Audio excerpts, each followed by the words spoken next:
Ollie. So we'll just call this the call-in show. It's part 3 of tonight's epic. It's part 4. How many streams have we done tonight? We've done a few. But call this the next continuing part of this continuing saga. So we had this fellow call in. It's literally as soon as we ended this stream. So now's your chance, faggot.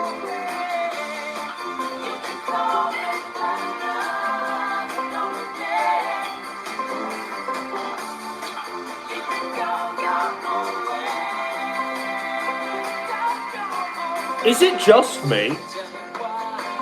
Alright, you have 10 seconds. 9 seconds.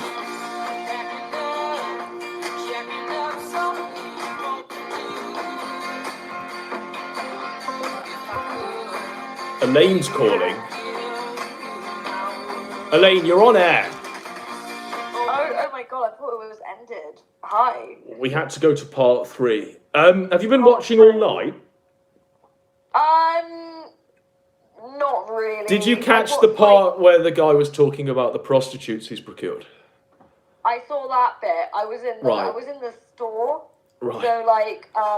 So I only saw that tiny snippet where he was talking about hiring all the fucking prostitutes. And what's your thoughts on that? Because that's what men are doing.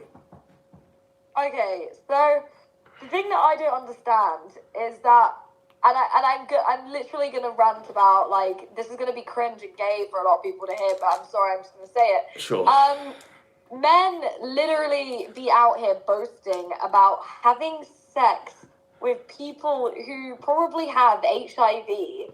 Well, Shaggy says he's clean. He got tested by all the doctors when he was dying, and they gave him a clean bill of health. People say that. Josh said he didn't watch Neko Shota. It doesn't make a difference. And the thing is that, these people, they legitimately will. It's seen as based, and everyone's like, "What a king! He has so much sex. He pays for sex. He cannot get laid for free. He has to pay people to fuck him. Right. No one wants to do it for free. How the fuck? How is everyone saying he's a king for that? He's a king for paying for something that most people don't have to pay for because they're not disgusting. That is legitimately not a flex. And the second thing is, when women do one thing, women can literally just, be friendly towards people. Everyone is up in arms saying, oh, she's a slut, she's flirting with everyone, da da da. And then men will literally come on air and be like, yeah, I fucked 100 prostitutes. I mean, it's different stroke. Your mileage may vary, Elaine. But are we seriously going to equate, the pornography that exists of you that may or may not be you or whatever the fuck, to what Shaggy does on the daily? It isn't really just me, because it's the thing is, Shaggy legitimately came on air and admitted to having to pay for sex. Yes. And everyone thought that was really based. But apparently, me being complimentary towards people in this sector makes me a manipulative whore. well, that's how the game is played, Elaine. That's how it's I don't played. like the game. I don't fucking like the game. Right. And Shaggy's a fucking... He's gross. He's gross. I mean, would you want to have sex with someone that had sex with over 100 prostitutes? Anyone, whether that was a girl or a guy, would you want to touch that? But I mean, clearly these prostitutes that Shaggy is procuring have slept with far more than they've got a higher body count, I want to say, than Shaggy will ever have. Exactly. And that's so aren't they still in this equation, Elaine, the most disgusting element of the equation? No, I'd say both sides are equally gross. Right. Because the thing is, at least they're as bad as the money is, as bad as the thing that they're doing is, at least they're making money. Shaggy's having to pay for something that most people get for free. It's a literal L. There's literally... But I mean, let's give Shaggy the right of reply. So his reasoning was he's not just doing this to fulfill any degenerate sexual acts. He's not doing it to get whipped or whatever the fuck. He's doing this to fulfill that need that he had when he had all of those relationships that ended sourly, and he just thought, I'm going to turn this into a transaction now, and that's it. So it's an emotional thing. It's like I need to fill the void inside myself thing. So is that not better than just using them as a receptacle? No.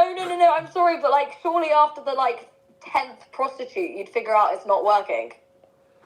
Like, is he just like, hasn't he figured out by now that it's not working? But for Shaggy, it's working perfectly because he doesn't have to put up with the arguments. He doesn't have to put up with any of the meaningless bullshit that leads nowhere. He's literally just going straight in at the full service, $200. Yes, but most people can get that without having to pay for it. Yes. Like, that's. I don't even understand how anyone saw that as a W. Like, he's literally admitting that no one wants to fuck him for free. But what he also said in the Shaggy confessions was that whilst that is true, the prostitutes are also choosing him and turning down like the Gahuls of the world and the ugly ass fucks. Even they are being turned down. No, they're not. No, they're not. Like, they're literally like. I don't think he understands how this works. Like, how would he know that they're turning down the other people? Like, they're literally just... Well, he said that him and Gahul went to this massage parlour, Alice's, behind some sort of back street, and Gahul couldn't get served, but Shaggy could because he had an 8-incher. Just everything just said, like, complete doubt. Like, Shaggy does not have an 8-incher. Like, definitely not. Do you want to guesstimate what Shaggy's packing, Elaine? Oh, a 5-inch at best. Best. Okay. Gahul, on the other hand, I mean,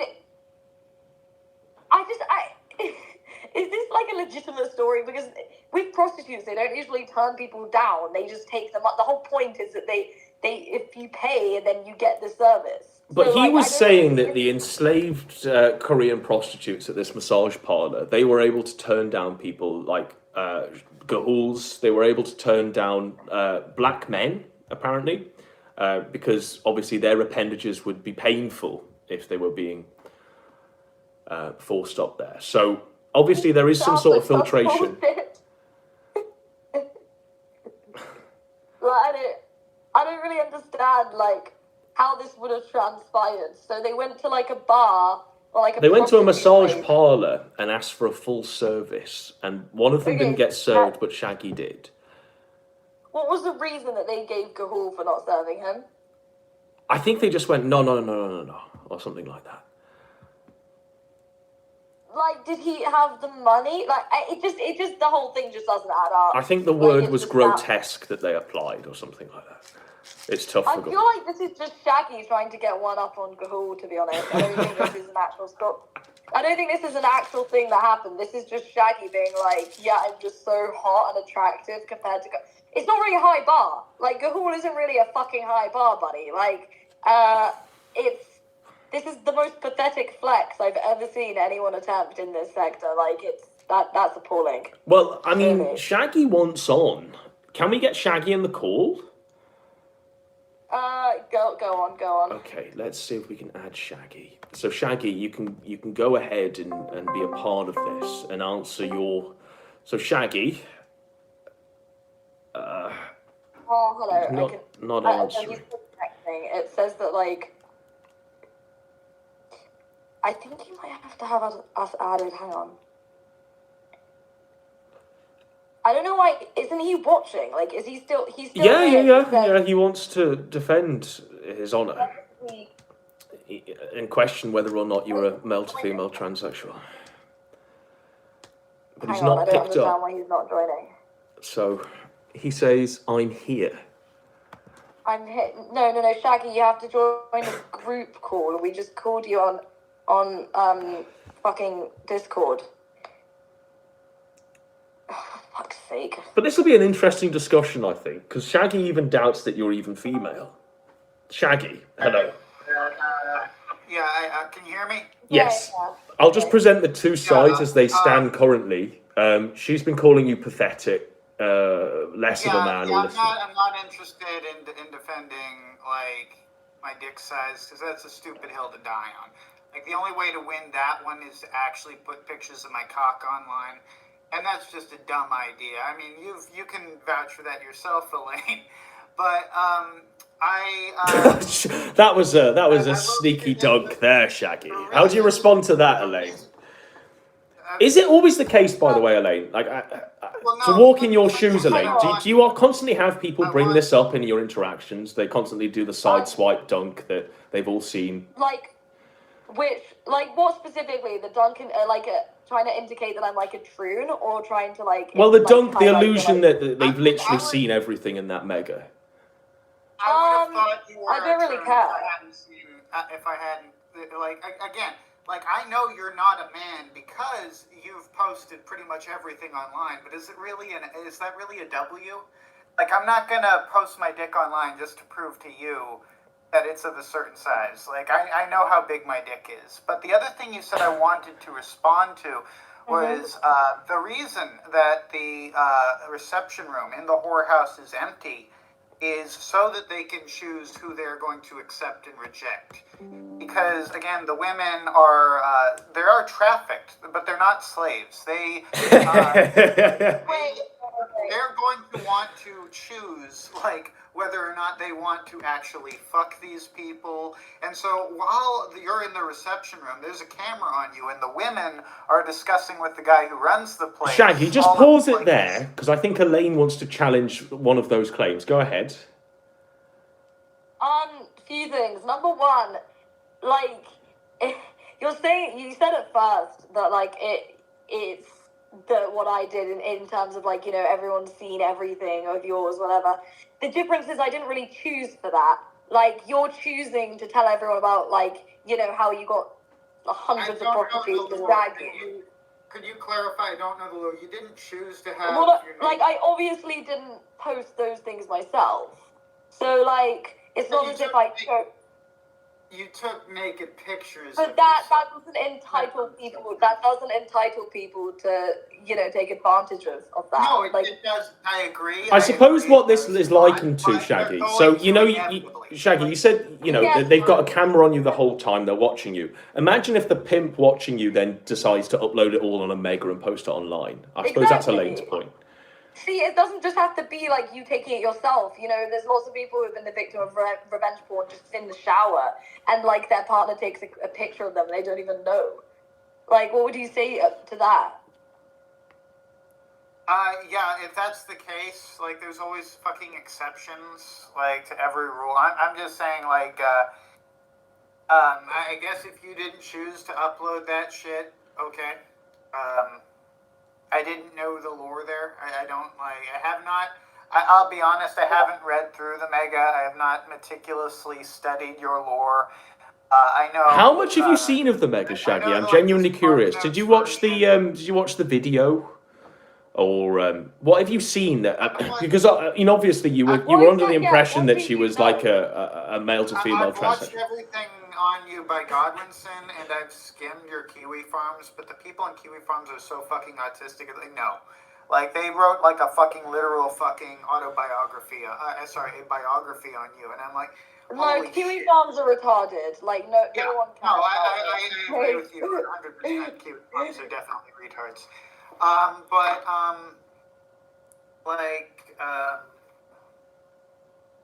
But I mean, the reason why we're all gathered, the hand-holding should really be momentarily dismissed, because we're here purely because Elaine feels disgust at your actions for procuring prostitutes.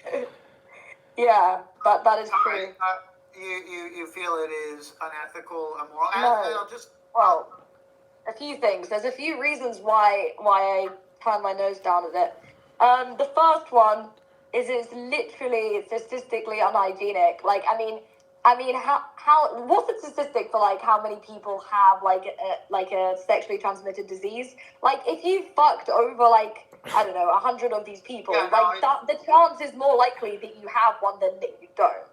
You know? Yeah, no, It's actually a miracle that I do not have one. I would actually still believe I What have STD something. would you likely have? Would it be like chlamydia or the clap or something? Well, I don't have anything. No, like but what is the what most is- common amongst these prostitutes? Is it AIDS or something?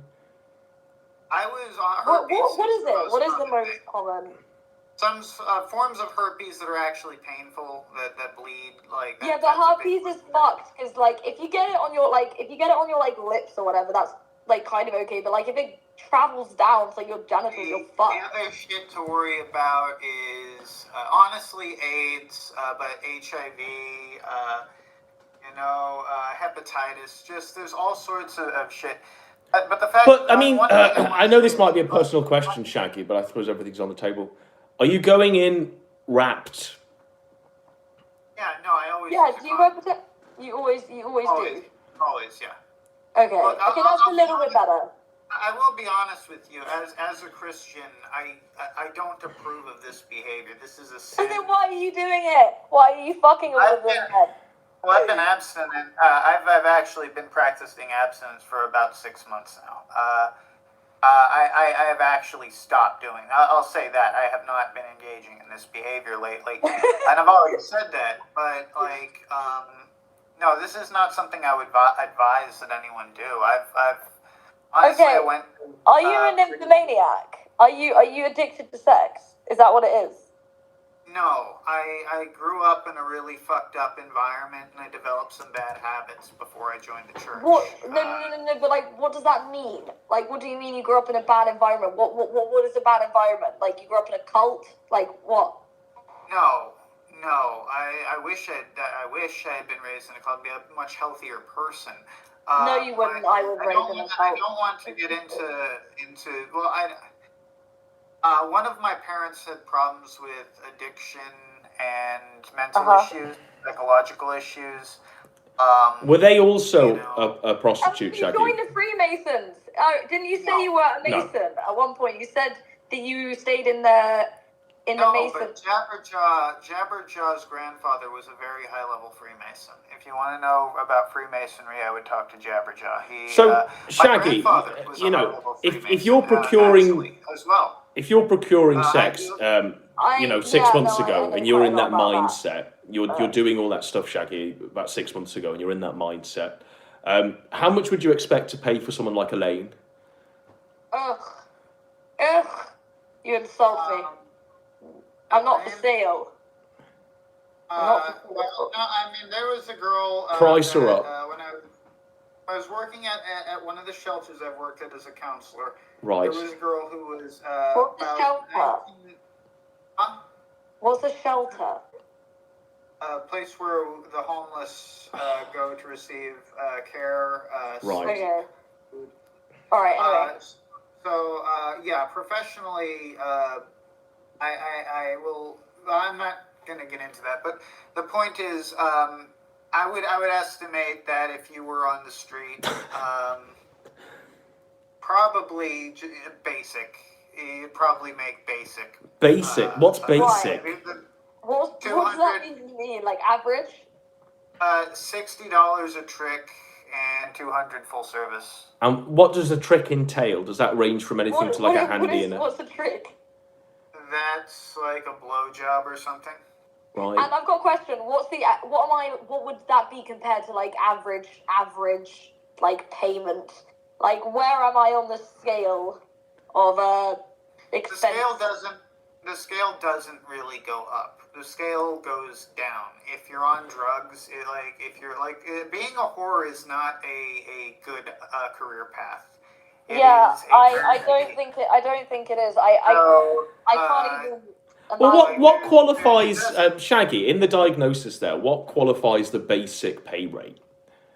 Yeah, that's what I want to know. Like, you said I'd be like 60, so like, what's the average for that?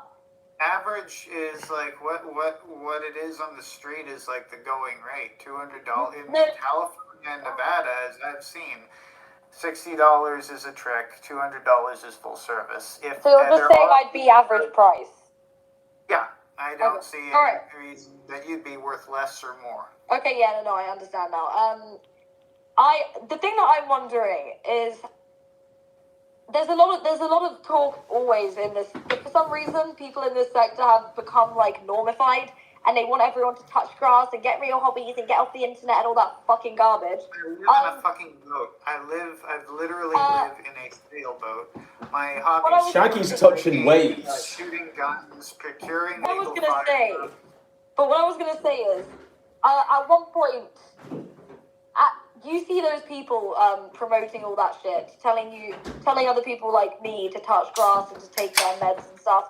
Do you ever feel like the way you live would be like? Do you ever feel like that would, pertain judgment because of your lifestyle and your like? Well, how would the fuck would anyone seriously tell me to touch grass? I'm living on a fucking sailboat.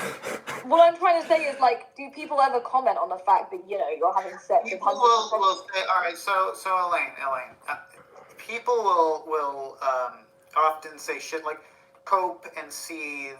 That's cope and seethe is a good example. It's not. It's what you say when you're not creative enough to think of a way to actually fucking insult someone.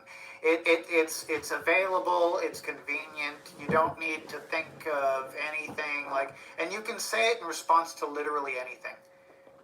You can say cope and seethe as a response to literally anything, even if you've just taken the biggest L ever. So if people say touch grass, it's a lot like cope and seethe. Yeah, it's a meaningless word. Yeah, chances are it's in bad faith, so I don't really consider it.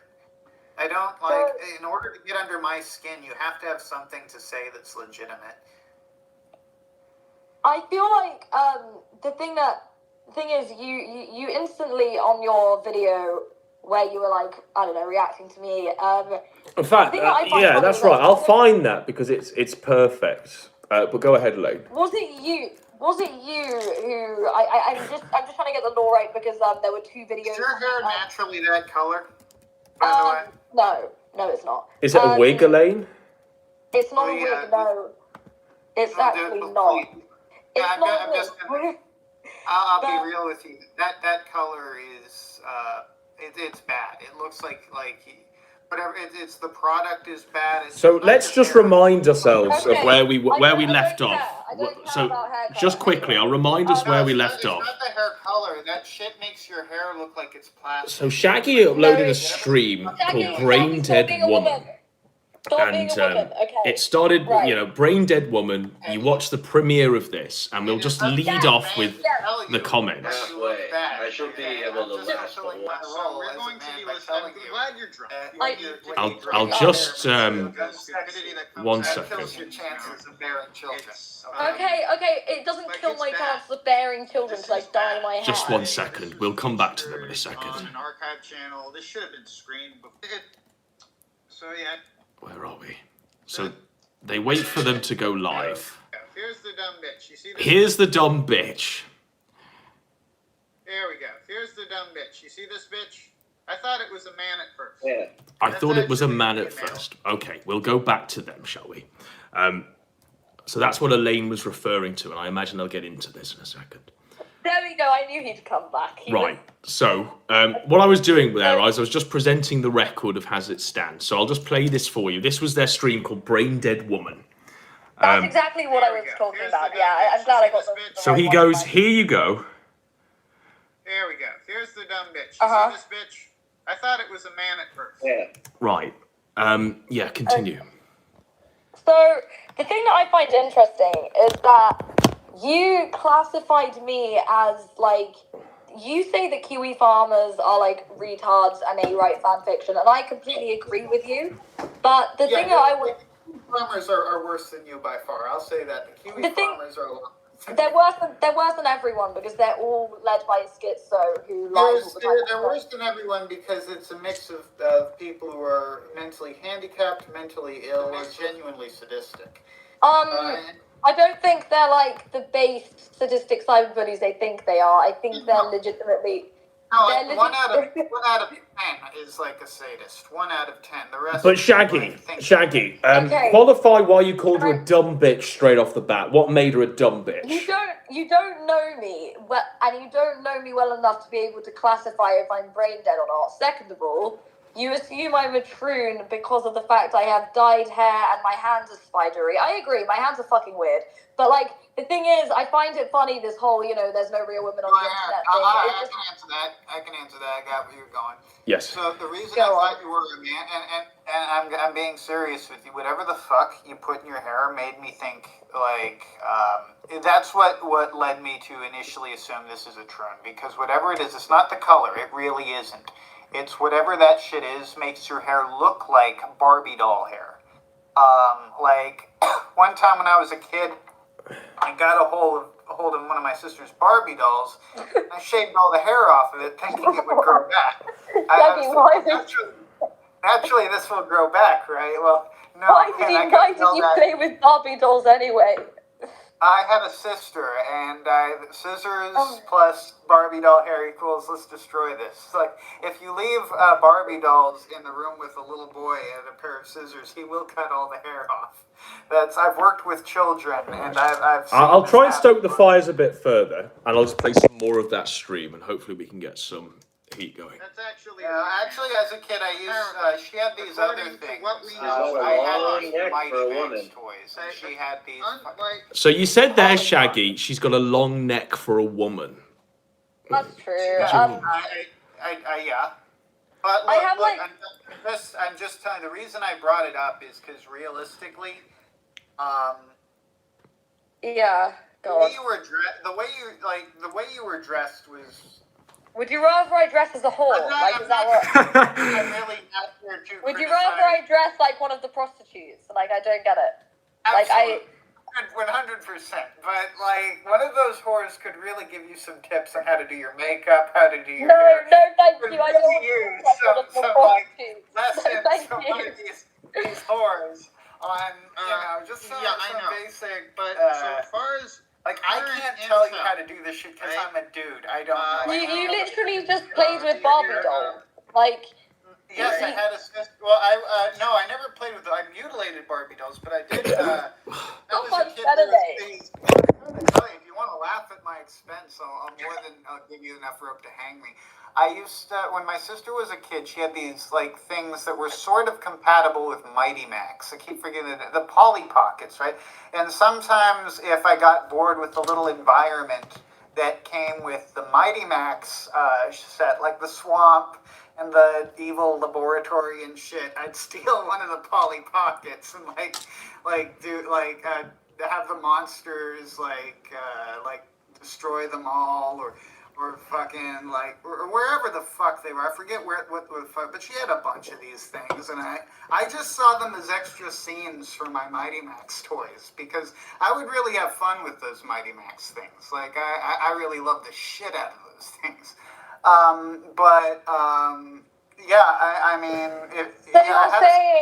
You're saying I look like one of the Barbies you used to mutilate. I'm saying your hair looks like fucking plastic, is what I'm telling you. Like the Barbies you used to mutilate. Thank you, Shaggy. It reminds me very. I think if I cut all your hair off, it would be in like little sprouts, like the Barbie doll. I swear to God, it makes you look like. You think okay? It looks like a wig. All I'm hearing is that I look like a Barbie. I don't think that's too much. No, I'm saying your hair looks like doll hair. That's what I'm trying to convey here.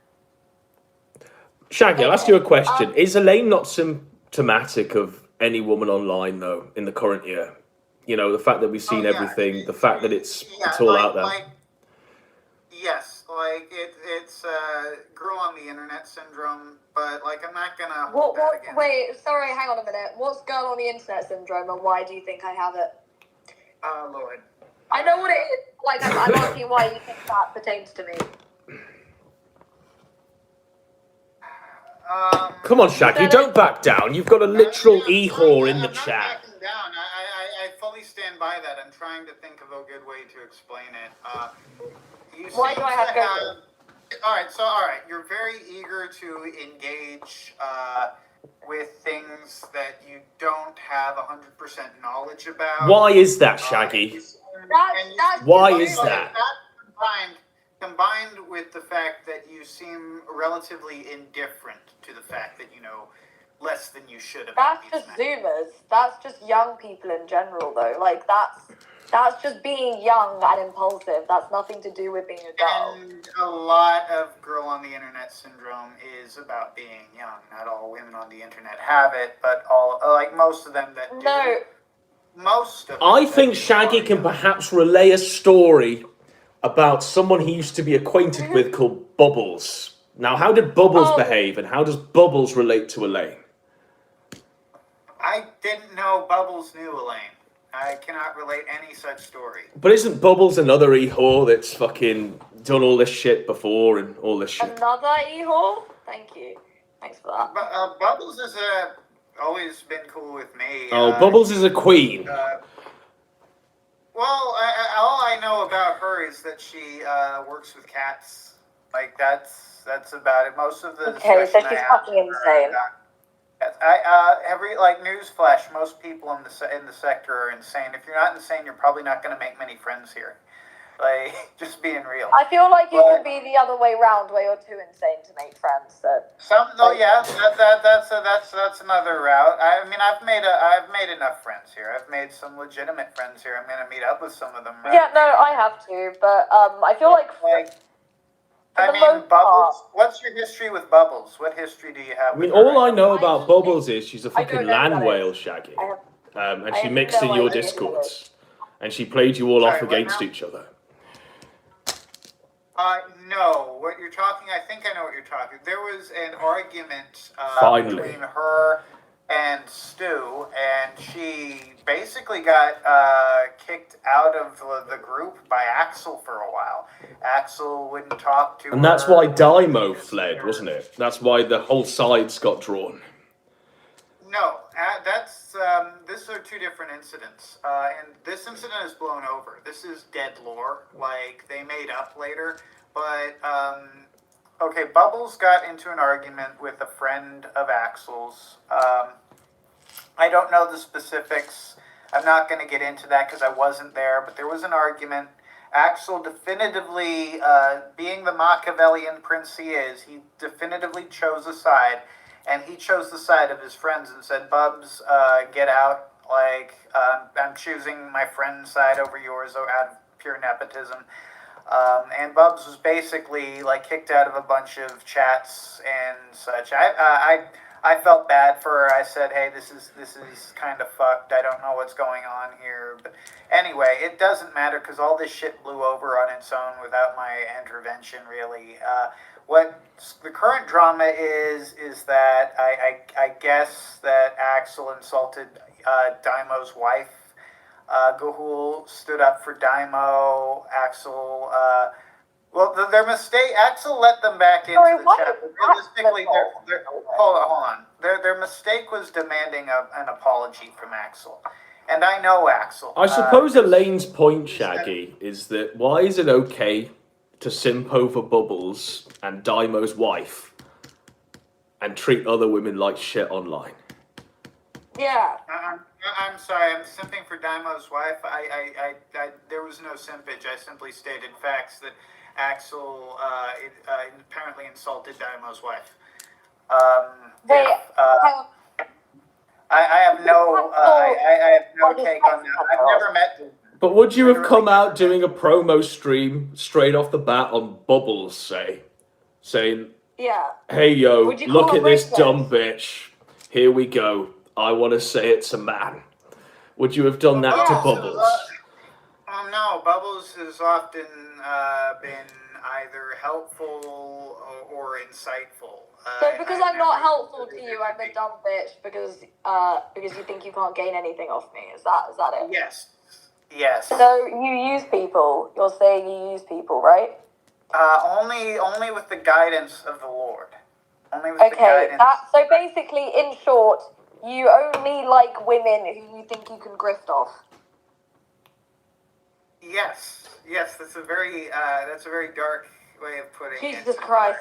You know what? I don't Yes. think that the prostitute Yeah, you're thing getting is it. your I problem. understand it. I think It is the Lord Jesus Christ. no. I think the prostitute thing might be the least of your issues. The Actually, prophet Joseph Smith, who in his holy Jesus wisdom- Christ. Yes, now you understand. No, The word of the no. Lord is. No, stop! Please stop the Christian lark. You have sex with prostitutes on the daily. You're not a Well, so Christian. did Joseph Smith. So did Joseph Smith. But I don't know who that is. I Mormon you don't- prophet, okay, so- Elaine. I don't really do religious stuff, but Well, why do alright, you so live on a boat? that's the thing. I also have had conversations about, like, Bubbles isn't religious, but I do talk to her about God. I genuinely didn't realise how much the simpery was for Bubbles. I thought Bubbles was cast out, to be honest. Bubbles is, like, again hanging out with us, So, but I mean, she's Bubbles been is like. okay because you use her for I'm clout. sorry. I mean, I've known her for like a long time, and I've never had any drama with her. Because you can use her for clout, essentially. What clout? Because you literally just said that Bubbles the reason. doesn't even have a channel.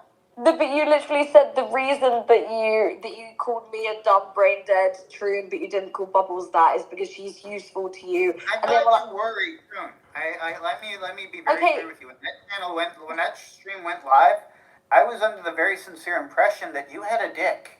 I've never been under that impression with. Shaggy, I don't what think that you what were, changed though. your I think mind you were on just that? trying What to image end it. changed your mind in the mega? No, I'm very sincere. But you said you watched all the videos in a mega file, so then assuming No, I those said I hadn't. Elaine, you're not paying attention. I said I hadn't. you said you watched all the stuff that Godwinson. I said I watched the Godwinson streams. Yes, but on Godwinson YouTube. spoke about that stuff. Yeah, So surely. I specifically said I hadn't.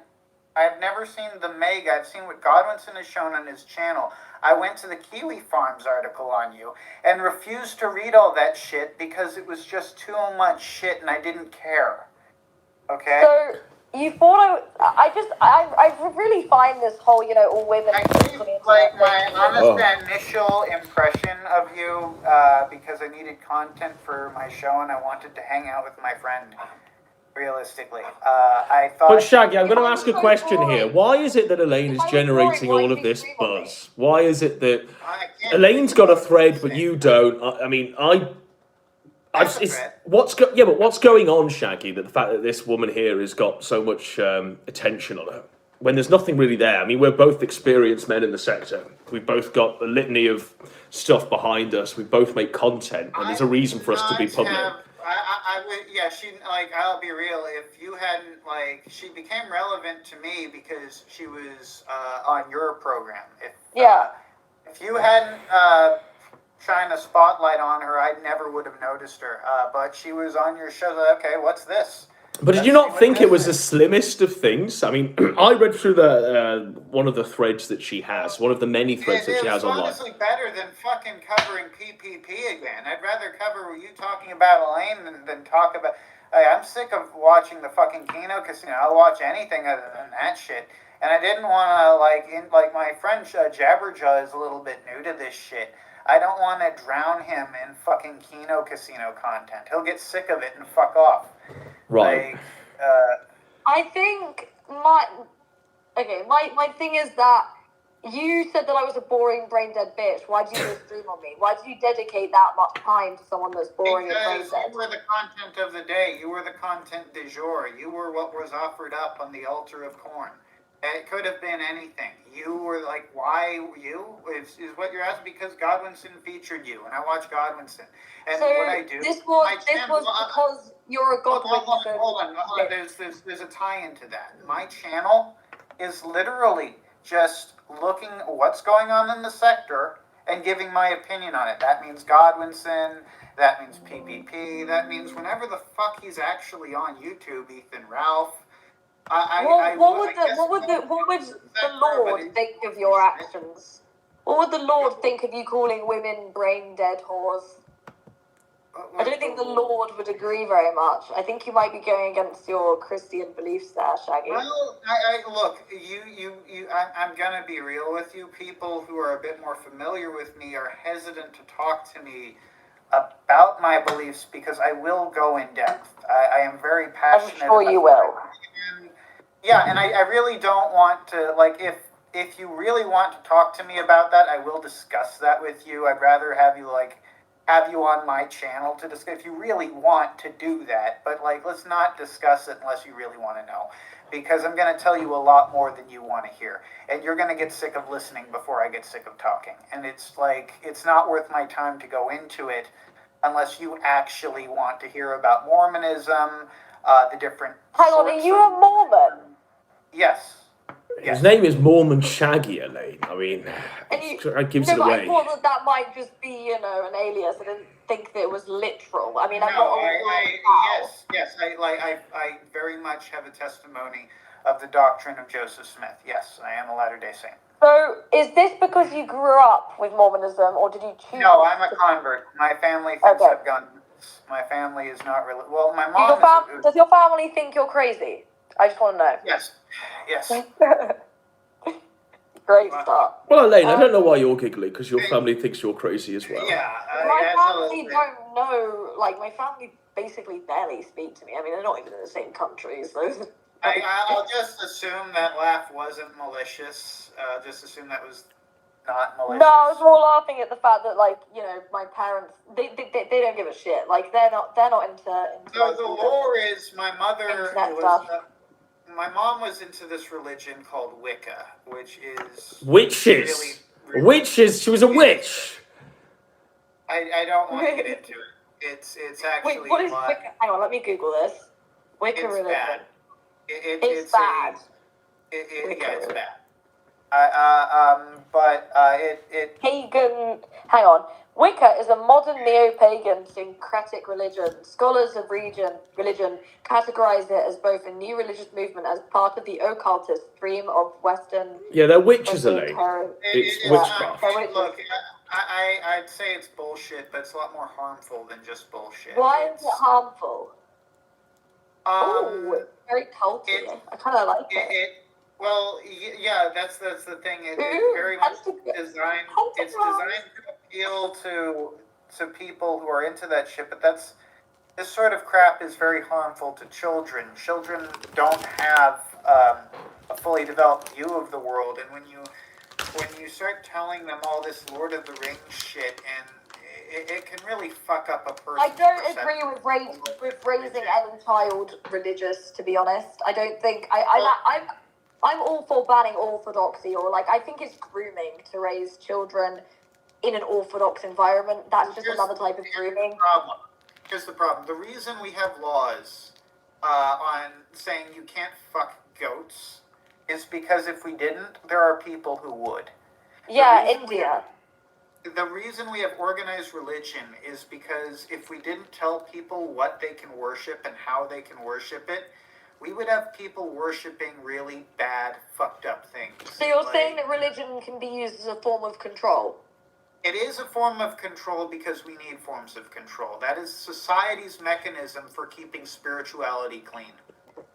Okay, but then what's your argument? What do you think about government control? Do you think we need the government? Do you think we need? I believe in theocratic monarchy. I believe that in the Bible, the only form of government that Jesus approved of is theocratic monarchy, because Jesus knew about democracies, emperors. He knew about these things, but he specifically came to be the king of Israel. Now, some people will say, like Axel will say, but he said to the Jews, I'm not your king. Well, yeah, but he's not the king of the house of the Jews, which is the house of Judah. He's the king of Israel. Moreover, he was rejecting the Jews kind of lost what they were going to do. You see, this is why I say it's probably not a good idea. I just kind of want the short summary answers, because I'm a retarded woman. The scary thing this is the short version. Okay. And that's the thing about being a woman in Mormonism, is in Mormonism you wouldn't be burdened with this shit. You'd be part of the sisterhood, and they do a much simpler version of this sort of shit. Does Elaine need rules, Shaggy, to I don't obey? Do you think yeah. Do I? I think that people are healthier and lead happier lives when they follow. Are controlled. I think it's a partially self-control. Remember, religion, and we are talking about religion here. At least that's what I'm talking about. Is something that you have to practice. It can't really be forced on you. It sounds like it was... Jackie, I've got a question. I've got 3 questions. Okay. First of all, number 1, how old were you when you converted to Mormonism? 24. And second of all, why did you convert? Well, actually, I converted to Christianity when I was 24. Mormonism, I suppose specifically. Mormonism, I became a Mormon when I was 25, but I consider it the same thing. But why? I want to know what made you do that. Okay.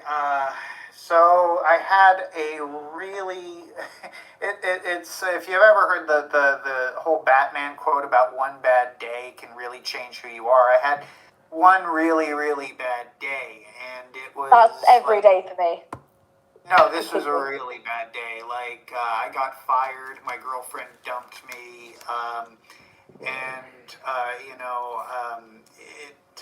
just some other shit happened that wasn't just, it was like... Did anyone die? So you had a bad day and you became a cultist? It's not a cult, but, It is. Like, Mormonism, it doesn't mean it's bad, but it is a cult.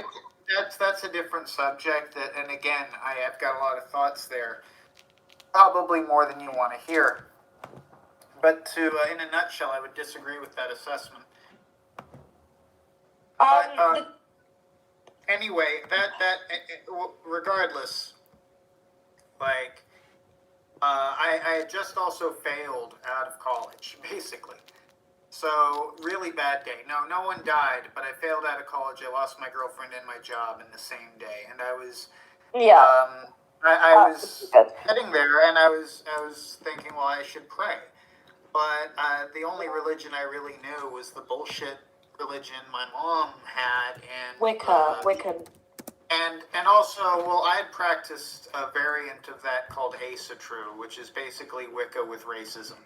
But I was thinking, it's like, I can't really use, like, none of that shit is really helpful when your life falls apart and you really need something to pray to. All of that crap is just like comic books and D&D, and it's like, that's why my mom's a really dysfunctional person.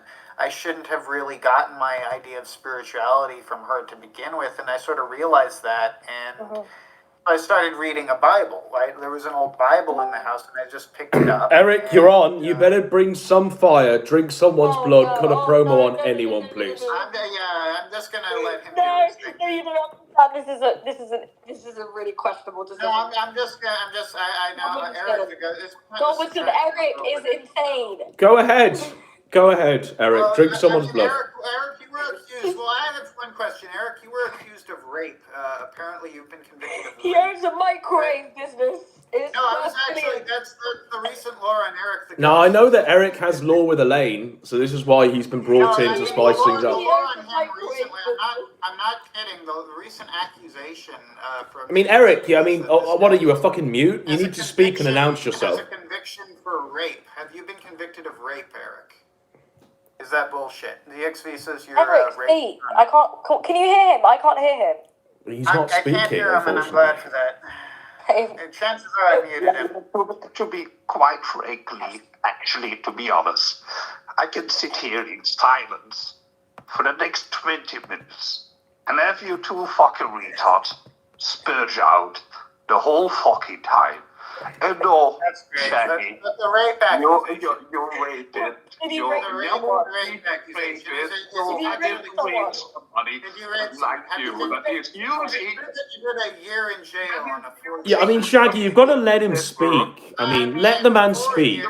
Let the man speak. I would let him speak, but I can't understand the word it says. Well, maybe you'll hear it if you let him speak.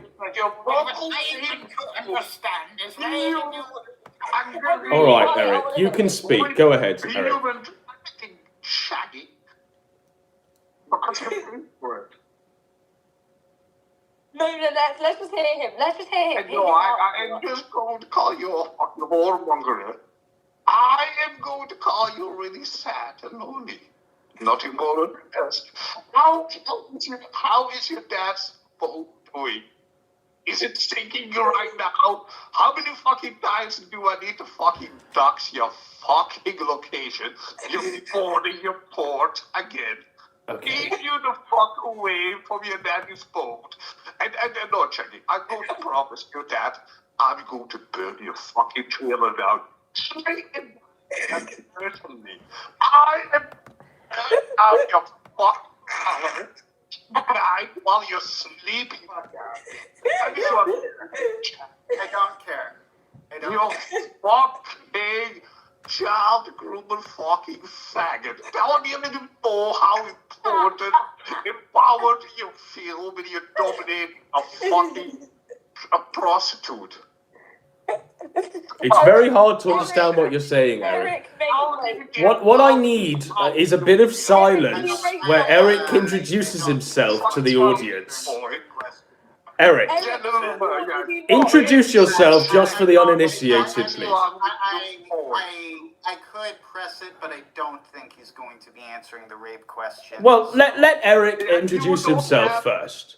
Eric, who are you and what brings you here? It is unfortunate. Do you Well, fucking best I can't honestly be expected to humor Tell me a rape. little more, you're gonna As a better. man of They've all France, got history and they're just I don't ignoring think me. it's I can't fair. hear anyone. They're now. just Everyone's spurging talking at the same time. and calling each other rapists.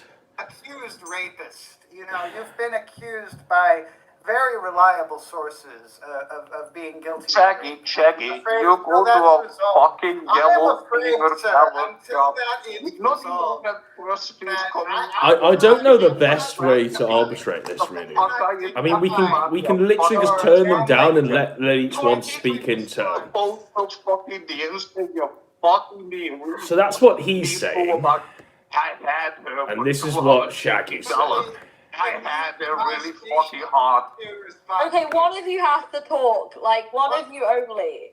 Well, just mute him. Like, okay, so what you're gonna do is you're going to Wait, what's going on? And then that's what You know Shaggy's how to mute saying. him. And this is them all at the same time. Should I mute him? You Yes. rate Alright, Cross all I turned him completely down. Right, Is he, and now we don't have to listen to that. is he completely muted on your end too, or just a little Yeah, bit? I'm completely mute. I don't have. Well, I mean, the whole point, Shaggy, I mean, he's just come on. We don't know who the fuck he is. He needs to talk and introduce himself. He needs to have the right of an introduction. Elaine, hold on. Elaine, much as I may think that, yes, you are definitely an example of girl in the internet syndrome, I will not mute you.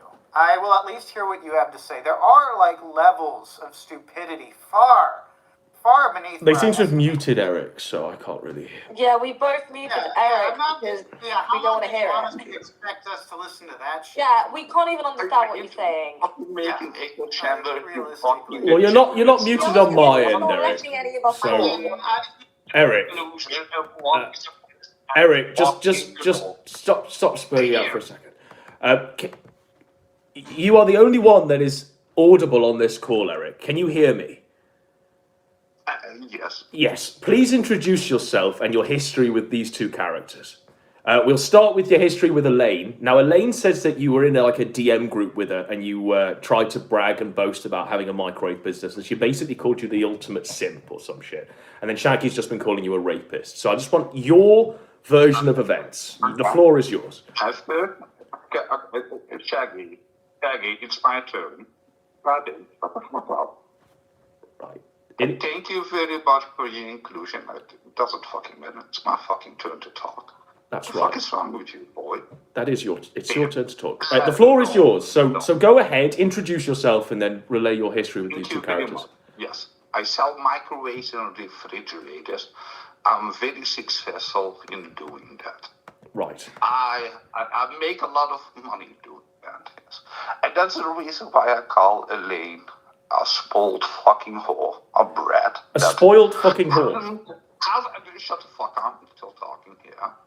Elaine is a spoiled brat that has done nothing in her life that wasn't given to her. She's a fucking parasite. She's a daddy's fucking whore. I have her on fucking record that she gets a monthly allowance from her daddy, otherwise she couldn't possibly survive. Yeah, that is one of the things. Shut the fuck up. Shut the fuck up. I am still talking. The audience can only hear you, Eric. So I mean, they can only hear you. So just keep talking and ignore them. I still have around here, Adam. Shut the fuck up, you fucking faggot. The audience can only hear you, Eric. They can't hear Shaggy cutting you off. Shut the fuck up. And then we go to the Shaggy. And then we go to woman Shaggy. Yeah. It is again. Shut the fuck up, or shut the fuck up. Okay. It's my turn. It's my moment to fucking talk. I mean, you've had your moment, right? So we'll let Shaggy speak. So, in fact, no. Most of it was addressed at Elaine. So, Elaine, you're back on. Okay. He called you a whore with a daddy's allowance, a spoiled whore brat, and he's doxed everything about you. They can only hear you, Elaine. So go ahead. Okay. Can they hear the others or No. just me? Just yourself. Okay. So first of all, Eric says all these things as if I forced him to interact with me. He decided to join my server. This all took place in my old server that's now long gone. And I never told him to come in there. I never told him to join VC. He came to VC and got mad. Like, it's not really my problem if he joins VC and gets mad at the internet. The other thing is, okay, I think he equates financial comfort or nepotism to an easy life, which is a common mistake. People like to assume that the only hardship you can face is financial deprivation. I don't agree with that at all. I grew up in a very, very Elaine, we don't need the life story. I just needed to know about your interaction with Eric. Like Shaggy said earlier, you can have problems in life that are not to do with money. Well, my mind is blown. I don't think that I think Eric is assuming that me being born into a comfortable financial position means that everything has been really easy, and it clearly hasn't. Just look at my fucking friends. And Right. the third thing, I have a job. Like, I work. So, like, even if you're saying that everything came from my parents, it's not as if I'm not working. Right. And I know everyone on the internet likes to assume that I spend all day online and and I don't have a job, but like that, it is just a persona, honestly. Okay. I do have a job and I do work hard. All right, Elaine, that's your rebuttal, Yeah. and we'll let Shaggy go ahead now. So, Shaggy, why is Eric a rapist? Oh, I'm sorry. If you want me to babysit Eric, I'll need to be paid in advance. I don't babysit drunken retards for free. Yeah, I do that for a living. Why is Eric a rapist? That you'd have to ask CXV, and there's some other people have been saying that, but it's a rumor that's currently in circulation. So, who's he raped and what has he done? Ask ZXV. That ZXV was where that's coming from. ZXV says Eric is innocent. Please forgive Eric. Okay. So, do you retract the claim that Eric's a rapist? Or is he just an honest refrigerator salesman? Well, I don't know. You'd have to go and ask ZXV why he's run around the internet telling everyone Eric is a rapist. I don't really give a shit. I asked him and he seemed reluctant to answer the question. Right. Okay. So we'll let Eric fucking respond to all that shit. Eric. Well, I have him muted. I don't care what he has to. Okay, Eric. You're back on the floor. Go ahead and respond to all that shit. If Shaggy is a well-known rated of a yellow fever prostitute in the Alice Parliament, imagine you being fucking boat dweller, a trailer fucking faggot of his daddy, and try to call somebody a fucking rapist. When was the last time that you ever had a relationship, Shaggy? When was the last time that you had someone that loved you for the person that you were, Shaggy? When was the last time you didn't need to You've got to go. Jackie. That nigga always is going to listen to me. I'm not understanding a word of this, so they are all gone. All of those are gone. So anyone else wanting to call in, it's the call-in show. Let me call in, you say. Well, call in. I mean, it's not hard.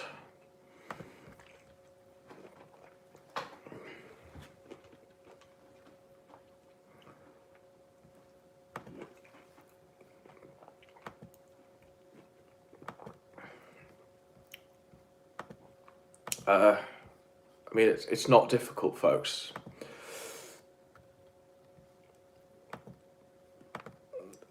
I didn't understand, for real, I didn't just really understand much of what Eric was saying. He was very hard to understand. I mean, the voice was hard to understand, but then he kept backing away from the microphone, and it sounded like he was underwater for most of his speech. It would have been nice to hear that in HQ, high quality, alas.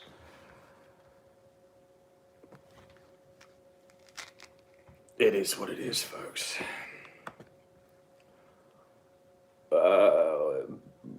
I think Brian's busy.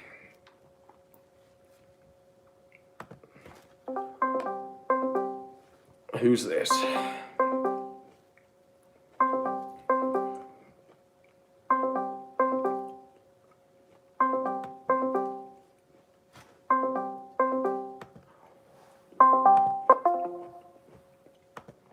So that's it. That's the call-in show, alas. It looks like they're all still going. Oh, who's this? Okay. You're on the air.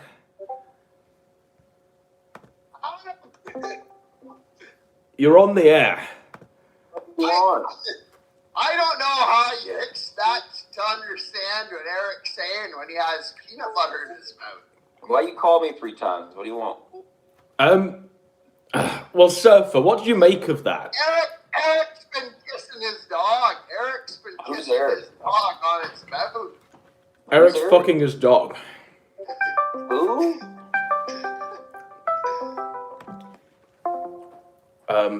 Hello, sir. You're on the air. Hello, sir. I wanted to do a better sign-off because you made a snide remark about how my sign-off was shit. It was very piss weak. Was it like heave-ho or some shit? Like you were a dwarf? Wow, okay. Thank you for the insulting me again. So, now, I'll drink your blood! I mean, this is better. Okay. I'll slit your throat and drink your blood! Yeah. I'll drink your blood and slit your throat because I walk into court with my Hennessy and I walk out with an empty bottle and no case. Bravo. I could die in that ring and live. I could die on those courthouse steps and I will have not got the case. Case dismissed. Okay, that's a better sign-off. Have you got anything else to add, sir? I don't know. Those people were all fucking crazy. Well, we're bringing it back. I mean, what you have the Mormons saying that what was that guy's name? Was he Indian or I don't know. The guy Eric. The guy's name was Eric. He's a refrigerator and we have every microwave third salesman who may or may not be a rapist that fucks his dog.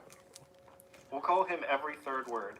Right. You have Mormon saying that every third word is a rapist, and then you have the guy in chat saying, "Oh, actually, no, he's not a rapist," and Mormon's like, "Well, that guy is the one who said he was a rapist," and he's like, "No, he's not." Yeah. And then you have the bitch who's talking about how he was a simp, which I wouldn't doubt it, but there's a lot of shit going on there.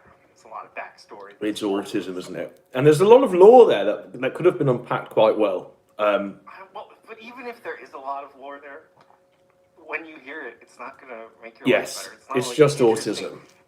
Yeah, it's not like a cool storyline of lore. It's like, well, this guy joined a Discord VC and he got upset. Wow. Yeah. Damn. That's a lot of lore. King of Sting, do you want to call in an interview with the Disney of our fucking sector? The Walt Disney, I should say. Wait, King of Sting's here? Yeah. King of Sting is awesome. What's his most recent one? Has he put out anything since the Destiny video? I don't know, but all of his shit is golden. True talent. I mean, we very rarely get talents like these appear. I don't know what this is, but we'll check it out. Oh, sorry. Yesterday with 100. Yeah, 2 days ago, 9 days ago. Jesus the Lord has risen as of yesterday with $100. He asked Sam, I'm trying to drink more water instead of soda. What do you recommend about that? Doesn't matter, I'm $60 short. Godwinson live news alert. Not Wendigoon, but Wendigoon's buddies from the lore log. Oh, hang on, sorry. They're both fucking their fans. Implosion there. Wendigoon? Who's Wendigoon? Wendigoon is a very wholesome YouTuber who does like icebergs and Right. like weird history and book reviews. Okay. And he's very liked, and one of his compatriots is a guy named I forget, and they run the Lore Lodge YouTube channel, which is like Wendigos and other supernatural shit. And so Wendigoon has been associating with these people, and these people are fucking their fans, which is going to implode. It's going to cause fallout, and Wendigoon's going to be caught in the fallout there. So, free news just for you guys. And is this something that you're working on behind the scenes? Are you planning like some sort of gay up or something? I don't know. I don't give a shit. Right. I just know that I know that when people fuck their fans, eventually things fall apart. So, you know. I mean, Salvo managed to bounce back. He seems to be doing better than ever, doesn't he? Yeah, Salvo but Salvo was Pancake. never like a wholesome character. That's the difference. Like if you are like, wow, you know, like one of their podcasts is the Weird Bible podcast, and they're fucking their fans. Like, I don't know about what the Bible says about fucking hoes. Oh wait, I do know what the Bible says about fucking hoes. It's not positive. You're not getting you're not getting to heaven doing that, buddies. So I'll keep an eye on the Wendigoon scene. Where's King of Sting? King of Sting is lying and saying he doesn't have Discord, which is tough. He's like, Jim, no Discord, sure. And then we all pretend that it's on a 2-second process to get it. So. Oh, I can't sign up with my email and click accept invite. Oof. Yeah. It's tough. Right, I'll sign off. Thanks for joining back and giving a better sign off, my friend. You're welcome. Have a great day. Oh, wait, when is Vouchmas? When is Vouchmas? This is the promo. Vouchmas must be delivered. I demand Vouchmas. I demand... I mean, we did a stream on him not only molesting but executing his cat today, and that's just the start of many. That's So, just horrific. Like, the people in that sector really are. imagine killing that cat. You know. You don't kill the AIDS ridden, like, dying, crawls through the house with 2 legs cat. I mean, yeah. That one gets to live. Yeah, it's the perfectly fit and healthy cat that gets murdered. He only fingered the good-looking ones, but that's the one that got infected with, like, his AIDS. Yeah, that's why they have to die. It's tough. It's fucking horrendous, to be honest. Right. Okay. Bye-bye. Squire wants to call in, but he wants to call in as fake Josh. So shall we accept the call?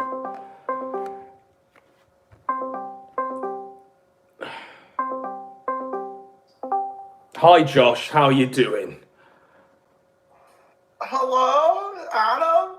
How are you Why doing? do you Anglo? Why you do Anglos hate me so much? Right. I want to know why Anglos hate me so much. Like you hate me, Elaine hates me, Track hates me. I don't understand. News alert, Josh. It's not Anglos. It's humanity as a large. I'm afraid it's not. It's not just Anglos. It's pretty much every nationality. Josh, we've got a caller. So let's just let this caller come in. and we'll come back to you, Josh. Hello, sir. You're on air. It's me, the Dymo. I snuck in. You tried to keep me away, but I snuck in. Well, we know you're Dymo. That's literally your name that you use on all of the calls. Are you scared of my nipples? Why won't you talk about me? Are you scared of me, Godwinson? You want to wrestle? The people wanted me on. Why wouldn't you? And what's the hot take, Dymo? Give us a hot take. Well, Perspicuity told me that you're gay. Is that true? Is that the hot take? Is there any other hot take, Dymo, that you want to give? Why won't you do the Vouchmas? The people want you to do Vouchmas. We did an hour on him fucking and executing his cat, Dymo. Why? Where's the golden guns? Why can't you use OBS? You can't figure it out? Come on, man. The people want the golden guns. You did a whole preview for it, and you just didn't do it. Well, we did do it. We did it with Kai Clips and Dalton Clodfelter and TR Sato. It was behind a paywall on Cozy TV, Dymo. Is it buried underground? It was behind a paywall on Cozy TV, Dymo. Behind the paywall? I thought you were against grifting. I thought it was your whole thing. I'm all about grifting, Dymo. That's the whole thing. How much is it? Do you want to advertise it? The paywall, it's $20 to sign up, and if you give me $100, I'd put your name on a slot machine, and you might win a month's worth of subscription to the Gumroad. That sounds like a great deal. It's a Is there fantastic a promo code? There's a promo code, yes. What's the promo code? Promo code Perspicacity. If you can spell it, you win the subscription. Are you having fun, Godwinson? Are you? I'm having a great time, though. I snuck in through the back door. Well, we knew who you were, like Dymo. Dymo, I want to ask you a question while you're here. I mean, are you still facing legal action from Mr. Vickers? Can you actually say his name? No. I can say Mr. Vickers all day. I never was. Can you say Matthew Vickers? Matthew Vickers. Okay. Now, it came out in like various leaks that you were subpoenaed or something, or they were trying to subpoena you for this diary and saying that you were extorting money from Faith for the diary. So all of this is cleared up now. Yeah, he just sent me threatening letters because he's retarded. If threatening letters is a subpoena, then yes, I've been subpoenaed. But didn't Dymo have to go, not Dymo, Deadman, didn't he not have to go to court? He did not. He got threatened and he caved like a little bitch. Yeah. And he signed a document that no one had to sign. And what was that document? It was a document confessing that you were helpful people. Yeah, it was a document confessing to... I mean, he wasn't even on that stream where you exposed the diary, was it? Or did he call in later? No, he was part of our gaming chat where we played Civilization 5. Right. Now, I know the part where you fucked up, Dymo, and I'll say it straight. The part where you fucked up was where you said, give me $5,000 and I'll stop reading the diary, Faith. Because that could have been extortion. Well, it was a joke.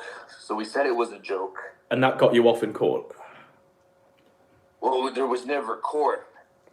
I'm certain there was some sort of trial. And we read Chudbud's leaks where he was planning... You know the Kiwi Farms isn't real, right? I read his own DMs with Cock where he was talking about literally rounding you all up in court and sending Deadman the fucking subpoena. I don't think you really have a fucked up ear. Like, it's just gossip. Well, I do, Dymo. Look, it's there. And I read those Chudbud leaks where Vickers was literally planning to subpoena you all. You're not really a baron. Like, it's just part of the joke, right? I don't know how to prove this. This is make-believe stuff. It's all make-believe, but we all read on Chudbuds, the leaks that came out of that Vickers was literally planning to get you all in court. You were named. He was even planning on, like, doxing your wife or something. We planned to put Ralph in jail recently, and is he in jail? But, I mean, he was literally trying to dox your wife to get your information, to send you court papers for this diary. That's what... I mean, that was in DMs with Carl. He did try to do all these things, but none of it panned out because it was insane. What do you reckon to this most recent one, bombs underneath my car. So you're saying Mr. Vickers has planted bombs underneath your car, Dymo? Sure, yes. Mr. Vickers has planted bombs underneath your car. You're saying that, Dymo? That's my official statement, dude. Official Yes. statement. I can't wait to read that in court. He's very litigious, is Mr. Vickers. Is it true that I offered the diary to you, but you were too much of a rat coward to do it? You came to me with the diary, and you read aloud snippets from it. You didn't actually send me the PDF. And you demanded I do a show. I was perfectly willing to do the show based on your conditions, Really Damo. wanted you to do But we the took show. it. Yeah, I really wanted to do the show as well. Vickers to do And it. we took it to PPP, who said we can't do this because Mr. Vickers is one of our biggest donators. So that's. So me and Axel really wanted you to do it, but you wouldn't. I wanted to do it as well, Dimo, but PPP told me that we can't do a show on Vickers because he's one of the biggest donators. So PPP's your daddy now? PPP had the platform where we could have done the show on the diary. That's a pretty lame excuse. Well, that's what you were told at the time. But you didn't send the PDF through, unfortunately, Dimo. So I couldn't really present a great case. My case was a samurai with an eye patch has just read aloud Faith Vickers' diary to me in a VC. He'll send it to me on a PDF if we go live now, and we'll do it. So it wasn't really a great sell, Dimo. Man, we could have had something special, but you pissed it all away being a rat coward, dude. Well, it is what it is. I think we could say to that, Dimo. Well, it was nice talking to you. As always. Did you enjoy the Kino Dogme videos? I watched one where I was like in a vortex, in like a void. And I watched one where PPP was dying. So they're the ones I've seen, Dimo. That you didn't give your opinion. They were good. There you go. That's an opinion now. But the streams, Dimo, I have to say, from one, we've got Eric the Ghost just calling us incessantly. I have to say the streams are somewhat piss weak, Dimo. You seem to lose steam about halfway through. I'm not a very good streamer, I'll admit I that. don't understand that because you have all the ingredients there, Dimo. You know, everything's sort of there, but you just don't. I don't know. It's difficult. I understand, but you have everything there, where all you have to really do is just point your phone at a laptop and go But maybe there's an artist inside you that thinks it should be edited, that thinks there should be some sort of quality at play. Look, streaming for 4 hours a day is not my favorite thing to do. That's not my favorite way to spend my day. I can tell it sort of kills you as well. I can see it in your eyes. It kills us all, Dimo, is the reality of it. The fact is that those that have been at it the longest are either alcoholics, drug addicts, or 500 pounds. Or a mixture of all three. So I like to make the short edited videos. That's more fun for me. But for the edited stuff, I kind of think they're time sinks because you spend all time pumping the time in, obsessing over every detail. Then it goes out and you're like, I could have been more effective doing a 4-hour stream screaming into the void. Maybe you, because you don't know how to use editing software. I don't know how to use editing software. Check the record. Then where's the Golden Guns? The Golden Guns is a show we do with PPP. Now, unless PPP loses all the weight, repents his homosexuality, changes the past 3 years of his life, and becomes the old person he used to be. Dude, you're hanging around with gays. You're talking to me, for instance, an open homosexual. Oh, I mean, you are married to a troon, but I've heard that's supposed to be a heterosexual relationship, Dimo. Look, man, as I say, Huey Forbes isn't gospel. What? I'm an openly gay man. Yes. But we did wish you congratulations on the nuptials, Dimo. We did wish you a happy marriage and all the best. When it happened, was Gahul present at the wedding as best man or something? Wouldn't you like to know? Was anyone in the sector present? Yeah, Ethan Ralph was the real. He might as well have been, Dymo, you know. Eric's calling incessantly on a loop. Do you have any run-in with Eric the Ghost? Is he a character that's in your little Discords?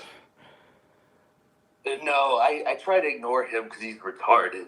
He sounds it, but it sounds to me that if he got past the voice, there'd be some sort of coherent point being made, but I'm not really getting to it, alas. It's best to follow him on Twitter because he'll tweet like insults at people that don't make any sense. Right. And What's this thing on? Is it Eric you the like Ghost? retweet. Eric the Ghost. Let's Yeah, it's find like him on Eric Twitter. Duchamp or something Eric like that. Duchamp. Jesus It's Christ. worth a follow.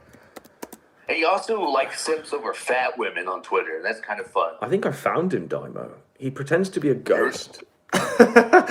He's carrying the ghost theme throughout everything. I found him. So I'm ready for some high-level tweets. He puts "Eagles, that's all." LOL over some tweet. I mean, these aren't really fire tweets, to be honest. Now, Ralph is cooking his own speech on Twitter, many such cases. I don't know. Does this warrant a follow, ladies and gentlemen? I mean, that's kind of fun. Follow Eric the Ghost. That's We kind do of nothing else in the stream. Follow Eric. The Ghost. Shall we have a conversation? Because I know that... just give me a second, Dymo. 1 second.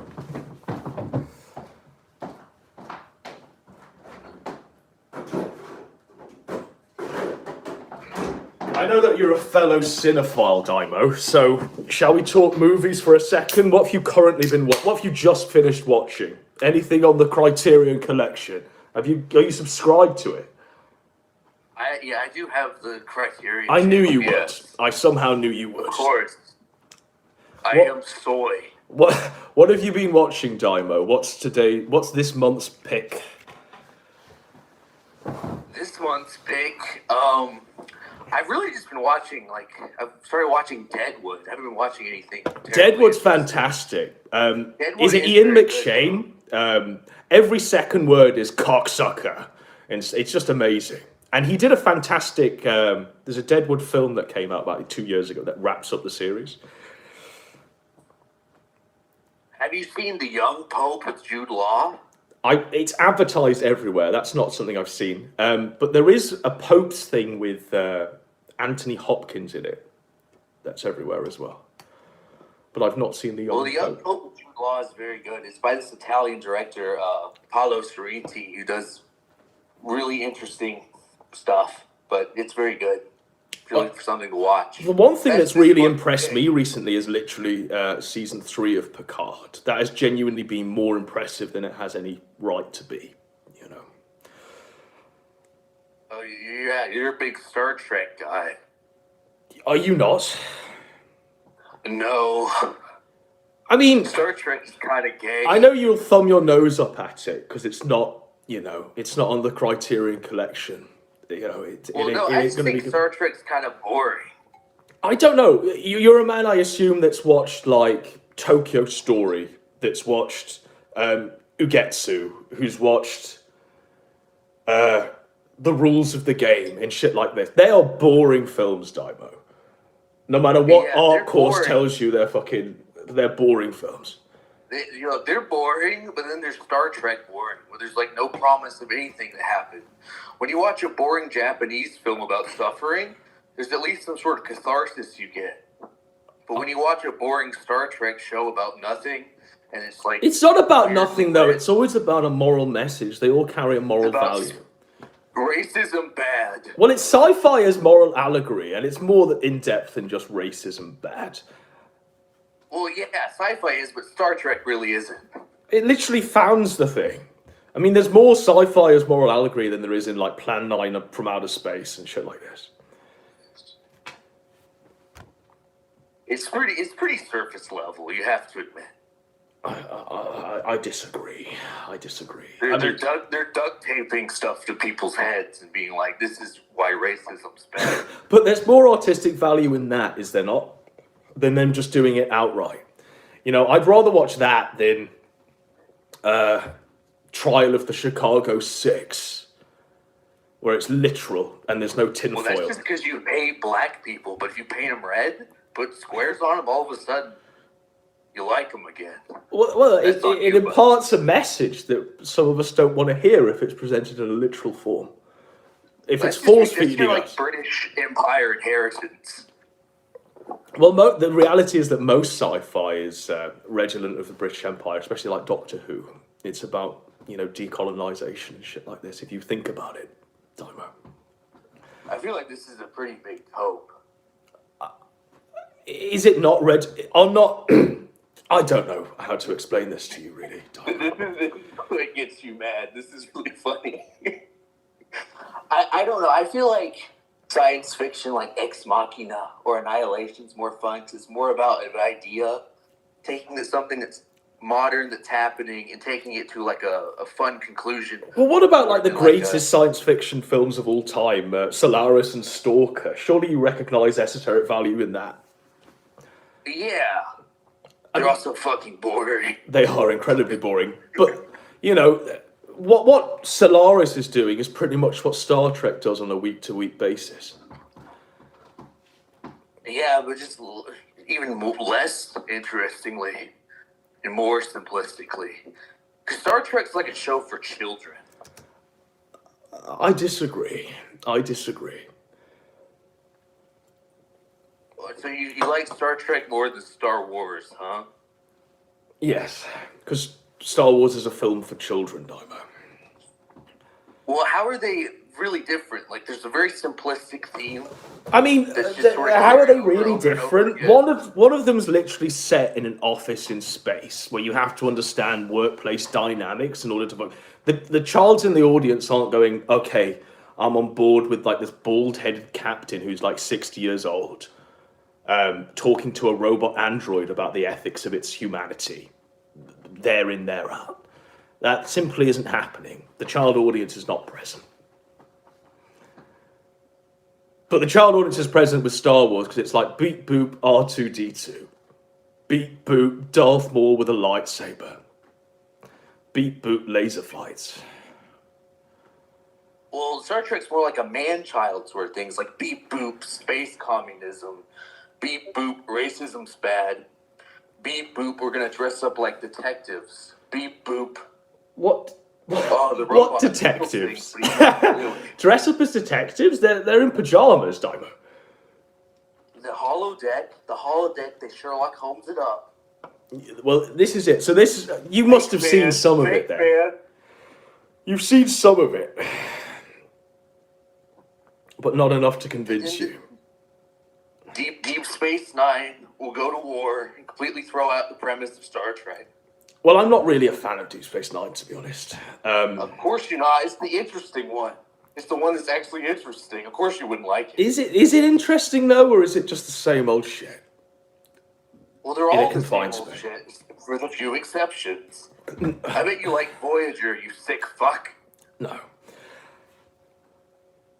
With the shows where they're on a spaceship and it's going to different, literally, strange new worlds, new life, new civilizations. There's always a new thing every week to look forward to.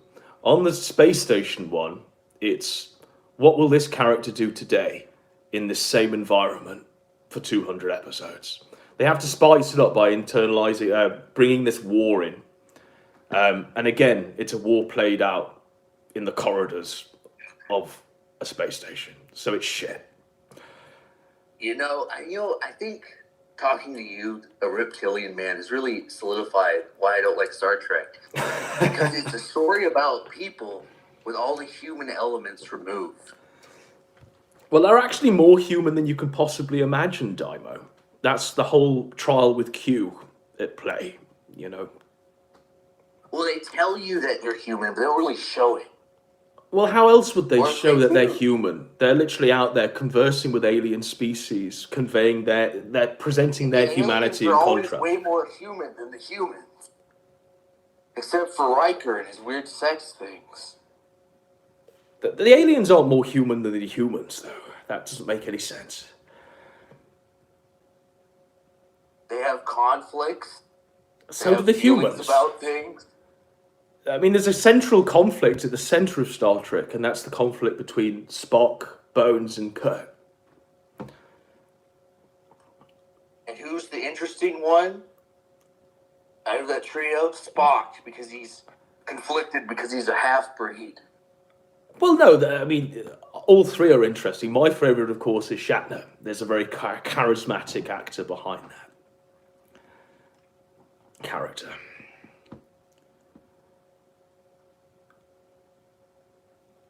I think we're just going to have to agree to disagree. I just feel the Star Trek has a lot of the human elements removed, and that makes it kind of sterile and boring.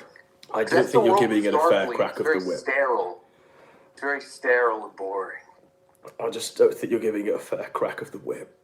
I mean, if you're going to sit through Solaris and Stalker, my mommy and daddy love Star Trek, man.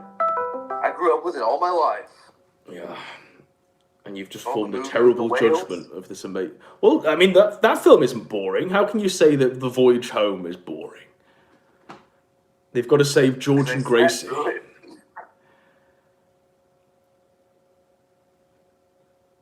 Okay. So, we can just have a difference of opinion. It's okay. Give us top 5 films, Dymo, of all time. I couldn't do that. Well, there must be a film you hold above all others, surely. I mean, like, it depends on my mood. Well, give us today's mood.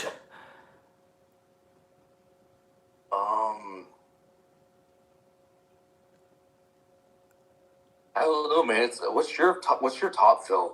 Well, again, it changes day by day, but usually The Searchers is in there. Once Upon a Time in America's in there.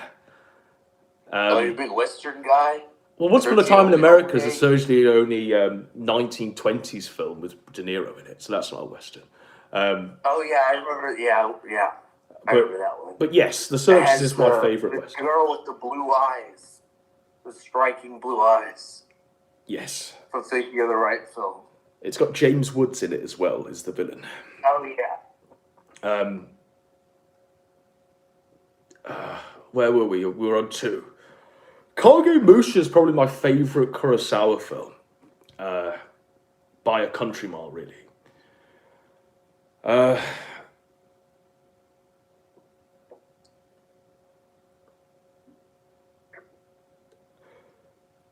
The Sweet Smell of Success with Burt Lancaster. That's a great film, Diver, if you've not seen it. But I think I've met someone more pretentious than I am. Is that pretentious? The Sweet Smell of Success was a high-grossing movie back in 1952 or some shit.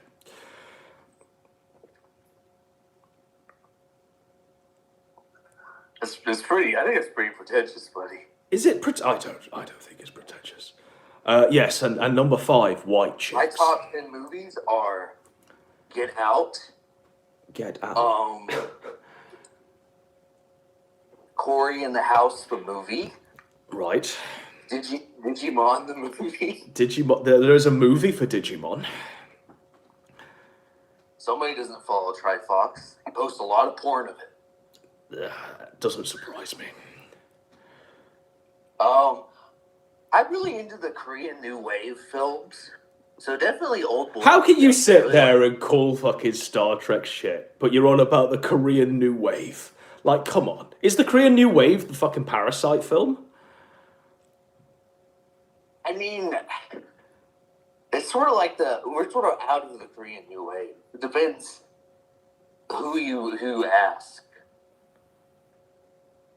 Parasite sucks, in my opinion. I thought it was gay. Korean New Wave. I'm not a Bong Joon-ho guy. I'm a Park Chan-wook guy. Okay. The Korean New Wave. You've got Park Kwang-soo, Jang Sun-woo, and Lee Myung-si. They are the strategy of Korean New Wave, implementing change to combine tourism with reality, thus creating a new approach to film they call auto-realism. Right. So what's the top film from the Korean New Wave? Korean guys killing each other with hammers. It's the Eric guy. So. But I like Old Boy. I like Park Chan-wook and his films. What did you make to that Spike Lee remake? I didn't watch it out of principle. I just couldn't. It's not bad, actually. It's almost a shot-for-shot remake as well. I watched The Sweet Blood of Jesus, which was it was like a pretty much shot-for-shot remake of Park Chan-wook's Thirst. Right. About vampires, which was very bizarre. They didn't advertise it as such. Like, it just snuck it in there.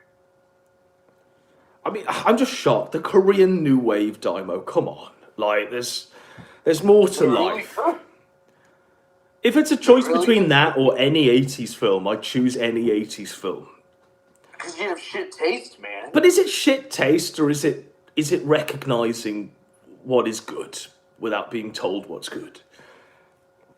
I was not told what was good. I saw there was Asian films on Hulu, and I was like, what's this? And I clicked it. I don't even think I'd make that leap, to be honest. I think I'd go as far as, like, scrolling past it to find a John Carpenter movie or something like that. You just have Reddit taste, dude. Is it Reddit tastes to prefer The Thing over man. Park I love the Chan-wook's? 80s. The least creative decade of all film. 80s was the least creative decade of all film. Like, come on, bro. Yeah, it was pretty, you know. You're having films like Formulaic. The Last Emperor and Terminator come out like the same year.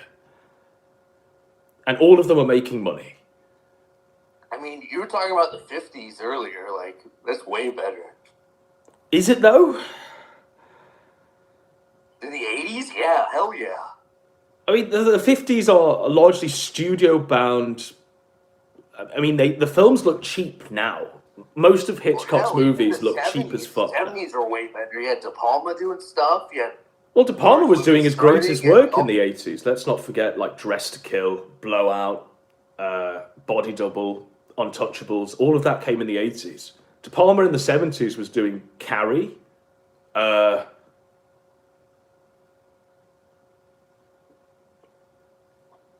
So I'd say that De Palma had his best decade in the 80s, to be honest. And it's not even talking internationally. It was way better. The 80s, it was kind of meh. Just shitty American movies. Same shit over and over again. But weren't the 50s just Hollywood movies churned out studio style? No, man. There's Kurosawa. There was Bergman. There was a whole bunch of people doing shit. All sorts of weird shit. There was Godard. I mean, not Godard, but what was his name? His mentor. Melville. So Melville does a shit film called Le Samurai, which is boring. Godard does The Seventh Seal, which is reputable and notable for only one scene where the guy dressed as Death is playing chess with the knight. The rest of the film is garbage. Bergman did The Seventh Seal. And Seventh Seal is great. Okay, Godard did Godard do Breathless? Yes. Yeah, which is far better played out in Reservoir Dogs, isn't it? You're such an Anglo. So what else did you list? Kurosawa. Kurosawa in the 50s is doing Throne of Blood, Rashomon. What's the other one? Yojimbo.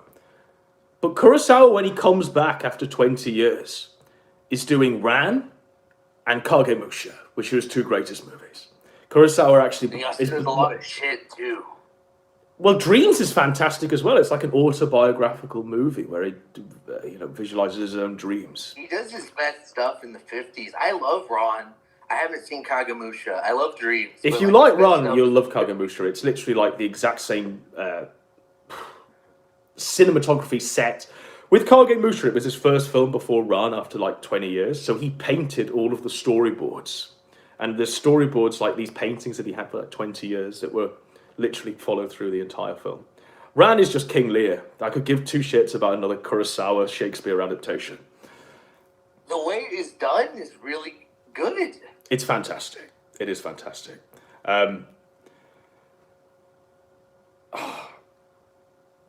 There is sacrilege in it. The fact that there's literally a troon playing the fool. That's sacrilege. But, yeah. And it's the same guy, by the way. The same guy who plays Kagemusha in Kagemusha plays Lear in Ran. You talk about movies like you're part of Channel Awesome. You're very upset, very bitter. Has Doug Walker done his review of Kagemusha? Is that what you're saying? Yeah, he's part of Disney December. Disney December. You just don't sound like you like movies, man. I love movies. You're shitting on Ron. No, Ron's great. Ron is great, and I genuinely do believe that Kurosawa does his best work in the 80s with Ron and Kagemusha and Dreams. I disagree. I feel like majority of people do as well. The people disagree as well. I think the people are The wrong. Seven Samurai, Yojimbo. Seven Samurai is far better realised as Magnificent Seven, I'm afraid. Seven Samurai is fucking... Surely you could agree on this. It's boring as fuck. First 2 hours of the film is like them going around... these rice farmers going around asking belligerent samurai to help them. That's it for 2 hours. Then the end is shit. Far better realised as a Western on horseback. Maybe international cinema is just not for you, buddy. I don't know. It tends to be a little bit slower. What's our favourite You're international watching film, Daibo? Sorry, I didn't hear that. I mean, international film for you would be anything from, like, the UK. An international film for me would be anything from the US. So...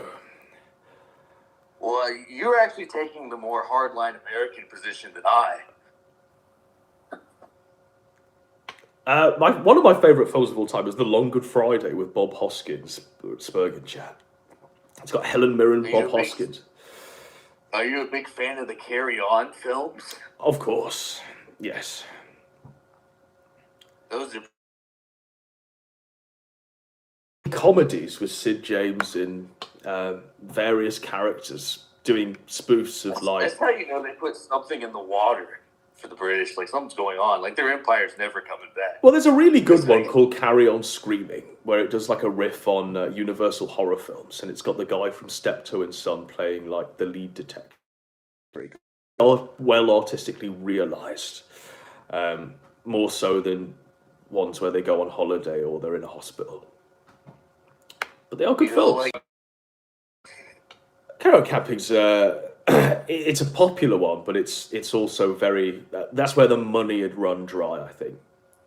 They just come back from like doing the Egypt one with Julius Caesar, which seemed to have spent all of the budget. They did one in the British Empire called Carry On Up the Khyber, which gets a lot of praise. That's probably the highest rated one on IMDb, I think. Well, we gotta find some common ground before you shut your doors to me forever and I go back on your shit list. Well, we gotta find this common ground. Go ahead. I'm nothing but common ground seeking today. So let's see. Did you see Renfield? The Nicholas Hoult film with Nick Cage as Dracula. Yeah. I did, yes. What did you think of that? It was okay for what it was, but there's parts in it where they're literally trying to like spin out some sort of Dracula cinematic universe. They set up things, and I'm thinking, surely we can't just do this.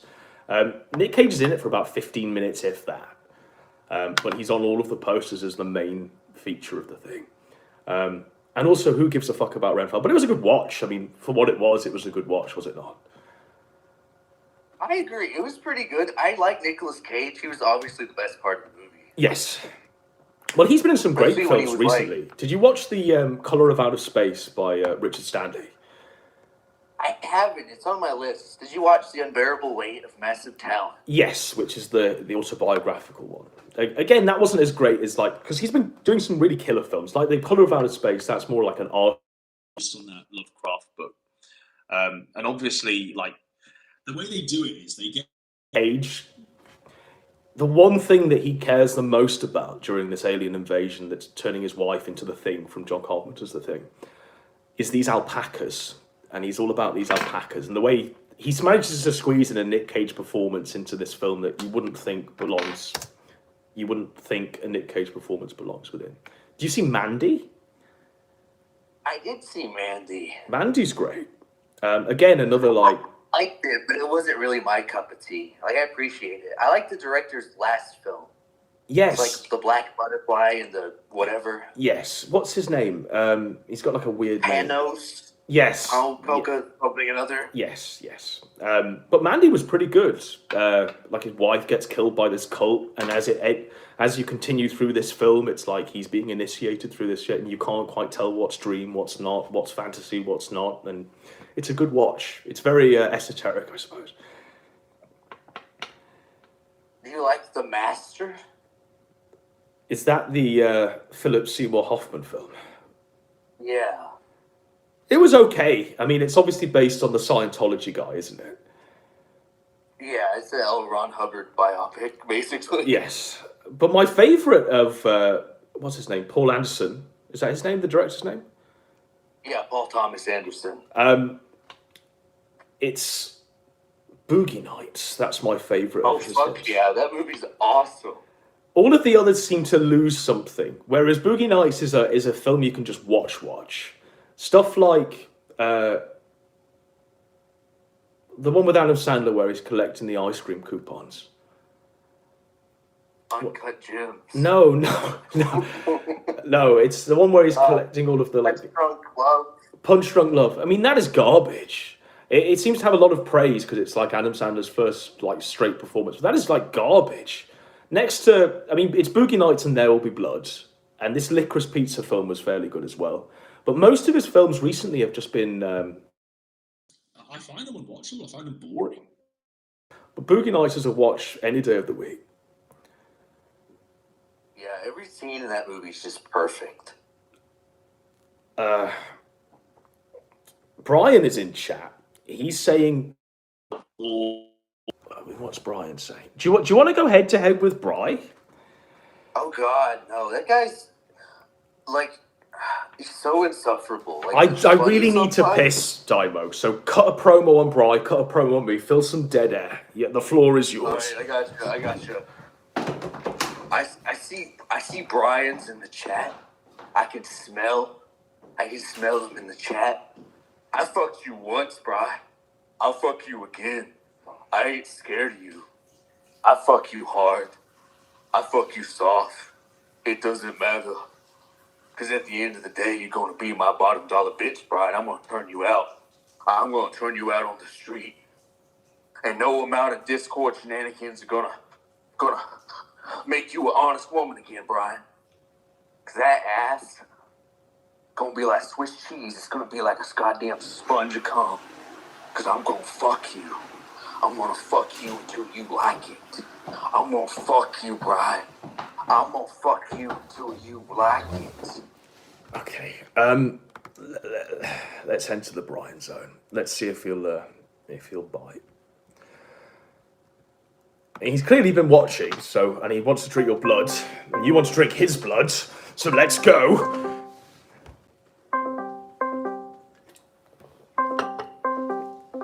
All right, we're just waiting on Bri, Daimo.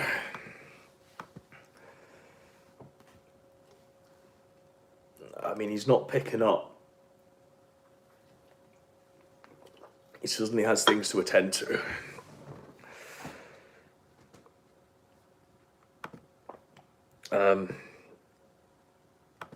What about this one, Daimo?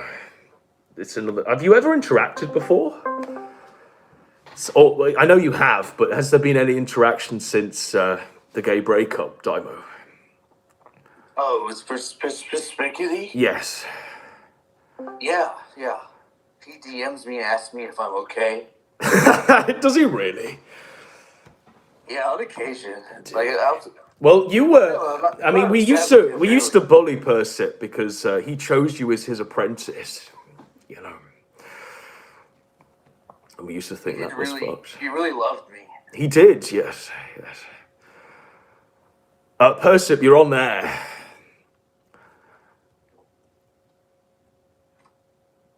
Why do you always gotta travel with your gay posse? Well, these are just the people calling in, Daimo. Well, you added Brian, and you added Persip. Well, they're in the chat raging at you, wanting to drink your blood. So I thought they'd bring something. The people want to know. You tried to outschool me on film. But I think you just outed yourself as a Reddit snob. I don't pretend to be anything different than a man of just great taste and a man who enjoys to be entertained.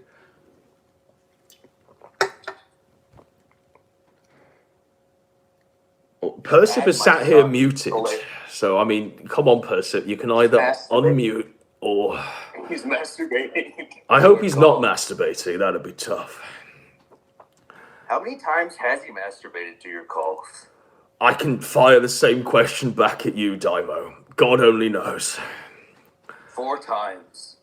You've got to confirm 4. Yeah.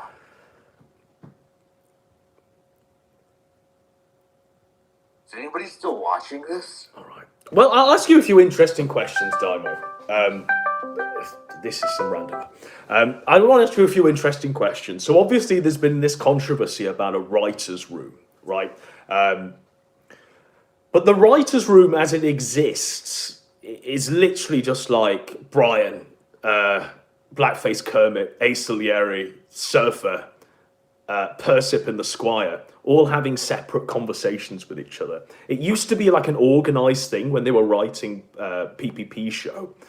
But I challenge anyone to gather any sort of interesting, meaningful show out of what's posted out of the 7-way schizophrenic monologues that occur in that writer's room. What's your take on the writer's room, Daimo? I know you've been very vocal about it over the years. See, that's very clever because you're putting me in a position where I have to do something. Yes, give an opinion. Very clever. It's very clever. I admire that. Well, I mean, I just want an opinion, and I want the take on the writer's room. Well, if the writer's room really is gathering your links and stuff, I think that is very gay. That's sort of against your whole shtick. Yes, I'd agree. However, as someone who may or may not have been part of a group that somehow got turned into a document that someone had to sign to prove that they were part of a group, yes, that did nothing but play Civ, I can understand how things can get out of control if you play your cards right. So, if we're being honest, I just really want to make fun of you because I think you're kind of silly. Yes. So any angle I can take, I will. Because no one will make fun of you. All right, here we go. Oh, Can you hear me? He's here. All right, we can hear you, Persip. Have you finished? Yeah, you're on my laptop, so it's pretty scuffed, I'm sure. Are you finished? So what's the question? I think he's finished. I missed all of this stream. Right, we were asking about the writer's room. We were asking the about... writer's room, yeah. Yes. What about the writer's room? That's your creation, Adam. You and fucking Brian. You know it is, too, right? So the writer's room, as I always understood it, was I came into that group Discord with you all in it, providing shows for PPP, and I was like, these are PPP's writers at this point. This is kind of fucked. And I labelled it the writer's room from now on forward. Can we be really honest here for a minute? Can we No, really just be super honest? All lies. We always had that. We always had a group chat where we always put stuff together to do shows and just talk. How many viewers have we lost? 3 years. What? We've lost 30 viewers since we started talking. Sorry, continue. Have we? But, I mean, whilst it might have been that for, people posting stuff and going, oh, look at this, there was I certainly never knew it as an organised thing where, I mean, it literally got to the point where he'd come on, he'd demand the show be there for him, and you'd have to present it in a narrative, put it all in a mega, and get him to, go through. I don't know if he'd demand it. I'm certain he did. I mean, he begged on bended knee every night. What would happen was he wouldn't demand it. He would beg us. He would beg me. He'd call me up Thursday night, and he'd beg me to help him put together a show for Friday night. Yes. Hey, can I ask you a question? May I ask you a question? Yes, Diana. Sir? How come every time you guys stream together, it just turns into, ex-girlfriend, let's talk about how PPP was bad? Can't we just move on? I don't want it. Well, didn't you bring this up, Daima? No. No, I brought it up. I did. The thing is, Daimo, you've got to realise that. He clearly wants to talk about it. So Well, for me I especially. homosexual breakup in my time. I don't go around hawking my wares. Well, for me especially, This Daimo. boy pussy is free now. For me especially, Daimo, the issue with PPP is probably less homosexual than it is with like Persip and PPP. Mine was I literally had like an apprentice. I had someone I was making content with, and I had someone who would every single night was saying, "No, I won't become Andy Warski. I won't grift. We're doing this just to create some sort of memorable shows and stuff like this." None of it was a conversation about money, about slot machines, about becoming 600 pounds and dyeing our hair and becoming a true. It was literally about the content and the organic content at play. Now, it would have been easier had he have just shuffled off, but instead it's this bloated corpse that constantly reminds me he's here. And for real, the real thing is, when I look at him, I just feel shame. I feel like it's my biggest L. And it continues to live. I feel like, Daimo, I feel like Dr. Frankenstein. That's what I feel like. Well, don't feel too bad, Godwinson. Rudy, I still talk to Rudy, and he's still around. Rudy was one retweet. Rudy was one retweet. Yeah, Adam. There was no time investment. There was no training in the dark arts of the Kilo Doggo 2007. I have DMs. You dressed Rudy up in that outfit. There was more training of Elaine than there is of Rudy. I mean, let it not be forgotten that you were one of my apprentices at one point, Daimo. I was a retweet as well, yes. Literally a retweet, But for real, the reason why, and also it's hard not to make content on PPP and Warski when they literally are doing what they're doing. I mean, it's pretty scandalous. No, you just make it on you, man. Works just the same. Well, I missed that, Daimo. I think I was talking over you. I just make content on you. Then I don't have to make content on PPP. Well, I think you should make content on me. I mean, if you put content, I think you should. I like the little clips. Yes, and it should be longer than just clips. Because here's the thing, Daimo, and you've said it in streams before. You've said, why doesn't he just play these clips and do a show? I need more than like a 30-second clip of you dressed as me in a void. There needs to be more to hang the show on, Daimo. You must realise this. Well, it was like 5 minutes. It wasn't 30 seconds. But 5 minutes is nothing really. We need something like where you're literally drinking the blood or going through some bullshit. Look, it's okay if you just don't want to do it. You don't have to cope about it. What does he want you to do, Adam? Videos on the 30-second clips. You don't have to do it, buddy. You want response videos? Is that what you want, Daimo? This is what I taught you? To beg for response, 30-second response videos? I'm not begging for a response. I asked him if he liked it, and you go in the chat and say, Godwinson fears you. And then it works. Then he ignores it, and then it perpetuates the cycle forever. I don't know if it's working too well, buddy, but... I'm happy. I'm making my videos. I'm having fun. That's all that matters. I mean, for real, I think you're valuable to the sector. I think the addition of an eye-patched samurai it has definitely been an improvement of the sector before you. You and Shaggy were definite great additions to the sector. Where have I put the other? Shaggy's great. Where do you stand on the bubbles question, Daimo? Where do you stand on the bubbles question, Daimo? Because, I mean, I didn't expect the simpery from Shaggy that we heard tonight on bubbles. I mean, do you hate that bitch's guts as well, or? Look, can I level with you? Level. I'm going to find this fake volume. I didn't watch any of the previous stuff. I don't know. I have no idea what's going on. I didn't see the previous part of the stream. Okay. Can someone fill me in? Shaggy was on. Shaggy was on.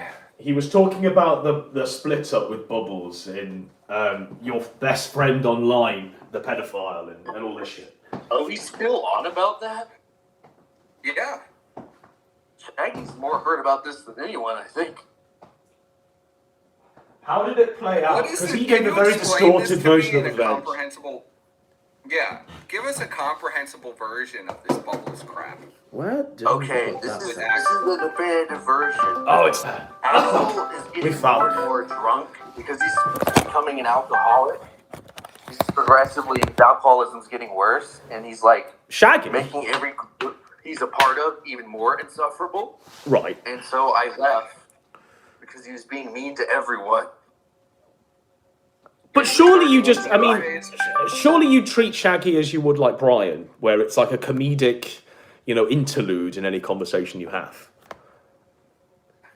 Are you saying that Shaggy's like my pet? Is that what you're trying to Well, say? no, not a pet, but literally like you're having a conversation, some random person just a person you know and love randomly comes in with some left field Mormonism, and you're like, okay, that's brightened our day, let's get back to business. You laugh and you enjoy it for what it is. Shaggy is a living saint, and I don't like the way you're referring to him. I mean, I think Shaggy's very entertaining, to be honest. I think he's extremely entertaining. I had him on my show for your Memorial time. He's mobile now. He could sail over there any day now. I mean, there's a... If he ever wants to sail across the channel, by the Atlantic, the pond, then by all means, Shaggy, you'll have a place here to stay. He's invited to the Baronet's mansion. Is that what No, he can stay on the river. That's fine. He could stay on the Thames. Yeah. Well, there you go. Just watch out, man. He's mobile now. Brian, I don't understand, Brian, why you've been raging in the chat. You literally have a chance to just talk to Daimo and slit his throat and drink his blood. Does Brian think I'm a pedophile? What's his deal? We don't Is he upset? I mean, I genuinely couldn't tell you the inner workings of Brian's mind, to be honest. Brian, tell us your problem with I made that one video where I pretended to rape him, but really I've done nothing to the man. That was a good one. I mean, you kind of pretended to rape him in a video. I mean, as far as I know, that's illegal. I haven't received any letters from Brian about that. Clear? Right, and this is the thing, the way the sector is supposed to operate, you can, record performative rapes of another man and not be in any fear of litigation. But for some reason that's been lost. Brian says he did. Brian, I think you shared it to us. I don't think of anyone in the sector as an enemy. I think of all of us as colleagues. This is professional wrestling. Yes, I agree. Yes. We are colleagues. That's right. We are colleagues. Now you're getting it. This is how it works. I always believe this. You just gotta play it up. Yes, you play it up. You play it up. Now, obviously, sometimes feelings get hurt. Obviously, when we went in at fucking Gahul's sister and we did the art competition, we thought that would be a collegial. We thought that would be collegial, but alas. Collegial. Sometimes we overstep the mark. Sometimes we misinterpret collegial antics like raping Brian on camera, performatively. Some mistakes were made. Some lines were crossed, alas. The lines are always crossed. Look, can't rape the willing. But I see people like Daimo. Anyone who makes content are a step above the insects that just post text all day. Anyone that goes out there and makes any form of content is a lot better than just insects sitting in chat all day saying chat always wins. You're more of a colleague to me, Daimo, than insect in chat saying chat always wins. Than T-clips. This is really gonna set off the schizophrenic. You're really rattling their cages. Yes. Well, it's all true. Well, Perspect doesn't really make any content. He just uses AI. Yes. I use AI, yeah. So, I don't know, do you have a problem with me, Daimo? Is there a problem? No, I haven't had a problem. You've been very butthurt with me, and now you're not. So I don't know, man. Well, I am butthurt about it. I'm always going to be butthurt. Dude, why? It's been weeks. What? I mean, he betrayed you. How? It's part of the game. Part of the game. Right. Well, I'll tell them how. I'll tell them how he was betrayed. You leaked DMs, Daimo, and you snaked straight I did away. it like 15 times. You did it 15 times. 15 times. I didn't care the first like 10 times he did it. Look, I did it one. But then when I have, so he had Axel start reading my DMs from that to a Norwegian pedophile. Is that so bad? Yeah, you're like literally reading my DMs to a Norwegian pedophile. I read one DM. That's one we talk about their lines. No, it wasn't one DM. You guys had a stream where he repeated it like paragraphs. And now you guys are saying it was one DM, but it was paragraphs.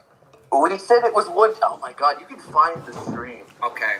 Well, what was the DM? Like, who gives a fuck? Who gives a fuck? I read my DMs all the time online.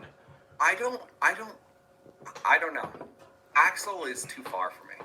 I mean, I agree. I mean, we talk about collegial antics, but I mean, it's hard to be collegial with an actual pedophile, Daimo. You know. He's not a real. Look, I'm gonna stand up. I'm gonna say. I mean, I've heard this cope. He's not a real pedophile. He just pretends to be a pedophile. But say that sentence slowly and let that sink in, Daimo. Look, I know that you have trouble understanding things because you're Anglo, but look, he's like a sad alcoholic that lives at home with his parents. He has no access. Why, as a sad alcoholic, would you say, I want to rape children? I want to fuck Why do children? people say I'm late Nazi? Like, it's just the same There's thing. no look. I mean, it's not the same at all, Daimo. Like, come on. One is literally like dressing up in an eye patch, going, you know, today. Oh. I wouldn't. Another one is literally saying they rape kids. Going and talking to children. And also, like, have we forgotten that he's had multiple Discord servers taken down for images of kids being in them that have been taken down by Discord, and the reason given is that it has CPN. You know. I can report any Discord server and they'll take it down for that. But I mean, this was not really strict. This wasn't just any Discord server. It was actually ran by a guy pretending to be, or saying that he's a pedophile online. Look, I'm not really associated with him anymore, so I'm not going to wipe his ass for him. Yes. It's a retarded thing to do. Yes. But I never saw him do anything untoward, is all I'm going to say. Well, what's the obsession with being in this Discord? I don't even understand. What is the obsession with it, being in this? There's no moderation, so you don't get banned for no reason, like every other Discord in the sector. Okay. You know how much discrimination I face every day for Spickety just trying to shitpost? Shitposting is a human I right. never bother to argue with people in Discord servers and try to post stuff. Just do a stream. You do That's argue. what I don't get about you. That's what I don't get about you. Why wouldn't you just do a stream about it? Because not every autistic person is worth a stream. Sometimes you gotta keep some for yourself. Like who? Like you. Like me. You walks right into that one. Gotcha. So you're raging about me in Axel's Discord server? Is that what you're saying? Sure. It's Every kind of day. weird. Every day. I'm weird posting about admission there. Spickety every single day. I believe it. I saw the Council of Evil chat. I mentioned many times in there, so I do believe that. You read all of that? I read some of it, yeah. What a fucking nerd. Who gave you access to the Council of Evil? Was that leaked or was that surface That was drop? leaked, yeah. It was leaked? That was leaked. Can I have a read of some of that? For Speckety's flexing that you I have my pages, laptop. I don't have it. like I don't. 400 pages. I don't of even shit know if I posted. have that saved. It was posted all over Cal. It's on the Kiwi And they Farms. were like, if you wanna read it. so literally, like, Gahul is literally putting Ashton's face on target dummies and, like, shooting it with MK-47s. Based. And he's, like, posting the screenshots of them and stuff. It let was pretty me interesting. clutch my pearls. I mean, that sounds pretty. That sounds great. Gahul told them about his rape. Gahul really was the star of that group chat. He told them about his rape in middle school. He was raped. No. See, I don't feel like Crispin is like good-hearted because everybody says he's good-hearted, but like, why are you saying this? I don't Why are know, you doing this? Adam. Do you think This I'm is very good-hearted? nice. I mean, you've just come off there with like dropping the guy's rape in front of us all for all We insundry. talked Just about it on a live stream just recently, where somebody. We're just having a nice time. You're talking about people's rapes. Yeah, he talked about it.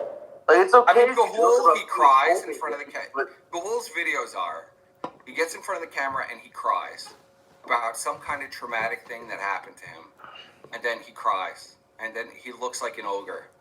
And It's you're not gonna let fascinated. you. I'm not let you shit on my buddy like that. Well, you know, that's Gahul. I don't know what to tell you. You don't agree with that assertion? I have never seen him cry in a video. I mean, oh, you are lying. I mean, people are saying in the chat. I mean, they're finding it hard to believe that Gahul was even raped. People are saying like no one would rape Gahul. He said that a group of boys rubbed their penises all over him. Oh my lord, Jesus! Is that embellished or is that reality? No, that's not embellished at all. He literally said they would take their penises out and put them on his face. Jesus Christ! This is not embellished. Yeah, that's tough. I feel like Gahul is like. Respectfully reads like 2 lines of a chat and then writes a whole novel in his head. Yes, well, that's my talent, bro. I don't really believe I don't need much.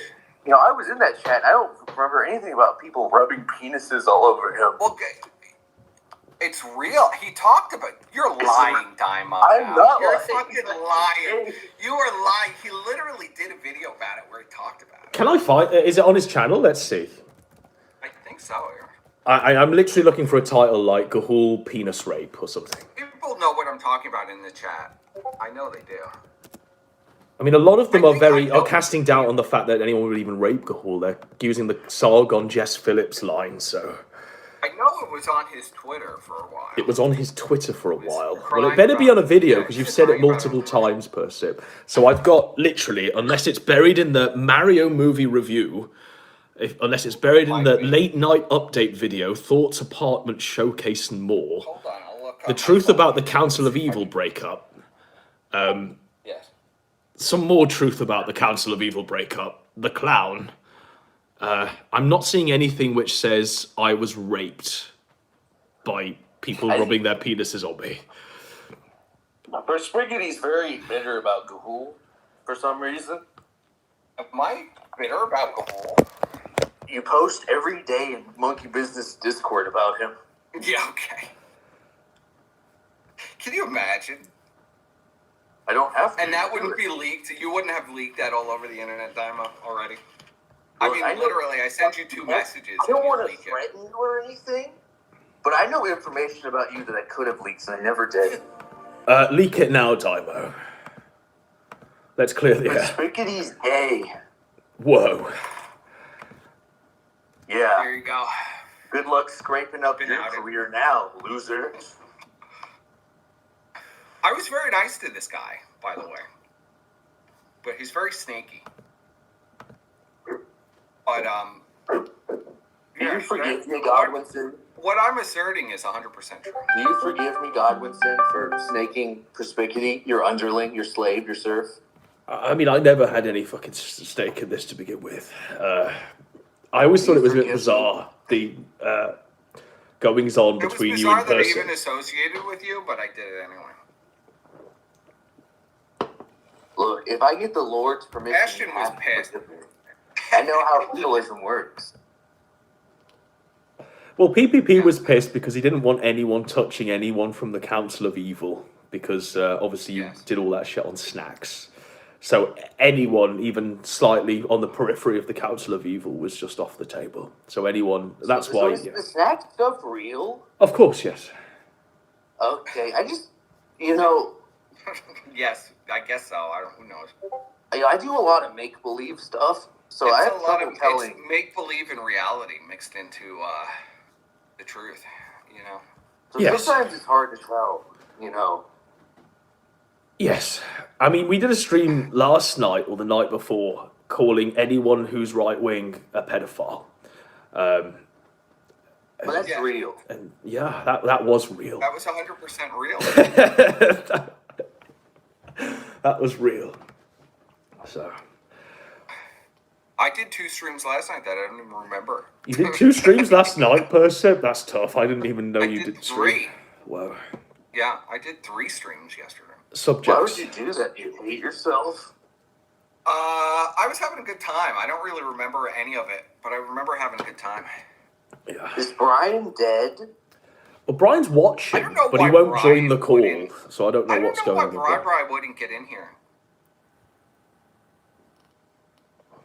Is he scared of me? I'm gonna write it up. I'm gonna What chalk is it up. to Gahul's he's terrified of me. What is his Twitter? Gahul is Look it up on Gahul is Gahul on Twitter, isn't he?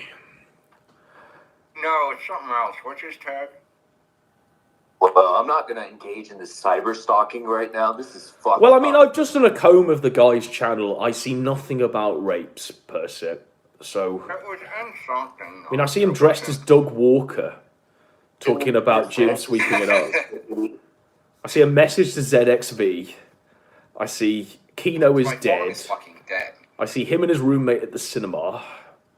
I see the Gahul Christmas special. Do you think do you think he's actually sleeping with that roommate? Adam? I have my theories. Yeah. Yeah, 100%. He moved across the country with the guy. It's weird when you have a guy who's like a bitter incel, but Here's the thing that I've noticed Brian about you, Brian. person. You see gay in everything. You see gay in I like do see gay in everything. everything. You know. Too bad he doesn't see gay in himself. And I think it's what you call what's it, confirmation biases. I think that's what it. I think you look for it Well, and have you I identify. ever been wrong, Adam? Well, I mean, I don't think that Fuentes is gay for real. If there was a gun to my We've been head and I had to debating say, this is for Fuentes gay? 3 years. I don't think he's gay. Bro. I just You're think he's so an incel. coping on this. I just think he's an So he incel. just hangs around with a bunch of gay, that all these alt-right guys that just turn out. Do you know what? You know why Persnickety's gay? He once caught a glimpse of himself in the mirror. That's true. That's why he's gay. And he was like, "Oh, who's that gay guy?" Yeah, I was like, oh my god, who's that handsome devil? You gotta work on your bands because every insult you have is like, "That guy's secretly gay." Yes. Well, Come I on, think the you whole do better. really is. I think a lot of these incel guys are gay.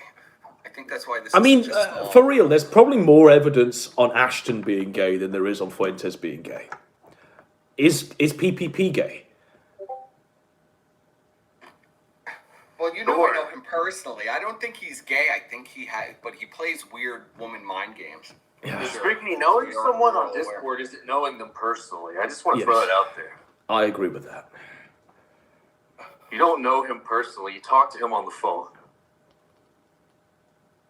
Okay. Yeah, put you in your place. I can't say I know Noah Barron because I had a phone conversation with him. Well, it's a little different, but I mean, I kind of think there's a valid point that Daimo brings up there. I know that he was like weeping and shit, but ultimately, like he was, you know, like him and Surfer were closer, weren't they?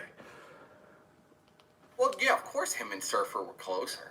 And it was, I mean, they weren't talking every day or even having as much interaction as you and him were having, but ultimately, they were still inhabiting the same space and all that shit. We were talking a lot. All right, what do you want from me? How big is his penis, Persip? Well, we all know how big his penis is, Daimo. He did a live stream exposing it all. Oh, that's right. We all forgot. Inverted. Yes. So, okay, so I. But it baffles me. So So here's the thing: when we talk about Fuentes being gay, real talk, behind the shop talk. Here we go. How there's a hesitant pause when we ask you if Ashton's gay, when there's, you know, evidence of him literally living with men. He's living with a man now who's like 10 years older than him, and he's in his late 20s. There's not any woman on the scene apart from weird Discord catfishes. And one was a literal Irish tranny. I can't see. I mean, I can't see his 600. I just can't see it. I can't see him, all 600 pounds of him being gay. I don't know. Well, like 300 pounds then? I mean, At 300 pounds, I couldn't see it really either, but. and the intricate way that he could describe raping Ethan Ralph, I mean, that that's wasn't. always been a red flag, yeah. I always thought that was I've never heard anyone talk about anyone. I mean, Daimo even cut a promo on Bry, and even when Daimo was doing his performative rape of Bry for a video, It wasn't as intricate and in depth where he was describing Brian's orifices and how wet they'd feel when he was sliding inside them and shit like this. Yeah. Yeah, I don't know. I don't know how that feels. I'm sorry to ruin the joke, but I don't know. Yes. I've never raped Brian before, so I don't know. He fantasized about prison raping people. And obviously as well, it's prison raping Surfer. Exactly, yes. And also as well, when we talk about the evidence stacking up, That's fine. every time he talks about any one of his former friends, I mean, whether it be Surfer, Gahul, myself, you, Bry, Squire, Acer, any of them, he always calls them former lovers, which is a red flag. Yeah. I mean, he literally says former lovers. Yeah, I know he definitely calls me a former lover. And then there's obviously the Freudian slip where he was saying, I felt uncomfortable sitting any further in 4-hour other gay men. And then he goes and he corrects himself. So, I mean, that was a red flag as well. But if Fuentes had said that, would that have been a smoking gun? I think Fuentes actually has said that. I think Fuentes has slipped many, many times. Yes. I don't know. You stayed there for a month, Adam. Did PPP ever make a move on you? No, but so here's what I recall, and this raised a real red flag at the time. Surfer and him had like a domestic argument, and I was just sat there high as fuck. Yes. And they had a domestic argument, and Surfer was pressing him and asking him if he was a queer. And yeah, there was something that went on, and I was a bit like, whoa, what's going on here? But honestly, I can honestly say that, he seemed... Surfer also used to run around the house naked. Yes, but it was encouraged by PPP. But I can honestly say, he wasn't talking about banging bitches. He wasn't talking about any of that. Any of the guy stuff that you talk about. I mean, someone would walk past you, go, she's got a nice ass. He'd just sit there. But that didn't raise a red flag to me at the time. I just thought he was PPP. So it's strange. Could you describe the smell for the audience? I mean, what's there to... It was shit. It was shit, you know. It was human feces. Like, he cannot clean himself. Well, of course, yes. But the reality was, PPP was asleep a lot of the time. The guy would... I mean, we watched 1917 Dymo in the cinema. He fell asleep like 20 minutes in. We watched Parasite, fell asleep like 20 minutes. He'd just fall asleep through any movie we'd watch. So... That sounds about right. Yeah, he wasn't really awake most of the time. The times he was awake was on camera, which was weird. So a lot of the time in between shows and stuff like that, he's literally just asleep like a Snorlax.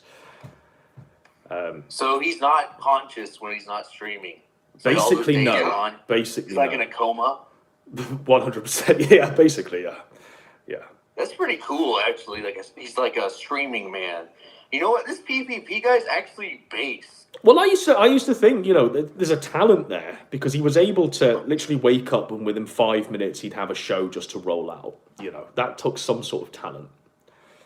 You know, he'd sit there with like a notepad and just go through all the timestamps of what he was going to cover. 10 minutes later, he was ready to go, you know, and then straight after the stream, it would be get high, fall asleep.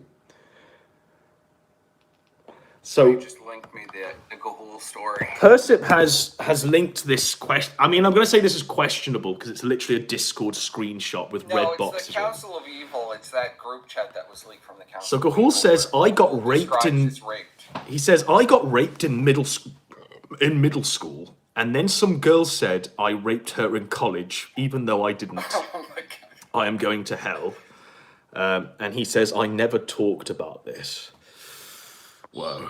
But what that is lacking, Persip, is the detail that you embellished it with, where Gahul was raped by many penises being rubbed against him. I have the video too. I got the video. Thank you, Squire. Okay. I thought you were dead, Squire. I was worried. It's pretty fucked up. Why do you want to humiliate Gahul, Perspicuity? Can we talk about... You called me a liar, bro. You called me a liar. You are a liar. Going through some high school memories. That's what this is called. Yeah, I told you it was on his channel. I was like, well, I mean, I have yet to see. I mean, this is. And talk to you guys. I've yet to see it.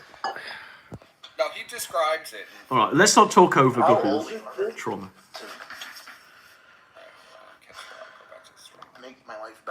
don't This know. is brand new. Again, I think it's kind of fucked up, Beyonce.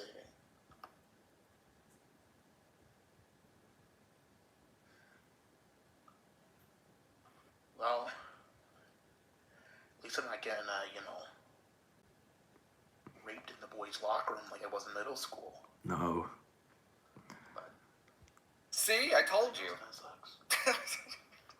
Hope you have hope everyone else is not depressed. Wants to kill himself like I do. No, Ghoul, please. Hope that's not the I case. told you. No, well, you told me that. I mean, he just said he was raped in the boys' locker room. He didn't say that they all rubbed their penises on him. Yeah. You know, I mean, that was an embellishment. Poor guy got raped. No, it wasn't an embellishment. He describes it. He didn't there. Linked me that. He literally just said, "I got raped in the boys' locker room and I want to kill myself." So he didn't And then graphically he wrote a describe. 5-page poem about it. Yeah, no. You're fucked up. Let me see if I could find the full thing where he describes the boys rubbing their penises. Jesus Christ. It's not real. It's behind your eyes, dude.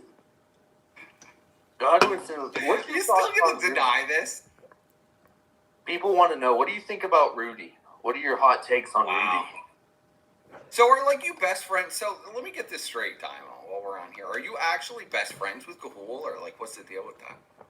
They had like a meetup. Yeah. PPP style. Yeah, we're best friends. We make macaroni bracelets together. They walked in slow motion I on the know beach. you went on a they went on a gay cruise together. I know Now, that. is it a gay cruise or is it just a cruise? Like,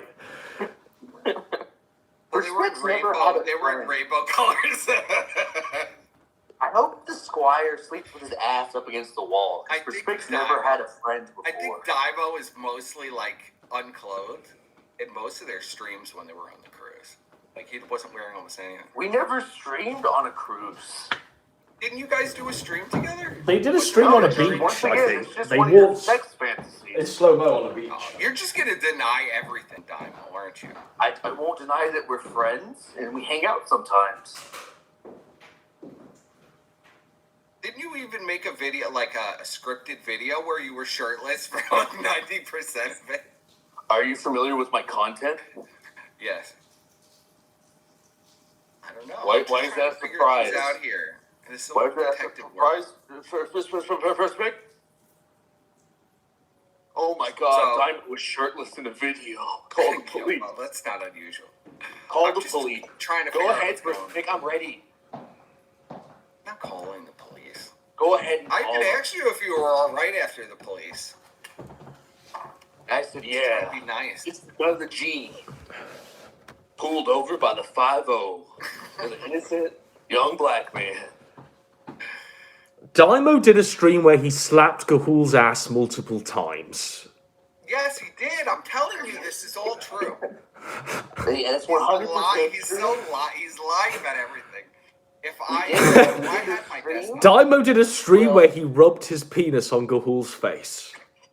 We did a I don't stream know like about as that. a joke where I gave Google head and then swallowed, as a joke, Yeah. But I do think, Persip, that you definitely see gay in stuff that really. I can't believe you're gonna sit here, Adam, and say that Fuentes, even after I don't think everything that's Fuentes, happened for real. I don't think Fuentes is gay. I just think he's an for the incel. last 3 years. I just think he's to an be incel. fair, Godwinson is taking cozy money, so he kind of has to change his position now. But I mean, right? So Fuentes is like socially awkward. I mean, he's literally had women throw themselves at him. Socially awkward. I mean, he has. He's had women like throw Wait, themselves at him. Do you honestly think he'd jump at the chance of Milo through himself? I think he's just like an I incel. think Ralph is looking pretty He slim literally, lately. he literally admitted to staying in a hotel room with one bed with Milo and sleeping in the bed with him. Now, did he do that? Did he actually admit to that? Yes, yes. In the same bed. Yes. In the same bed. Right. And he said he tried to resist Milo, and he didn't want to do it, but he did it anyway. I mean, this sounds to me like a full-on confession of being having sexual relations with Milo Yiannopoulos. And if this was true, Yes. I'd know about it beforehand. I Are you mean, for real? people are saying, nope, he Everybody slept on the covered it. floor. It wasn't the same bed. Yeah, well, after he changed his story. It was the same room, not the same I bed. hate to jump on this. None of this is boring true. It was just the America same First hotel room. bandwagon. But what's with these guys like confessing on like interviews that they're gay? Like, I don't understand why.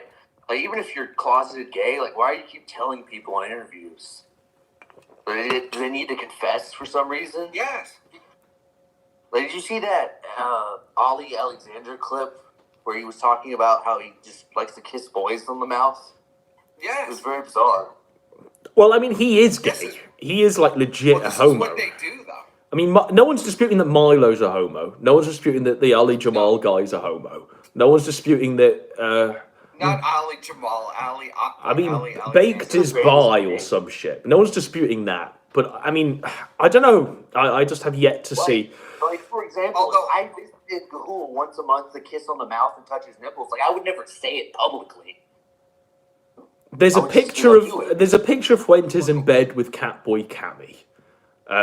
Again, that wasn't actually Nick. Even though we made it seem as though it was Nick, it wasn't Nick. It was someone else. It was Nick. It looked just like Nick. But it wasn't Nick. Like, it was someone else. Honestly, like, I don't think he's gay. I genuinely just think he's like this awkward incel that's not had sex. I think he's an awkward incel that primps and preems himself all fucking day. Your problem, Perspicuity, is you suffer from Western dualism. There is a third way. There is a third way. Not having sex with anyone. And I think he's one of them. I genuinely do think he's one of those like weird third way guys. You know, I think if Fuentes was like an animal, he'd be a seahorse or a grasshopper. You know, just this asexual creature. We're gonna, you know. I mean, I genuinely like would be hard pressed to. I mean, I don't think he like jacks off to pornography, does he? Yeah, he had tranny porn. He literally was doing a Twitter space, and he pulled up something, and you could see he literally had tranny porn in the tabs. Yeah, but that could have just been sent to him on Discord that he's opened up or something. You know, No, it wasn't on Discord. There's no verification that he's jacked off to that. Hey, Perspicuity, what's your favorite porn category? What do we need? A video of him masturbating to gay. I think we need 4K drone footage of him taking it up the shelf. Man? What's your porn tags, dude? What are my porn tags? Yeah. Gay. That's my porn tags. What about you, Godwinson? Tough. What's your porn tags? You know what, Daimo? I don't really watch it. You know, for real. You're more of a erotic lit kind of guy. I'm more of a. You know. Have sex. Yeah. Person. Yeah. Why read the Bible?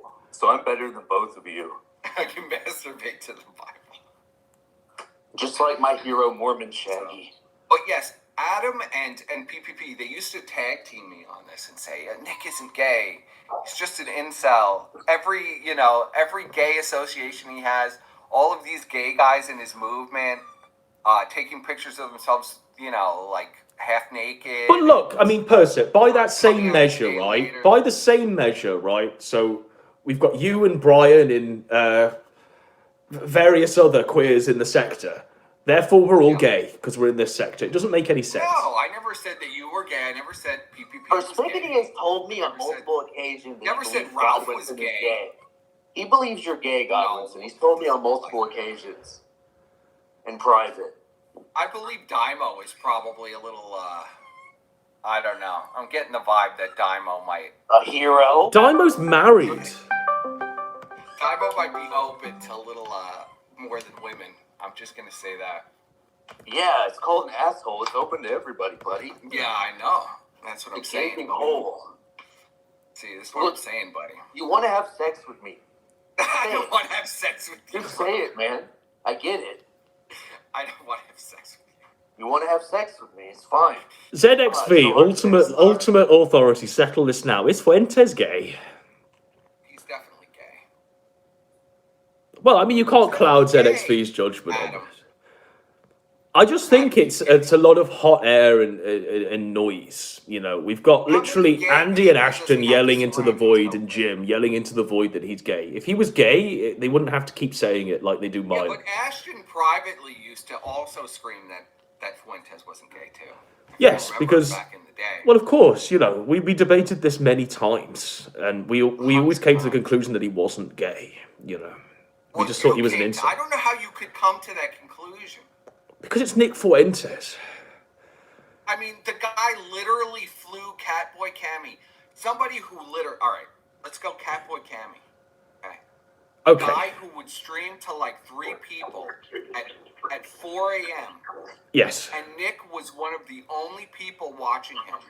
And his content was to be naked and suck on dildos and do It sexual was things ironically, on camera. dude. Yeah. It was a joke. And Fuentes flew him across the globe to go shopping with him. Well, I mean, the idea was that he was big on TikTok or something, and Fuentes thought that this was a way in to He a wasn't younger big on age TikTok. bracket He had to 3 perpetuate viewers. his He was movement. never big anywhere. But I mean, you Where can't was deny he Catboy went Cammy? viral, and Fuentes was right on the money there when he was doing all of the those streams there. He went viral in Russia. Or He something. went viral because Fuentes was promoting him. That's why I mean, I don't think he went viral outside of the Fuentes promotion, But Fuentes was kind of onto his reasoning made sense, even though it seemed bizarre. It didn't make sense because obviously Catboy Cammy was all over the mainstream media for what he was doing, and it brought attention to America First. For Spickety, the chat wants to know, have you ever bagged anyone decent looking? Yes. Could you describe them? Were they Puerto Rican? Did they have big tits, and were they blonde? No. Clearly not. Clearly, Well, it's like, okay, people are asking, is Gator gay? I don't think Gator's gay.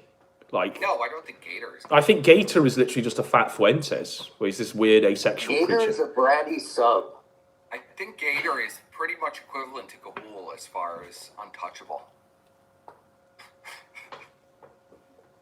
Gator literally looks like a fucking 300-pound lesbian. Yes. That's cool, but who did you have sex with that hot? Can you tell us a sex story? The chat wants to I'm know. gonna tell you a sex story. Why not? Okay. Do you hate the content? What, do you want to Do get hate off to the- that? No, chat You missed wanted me it. this much, bro, that you want to get Chat off to wanted it. a sex story with me involved? All right, I'm gonna have to assume that you're a virgin loser incel. Yeah. Mm-hmm. All right, you agree? You wanna see my penis, Dymo? Is that what's going on? Let's not. Sure, Let's- put it up. Cat me? Put it up on the camera. He keeps going. Put my penis up on the camera? Please I don't have the stop. camera with me. Adam doesn't want to see that. I'm just trying to look. Yes, the he people did. are tired. The people are No, tired. that's of not hearing an the same things over embellishment, and over. Adam. The people are tired. They want to hear a different thing. It's not an embellishment. Dymo, what's the take on Daddy Jim and his ghostly apparitions tweeting about Ralph every day? Daddy Jim walked so we could run. You reckon? Yeah, I mean, he's shit, and he probably should not. I don't know what he should do. Like, Die? What would Jim do if he's not doing this? That's a good question. This is it, isn't Like, it? what This else is his does he life. have so- in his life? Like, I don't think he has like a wife or anything anymore. I assume she's gone. Apparently, she's still there, and she's looking after There. him, She's mowing the lawn. mowing the lawn. Like, no She one. invaded. I just can't imagine anyone in my life who loved me would let me like tweet about Ethan Ralph 24/7 without checking on me or like turning me over in my bed. Like no one would. Well, I someone think would she check does on those things, but she just leaves him there with the phone while she goes about her day, and that's why he's doing all this shit. Like my wife would like kick me out if I did that 24/7. Do you think it's like, I've been thinking about this. Do you think it's a Munchausen by proxy? Or do you think Jim is like actually sick? I don't think I it's think sick. it's just I think it's a lies. I would tell Jim, you gotta get out of bed, bro. You gotta leave the house because I can't take care of you all day while you're in like this creepy, anime dungeon in the basement. You gotta I get think out. a lot of people in the sector like to overcomplicate things. I think Jim's just an old bitter loser that never accomplished anything in his life, Yes. Yes. Well, and that's I the mean, real reason. you know. But I don't think he's dying. I think he might think he's dying, but he's dying at the rate we're all he's dying. definitely got the Munchausen's. He probably just doesn't want to stream anymore, so he says, "I'm dying." You can never see a layperson just start talking about like all of these. He had every single diagnosis memorized. That's and wrong. He just repeated it live on the stream. And that's very strange. And he was saying doctors were telling him things that I'm absolutely positive no doctor would tell anybody. And I Doctor just doesn't feel like tell you have labyrinthitis when you have. I just feel like the simplest answer is probably the truest. And what's that? Well, that he's just a sad, bitter old man. He doesn't want to stream anymore because he can get free money. So just say that you're dying. Yeah. That's what I'll do when I don't want to make videos anymore. Just say you're dying. Okay, cancer. Shave my head. Oh no, I have cancer. Well, the thing is, Dymo, he did this. He did this about 7 years ago now. I mean, when he came back, he launched that Patreon because he was dying and he needed money for the bills. He had like tuberculosis, remember? And you know, there's been countless streams since. So, and there'll be countless streams again. So I mean, well, that whole tuberculosis thing was amazing. That was 2018. That's 5 wrong. years ago. Yes, 5 years. That Jade caught tuberculosis at a dental clinic from a Somali immigrant and then somehow gave it to Jim. Yes. That's insane. That's almost, first of all, it's almost impossible. It's also insane. Where are they, like in Minnesota? Yes. Yes. And yeah, it seems very far-fetched. But I say, I mean, he's been dying for a while from many terminal illnesses, and this is just the latest in a long line of them, really. I mean, the man has terminal cancer. Apparently so, yes. Organ failure, TB. Hulk Hogan syndrome, white lab coat syndrome. Yeah, white lab coat syndrome. Nobody would call being nervous of a doctor white lab syndrome. What about the floating eye syndrome, where his eyeball was literally floating around the room? Yeah, he's losing complete muscle control, and then... All of this was cured, by the way. I mean, the floating eye, baby aspirin. I mean, these are his imagine own you words. go into the ER, your extremities aren't working. You literally can't even, your eyes are floating all over the place. Eyes floating out of your head. Gives you a baby aspirin, you feel better, and you say, okay, I'm leaving. Yes. Wouldn't you be like highly alarmed? Wouldn't you want to stay at the hospital if that had happened? So when was the last time Jim made something of value? Now you're talking. That's a tough one. I want to say that I mean, even about it, Jim's been dead for like almost a decade. Even that guy with the glasses streams were just reheating dead stuff. Yeah. Anything of value? I suppose killing Terry off was something of value, wasn't it? Yeah, it was pretty good, yeah. His Stream.me stuff was decent at the time. But would I say any of it was like amazing? You know what I liked with Stream.me? That prank call guy. That was fun. Yeah. Well, Flagmenko ran him off the internet. SPLC. Yeah. Flagmenko Really? used to call his callers and tell them who he was and ruin the whole bit. Oh. Yes. Yeah. He was up in everybody's business. Well, thank God he got outed as a Like pedophile. Jeffrey Epstein-esque pedophile ring is what you're telling me. Well, I think that Jim is probably responsible for basically every major person in the sector. Well, I has had an interaction or creation from Jim, right? Yeah, I'd say that's fair. Yeah. Yeah. So I guess that's where his relevance comes in. But I haven't seen him do a decent stream in at least 3 years.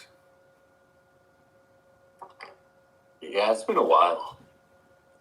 But I mean, he's been dead for a decade, so it's tough to do a decent stream. Yeah, when well, you're dead. every 3 months he announces he's dying any day. So we've been going on that for at least 5 years. The TB one was the first one I remember where he said, I caught TB from, we have tuberculosis and I'm dying. I'm going to die any day now from TB. Are there any plans to shoot the Gator script? Do you have the Gator script? Because I'd record it in a heartbeat. That would be nice. But unfortunately, it just exists. I don't believe he actually wrote it. I think that was the script. No, he said he had a whole document prepared. Well, I'm sure, if you let him sweep for you. A lot of people very upset that A lot of people DMing me saying they're very upset about Jim covering for Fragmenko. That was like the final straw for most of the audience, I guess.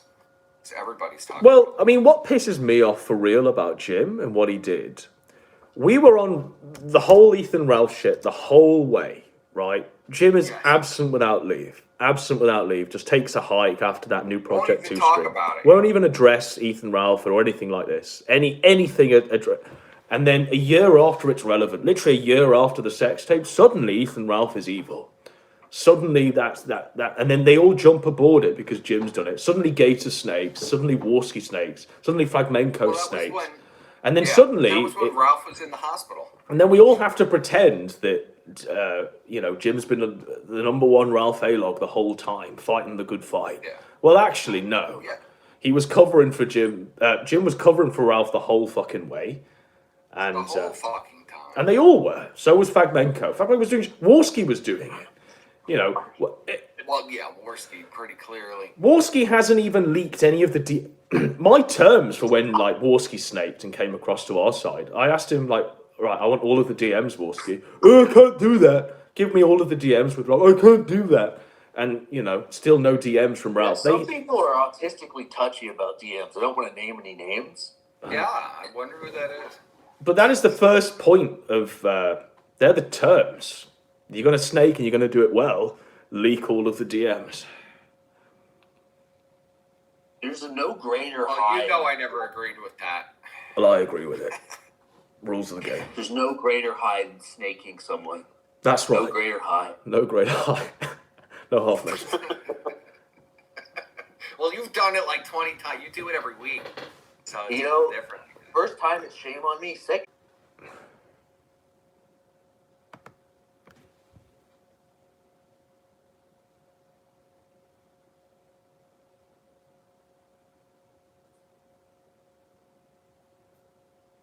Are we back? Have we returned? I think everything just dropped out for a second there. I don't know if we're back or not, folks. I think we're back. I hope we're back. Retry. I'm getting really sleepy. Are we back? Ladies and gentlemen, I think we are. It's just been very slow.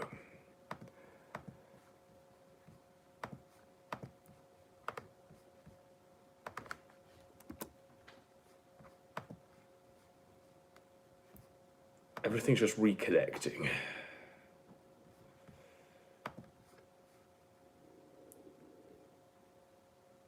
No, it looks like it's over.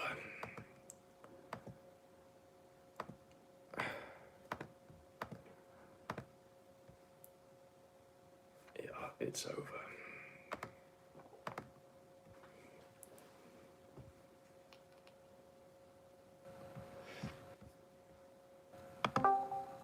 Are we live? Oh, we're back. Okay, sorry. I think my connection's just cut out. But we're back. Over, Adam? We're back. The connection just cut out, unfortunately. Oh, okay. The whole thing just went off. So. Are we done there we here? go. We keep going? I mean, I feel we're done, but if anyone wants to drop anything, by all means. We were talking about, has Ralph A-logging killed the sector? Yes. Yes, 100%. Yeah. Because it turned a plural sector that had, hatreds everywhere into hatreds just focused on one person. And then Do it you became blame that on me, Adam? No, I mean, the reality is I blame it on Josh for creating that gun subforum and T-Clips for finally getting too much. That's the whole point, Turned a plural, fertile, creative sector into one that's literally built around Ethan Ralph and anyone who associates with. So. Because I know you blame PPP on me. Can I add the Ghoul to the call? If you like. Yeah. Add him in. We'll ask him about him getting penises rubbed on him in middle school. I mean, that's not confirmed yet. All we've got is him being bum raped. So we don't have that confirmed yet. I'm telling you, he talks about it, but I don't have it on. You know, I got my laptop, so I don't know. I can't So really the do burden of proof is kind of on you, Percy. Hello? Gahul, are you gonna admit it? So we were talking about your rape in middle school. We're not talking about it. Perspicany's No, we are talking about it. with his fantasy. So, we're talking about the rape in middle school. What about You have it? declared I wasn't raped. that- Okay, so you're gonna say you weren't raped? No, it wasn't raped. It was just like I just got attacked in the locker room by a couple of guys with their dicks. It wasn't Yeah. sexual assault. It wasn't rape. Yes. Okay. So they put their penises on your face, right? They just did some humping stuff to me. What? So the question is, why do you care? Like, it just happened like years We've ago. been talking about this for hours. Why? Because I was addressing it. Because Why do you need Daimo to super address it? uncomfortable. Daimo doesn't want to talk about it, so I wanted to talk about it. I'm not really into sexual Listen. assault. My apologies. First of all, I'm sorry this is happening on Godwinson's stream, but you know this is just this is something that happened when I was a kid. Like, it's fine. Like, I know you're obsessed about me having. I'm not being obsessed. sexually You assaulted when made I a was a video. child. You made videos about it. I think I've made a couple, but it's been like years since I brought it up. So my question for you, Perspic, is why are you so obsessed with me I'm not as a obsessed child with it. being I just sexually was assaulted? making Daimo really Do you want to hear uncomfortable something because denying crazy, it. Gahul? So, He's I was- read I was- all of the Council of Evil leaks. Can you believe that? All of I it, read a lot of it. Yeah. He's read our shit posts. bro. Even I Stayed haven't up all read night most under of his the covers Council with a of flashlight. Well, what do you Absolutely. do? You have anything else you guys want to talk about besides that? Sure. Do you think Matt, Ralph do you have Avon anything? has killed the Sector? Here's what I think. Yes. No, I don't think it's killed the Sector. It just made it really hyper focus onto Ralph, and what used to be like a very like a bunch of stuff going on is now just one thing. It's been Yes. it's what happened to the rest of the internet. You know, like the rest, like there used to be like a bunch of sites and a bunch of like stuff you could talk about everywhere. Now everything's become very hyper focused on like what's going on Twitter or what's going on fucking a couple websites. You know. But half Like the time, variety. Gahul, like the Ralph coverage doesn't warrant any coverage. Like the guy falls off a chair, the guy farts. That's 12 hours. Everyone's doing a show on the same clip. Well, yeah, because fucking no one has anything else to make shows on. Because it's two problems, right? It's half that everyone like who makes videos only wants to talk about Ralph. Even us, I mean, we're doing this stream right now, but it's Ralph adjacent. But even if we're like being pro, talking about how bad it is, everything's about Ralph, we're still talking about Ralph. Yes. He's like the epicenter of everything. He is, He yes. is for everyone. He is the Sector. But the problem also is, if you don't make stuff about Ralph and you make stuff about something else, like no one watches or cares. It's both. It's both like the audience only wants Ralph content, and the creators can only make content about Ralph. Right? Like, Godwinson, you've done good videos on fucking Asa and other shit, you know, in the lane, but it always comes back to Ralph. You can Yes. only go away for so far. Everyone can. You can't get away from it because it's what matters to people.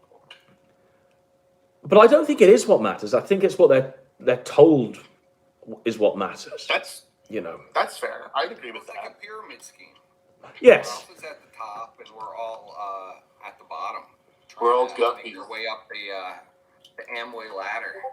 But Gahul, I mean, you knew PPP when he was somewhat human. What do you think of this whole shenanigan now, where he's moved in with Warski, they're doing this Kino Casino grift IRL, and it's... I mean, they were at one point getting 3,000 live viewers. They're barely even scraping now 10,000 views on their live playbacks when they were getting like 30,000 last week. Yeah, they were getting... Hold up, call me. I have to...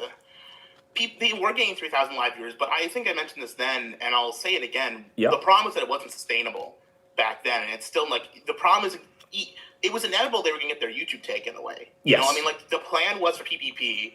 Yeah, I think Shaggy said it earlier. Like he's moved in with Warski because he can't afford that apartment on his own anymore. Like a singular apartment, even if it's a single bedroom in downtown So Toronto. if that's the case, you know, then you must be casting doubt on the money they're making, because apparently they're making $100 donos every 10 minutes. well, even if they are, like that goes. Like if you're living, if that's your entire income, okay. So let's say they make $1,000 a stream. Yes. You know, that sounds like a lot of money until you think, okay, Split that's 2 all ways, the money they taxes, yeah, and That's all like this a shit. Yeah. full-time job at Taco Bell. Yes. Yeah, it's not. It sounds like a lot of money when you hear it, but when you think about if you're like a normal person who has a job, like myself, like I don't want to say how much I make, but you know, that's not enough if that's like I'm getting a week. Like After tax, I clear about $2,400 a month. You know. Yeah, after tax. I mean, I make like $1,000 a week in my job after tax. Right. But this is pounds, and so I don't know what that would translate to. Right, but you understand, like, the PPP is making like $500 a week. That's like a minimum wage job in America. Yeah. Or in Canada. Yeah. And that's just gonna go because you got to pay your rent, you got to pay your electricity, you got to eat. The motherfucker's got to eat. He's a big man. He's got to eat all his DoorDash and his Taco Bell. I eat the whole plate. And that is a lot of money. Like, when I was over there, he was spending about, I want to say 60 Canadian each order, and he was ordering 3 times a day. And that was when he was skeletal. How was he even affording that then? Well, he was working. He was working a job then. Like, genuinely, he was working a job. And I was claiming disability as well. So. And him and Surfer were splitting rent. I don't think there was much rent going on with Surfer. Yeah, no. It was like a child's rent. He was paying like $100 for 5 months or something. Right. But, you know, it's his living situation. So, like, I don't know what else you can say about that. Like, it's his living situation. He'll figure it out on his own. But the reality is he's moving in with Worski. Yeah. And my problem is, like, okay, they've got this fucking Joe Rogan-esque style setup for their show, right? But it's still fucking, like, god-awful ugly to watch visually. Yeah, I know everyone's praising, like, the fucking set and how, like, nice people are with all the items and stuff, but the actual visual language of it is just ugly to me. Like, all the fucking red and the lights, it's not, I can't see their faces clearly, and it doesn't look better. It looks. Well, to me, Gahul, it literally looks like Jesse Pod Awful's set on a larger canvas. Right, which, you know, how much does it actually benefit versus just having a couple of cameras in your fucking thing? Isn't it fucked up how Jesse Pod Awful ripped off Mr. Deadman's set? That's true. Why Mr. Deadman has a better set than anyone in the sector. Deadman, I feel bad for Mr. Deadman. He's been around literally. He's a dirty rat. YouTube. He is. He's a rat bastard. Mr. Deadman in the street, I'm gonna katana him because he's a dirty rat. Whoa. Yeah, fuck Mr. Ratman. But surely the whole point of Worski and Ashton moving in together isn't them just sitting on OBS on separate cameras, not even being part of the same diegetic space. It's literally do Surfer PPP shows, but with Worski in the room now. Surely that's what it should be, and that would be more entertaining. But instead, they've got separate cameras. They're like showing them like in a wide angle. They might as well not be in the same space. You know. Right. If they're gonna do the Joe Rogan style setup, they need to have like an editor where like they click back and forth between their faces. Like, way too cheap for that. They would never pay. Andy would never agree to pay anybody else. Well, that's fair, but then have fucking Andy do it. Like, it's not that hard. You have a Stream Deck set up, and like when PPP's talking, you push the button to send the camera to PPP. Well, there was a third angle reveal, Gahul, where there's a plushy Sonic in PPP's like immediate presence. Who do you think sent that? Which girl do you think sent that to him? I mean, I think he bought it himself. For some reason, it seems to be. He might have won. Sonic seems to recur throughout all of this shit. I sent it, I wrote a letter, and I kissed it with lipstick. Yeah. I just feel bad because I'll be honest, I still like feel bad about everything that went down with me and PvP and like you, man. Like, it doesn't feel, I understand like shit had to happen the way it did, but like, it doesn't feel good. Like, I'm shitting on him now because he's kind of fucking turned into a total scumbag. Yes. Like, there's no denying it. He's like falling the fuck off. Yeah. But like, the way shit went down was fucked. Yes. You know, with all of us. And like, I don't get what the point of burning your bridges with all your internet friends over nothing is, you know. Camera points towards monkey business. Oh, whoa. But I mean, ultimately it became about who's the bigger whale and who's going to make me more money. He says this as well, and it's Worski, which is bizarre. Well, I guess in the short term, but like, you know who's going to make Ashton more money is Ashton getting a job. Yes, and I always said that at the time. Clearly. The way to become a professional YouTuber is not like the reality is, even if there was no drama with like his old stuff, the current content they were making on Kino Casino is unsustainable on YouTube because it's going to get banned eventually. Well, it's Right? been You can't banned see the things twice that they're now. saying. I mean, they're on a third backup channel that's not getting any views or subscribers. Exactly. They're on Kick or something trying to rebuild on even it. if you're even if you are targeting like people that like the left is like approved targets, you can't see the kind of stuff that they're saying Yes. long term and be a monetized YouTube channel. You can't. It's not okay. They're That's too not what YouTube stupid to allows. censor themselves and run it like a professional enterprise, you know. Right. It's not like they're fucking Ashton's Mr. Beast. You know, I mean, he may Yeah. eat the Mr. Beast burger, but he's not fucking like an actual YouTuber. This is not like an actual YouTuber enterprise that makes real money, where you're running a fucking professional channel and you're uploading videos.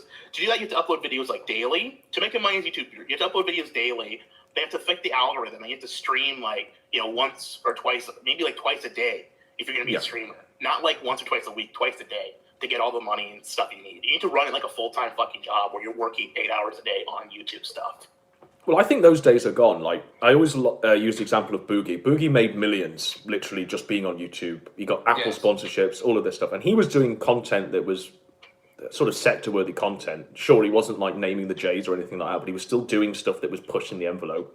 And those days are gone. I don't think you can do that now. And Boogie made more money than anyone's ever going to make, especially in this sector. Yeah. And Boogie, well, the thing is also, Boogie was, to be fair, Boogie came from fucking porn. Like, he came from porn production, so he knew how to fucking hustle, because he knew how much fucking... He ran a porn website, didn't he? I don't know if he came from, like, porn production. Right, He runs the porndude.com. Yeah, that's him. Don't you think it's more like a DSP type situation though, where Oh, this current stuff is definitely DSP tier. Yeah, all of it's DSP. It's it has nothing to do with an audience. It has to do with they have like a stable of maybe 10 pay pigs, and they pay big, and they're making enough money to somehow support themselves. So why even bother? Well, I mean, my analogy for the DSP stuff is they've tried to turn Ralph into a DSP, but the creativity around Ralph is far less than the creativity around DSP. I mean, there's no... Well, it's just we want Ralph dead, we want Ralph in jail. Yeah, Ralph Well, Farts. it's the same creativity, really. No, I mean, look at the songs that come out every fucking day on DSP. I mean, the way they clip him, the way they... true. I mean, there's more creativity around DSP than there will ever be around The Ralph. thing with DSP is that DSP's legacy, he's got length, and the reality is he still has enough real viewers that it doesn't matter. Whereas I think Ralph, as much as we can be Ralph males here, but the reality is most of the people who watching Ralph are either hate watching him or like ironically hate watching him. And he knows it. Actual Ralph fans are like there's not many. So DSP actually has like people who watch DSP to watch DSP. It's not many, but he does. I think if you're comparing, so that means Kino Casino will be the sons of Kojima, right?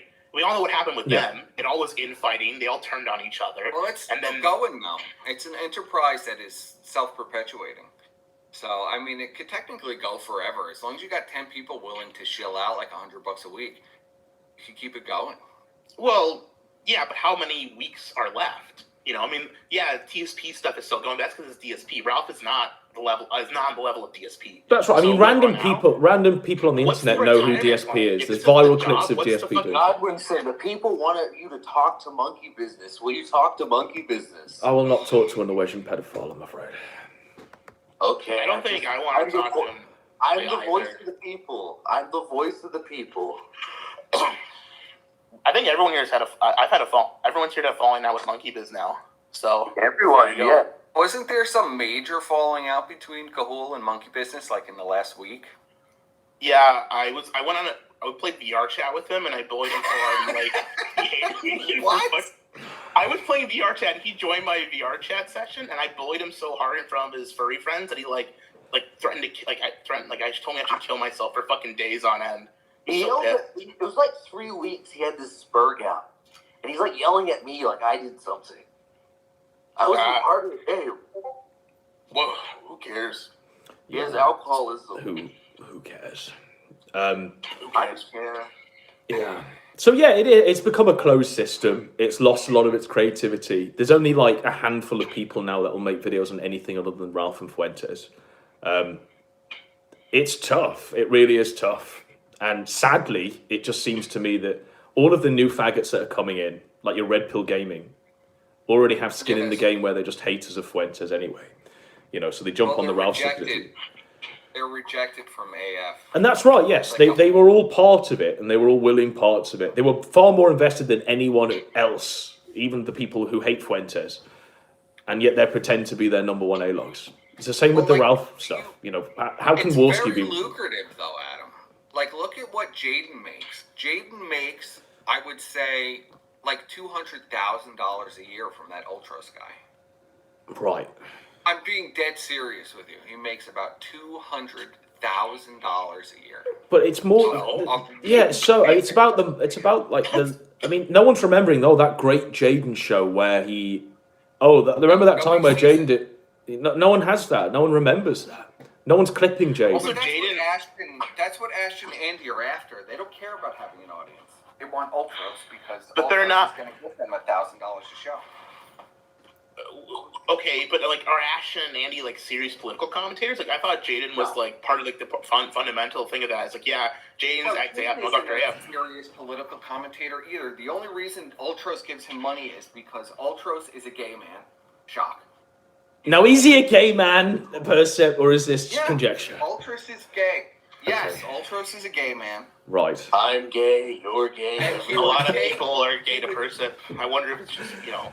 No, it's just everybody in the sector is gay. I think there's probably more weight in Gahul's thing, because obviously Jaden McNeil...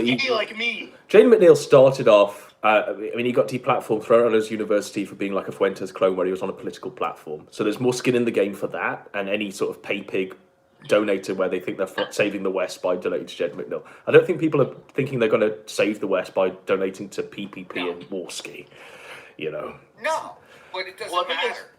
I think the problem is that, for me, PPP and Worski already peaked in terms of like potential viewership and potential reach. That peaked multiple channels ago. When you're on your second or third channel, you got to rethink and reorganize. I mean, the reality is PPP and Worski should have started like done the right thing and started their own website professionally and not fucked up like they did with fucking whatever the comfy.stream or... I mean, this is the Brian take. Brian thought they should have gone off and done their own website and done stuff like this. I mean, my take was they should just do other topics and do the research into them. I mean, is that too hard? What's the only way forward from here? Like, what's the only thing we haven't done short of a Channel Awesome movie where we all fly to the same location and fight each other with swords? That's the only thing we haven't done at this point, Dimo. Is that what we have to do at this point? Or else it's just endless Ralph Fuentes streams or performative rape streams. I'll do that. That's the dream. That's like the ultimate pipe dream. It's the anniversary special. Kick-Assieth 2. When's the anniversary of Gamergate? I think it's sometime in August. Yeah. What's the anniversary of Gamersgate, Brian? We're coming up on the 10-year anniversary of Gamergate. Oh my god, August. And what a decade it's been. What a fucking decade. It'd be a perfect way to send out the sectors. We all get together and commit ritualistic suicide together. But this is it. If we chart the course of Gamergate to the current point, so every year there was something crazy. After Gamergate, what did you have? You had like IBS, alt-right, liberalist, Sargon. And great scams like Bully Hunter. All of this shit was happening.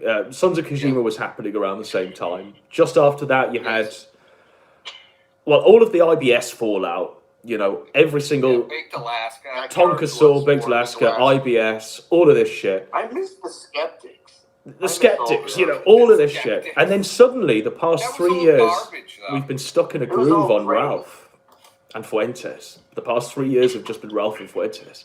So it's like time has frozen. Kilroy? I mean, a lot of it was that, you know, back in like from 2014 to about 2020, there was a lot more like free shit going around. You know, there was more websites, stuff was more allowed on the internet. You know, you had to post shit, and then I think as stuff became more politicized and like there was more consequences for shit, people started getting scared and they didn't want to fucking do it anymore. But Gahul, I think all four of us, probably less so the Percept, but all four of us have had like lots of details online. There's threads on us all. There's people who want to drink our blood and that sort of thing. What does it actually matter in our real life? We're not having people come up to us on the street. It doesn't matter at all. I mean, I had something happen in my real life, and so did Daivo. But Okay. I guess Well, okay, yeah. I mean, you had a lawsuit, sure, but I mean that was again bullshit, fake. But you're not having like your literal real life is not being By the compromised way, by this. Little update on that. I'm getting my computer back from the police this week. They're giving it to my lawyer. It's been 5 years. It's true. Dude, it's been, but yeah, the charges are finally over. It's over. Right. It's finally fucking over. Do we have to think like post-sector? Do we need to get? We have to think of like post-sector where everything's scripted and made up to the point where nothing's real. We have to get Ralph. We have to control him with a remote control. Is that where we're at? Still controlling Ralph. It is when we put a neural implant in him. We reanimate his corpse. And we can control him. And we'll control Jim's corpse as well. And we can be post-sector. I mean, people say post-Bloodsports sector. Well, where is Bloodsports currently? Everyone does a show. No one does call-ins. They just read super chats. Ralph is the only one doing call-ins. He's on Cozy T. So who actually does IBS currently? No one. No one is doing IBS. You probably get it on Shaggy's channel. For the longest time, we call it all the time. I do call-ins, but to be fair, I mean, like, my show doesn't get enough viewers to be considered anything important. But, like, if you're talking on YouTube, no one, because YouTube and Twitch both cracked hard down on TOS. So if people want to stay on YouTube, they follow the rules, right? Like, YouTube and Twitch's crack down on shit, like, cut a lot of people off. I mean, fucking Worski is, if you count Worski's channels that he's gone through, this is not his third, fourth, just like maybe his 10th channel he's gone through. Oh, right? easily. I think we're talking 20th, maybe, you know, at one point. Yeah. Yeah. Right, because you can't do the shit that you used to be. You can't say the stuff you used to say. You can't say, oh, with someone calling in, whatever. It's like you have to fucking monitor it closely. Like, if you say the N-word, the nigger word on Twitch at all, you're gone. Like, but the whole point, the whole point is not about. I mean, I've lost count of the amount of channels I've had. I must have had about 30. But it's not about keeping the channel up. It's about. I mean, the content will be archived regardless of what happens. And as long as the audience follows you, it doesn't really matter what you're streaming on or where you are, because they will follow you, and that's what shows your relevancy, doesn't it? Right. Having this totem pole where you've got like 300,000 subs, that's a ticking time bomb, because you know that it's going to attract YouTube's algorithm, and you know you'll be swept. Yeah, you're going to be done. I've never understood holding on to channels like this. If you're flagged down, it doesn't. Who gives a fuck? You just start again, and you know you'll be on the stream. Start a new channel. Yeah, literally. You're correct, but not everyone, like, almost, like, it's you, I guess PvP and Warski are both like that. They keep making new channels. Yes. Right? But most people don't have that mentality. They're very protective of their channel. If they lose it, they get fucked. They can't rebuild. Well, the problem is you can't. But my attitude has always been, this is rental space. This is literally rented space. You're on YouTube of all places. You know, you don't own YouTube. Yeah. You don't own your channel. It's all rental. So they're perfectly within their rights to kick you off, especially if you're going crazy and I don't know. Absolutely. They denied vaccines, and that's what got them taken down. But it was Ralph. Well, but I think it's all about money, Adam. You know that. Even like, remember when we went through the Fei stuff and all those guys did all those. They were doing like IBS streams, but they were terrible, right? They all had Patreons. They all had YouTube monetization. They all wanted to hit it rich, even though they had like 0 viewers. There were like maybe 5 views on like a 3-hour video. But everybody wants to make it rich on YouTube, it seems like. It's all about money. Don't understand. As long as the money is the goal and not just like making fun stuff, then it's never gonna. It can't work. But it's as you say, Gahul. If money is the goal, get a job. You know, like that. If that's the goal, it's not the hardest Taco thing. Bell is desperate to hire people. Literally. It's paying $15 an hour. That's more super chats than you can hope for in a day. Mm-hmm. You know, and if times are tough, get a second job. You know, it's not hard. It really isn't hard. Well, you can fucking start a fucking, like, you know, start your own business. Start your own business online. There's no fucking demand for shit. If you can't, like, go get a job. Well, I don't know about right now, but over the past few years, I would say the economy was pretty good. I don't know. Right now, the economy. Spickety worked as a waiter. Yes, I did. The humblest did you take the photos of the credit cards? I did white glove service for a week and a half, and I was so bad at it, and I was so embarrassed. And Spickety sucked dick for money. My feet were so blistered. He does that for free. To wear like these black leather shoes during the white glove service that I just couldn't do it anymore. I just was just like, listen, I can't do this anymore. And he told 'Cause you me didn't even this make tips. for no reason. Just Tourette's. Personal details Tourette's. Yeah. Well, you're right. The economy's not great, but it's still pretty good if you're an employer. I tried to make it work. So yeah, the economy's not in the greatest shape. People are fucked. People are suffering from like a cost of living crisis. So at what point do you sit there and go, okay, I'm going to make all of my financial investments alongside Andy Warski and around the subject of Ethan Ralph? That seems to me like suicide financially. You gotta wonder who's in PP's ear. Who is telling him this is a good thing? Because I don't know. To me, at least from my experience, he seems acceptable to like having people like influence him. I mean, is it Worski telling him this is a good idea? Is it other people? Who's the inner circle? Let me be devil's advocate. The man had a dream. The man had a dream, and he's doing it. He's a success by any measure. Sure, he's not living in a best house situation, but it's not like he was living it up at Surfers before, living on a couch. The man's a success. But is he a success in any sort of real life way? I mean, the guy is the apex to it. And yourself, he sleeps when he's not on the internet. He's not living real life. When you really think about it, though, I mean, what do they work maybe 10 hours a week? Yes. They do one mega stream once a week. He doesn't what live they're in real life. making for the amount of work that they're doing is pretty good.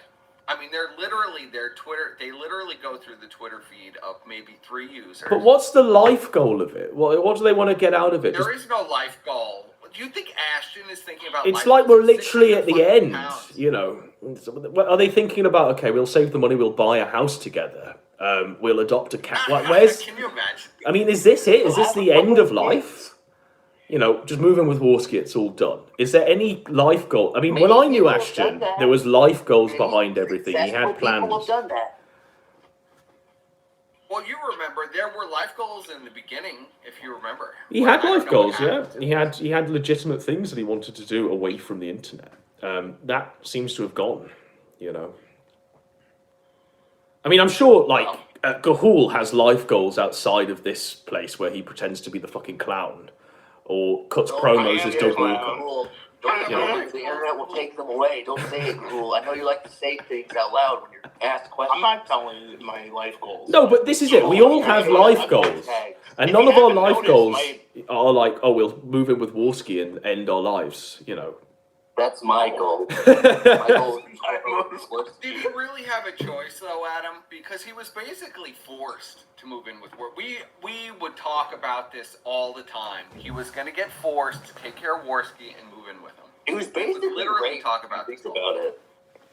Well, the question I have is why do they need to live together? Why can't they just have a studio in Warski's house that PvP goes to and then goes back to his apartment? Yeah, do it like Red Letter Media where they have like some sort of warehouse space or something. And PvP could live outside and get trout and river.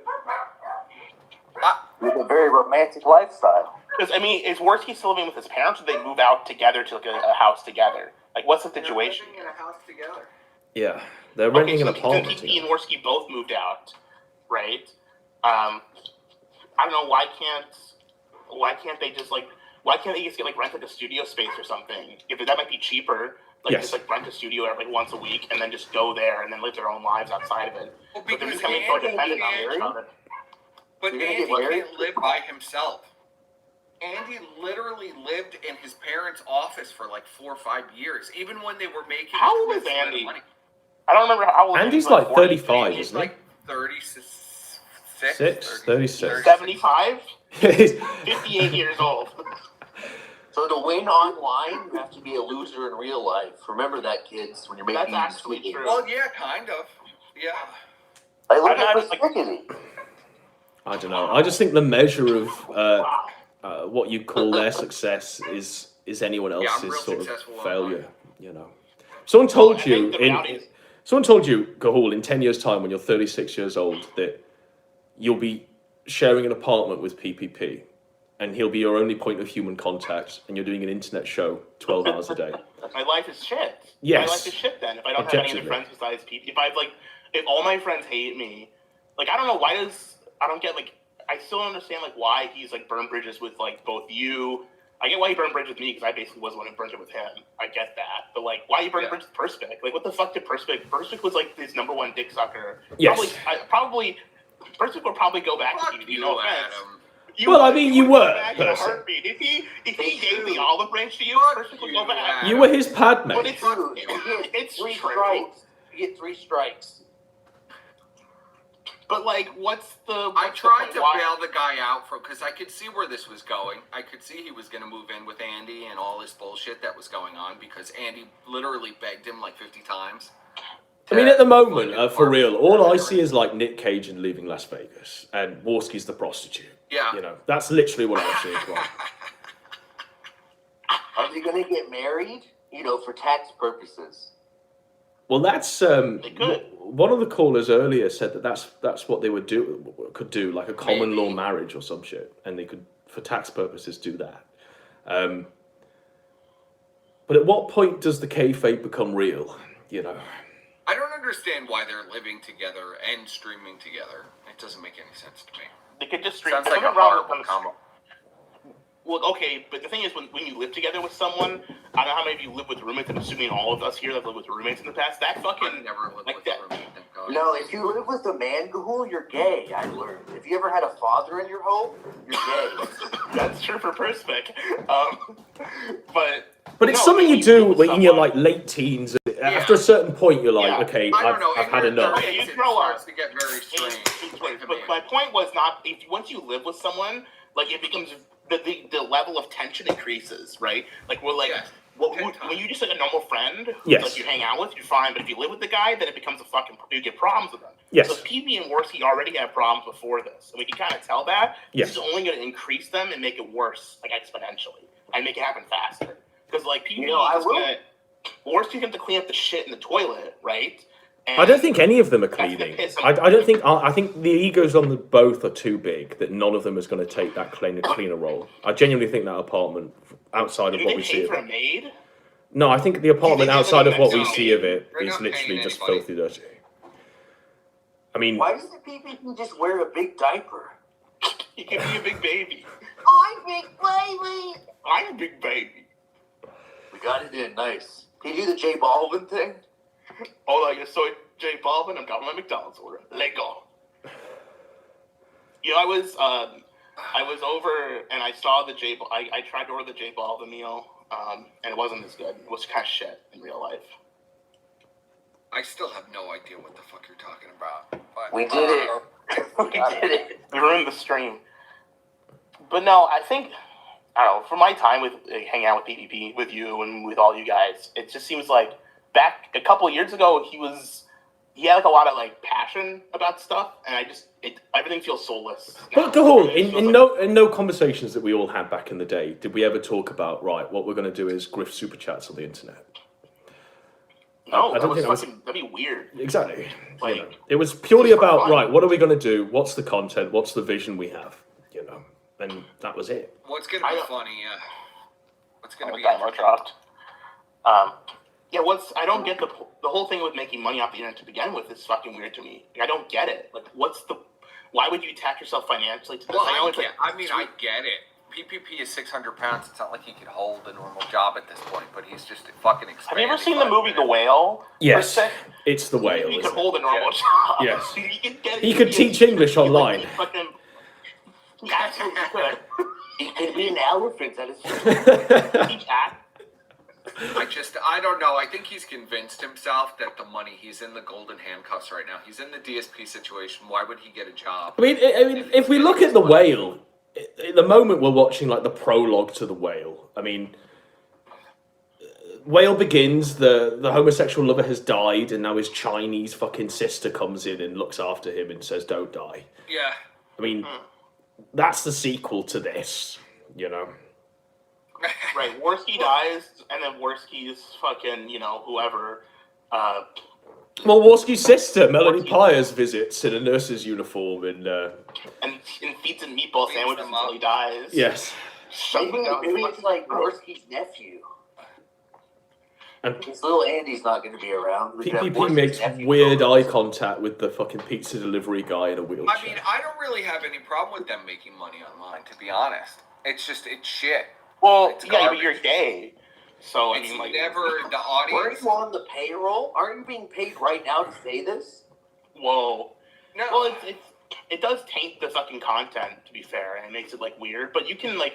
Sam Hyde charges stuff for videos. I don't, like, hate that guy. I think everything he does is shit now. You know, it's like... Yeah, I've got no don't issue with understand people what their making money plan is. online. It just needs to have some sort of substantive quality. Yeah, When the show is it has to have literally something like, to it. we need to pause everything we're saying right now, because the real reality of the show is we need to just read the super chats. That's where it gets fucked. We need to read super chats, yeah.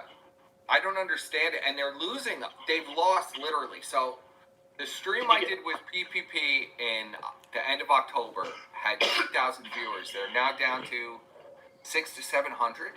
How many more? Like how many? Well, when is the reality?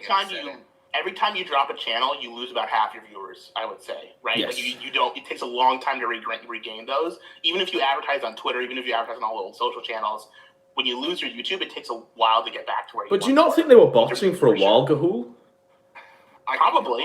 I mean, Probably they were if botting. you look at the reality of when that Daka Daka channel went down, which was that the Star Trek guys. I'm channel. sorry for that, by the way. Yeah, we all got blamed for flagging it down. No, I actually did it. Bravo. But even when that got flagged down, suddenly they do the show on that Kino Cathedral channel. All of the viewers are there, and they're all getting like 30,000 on the live playbacks. That was botted, surely. Which is bullshit. That's bullshit. Yeah. Well, because when Ashton did a Kino Cathedral on his own on the channel, that wasn't a Kino Casino, but just a regular streams. It was getting about as not many views getting- as this. Yeah, that's right. He was not getting the casino numbers. No. And I mean, regardless of the numbers were real or not, we don't know. We can't actually know that, but we can assume that they were. But what is it?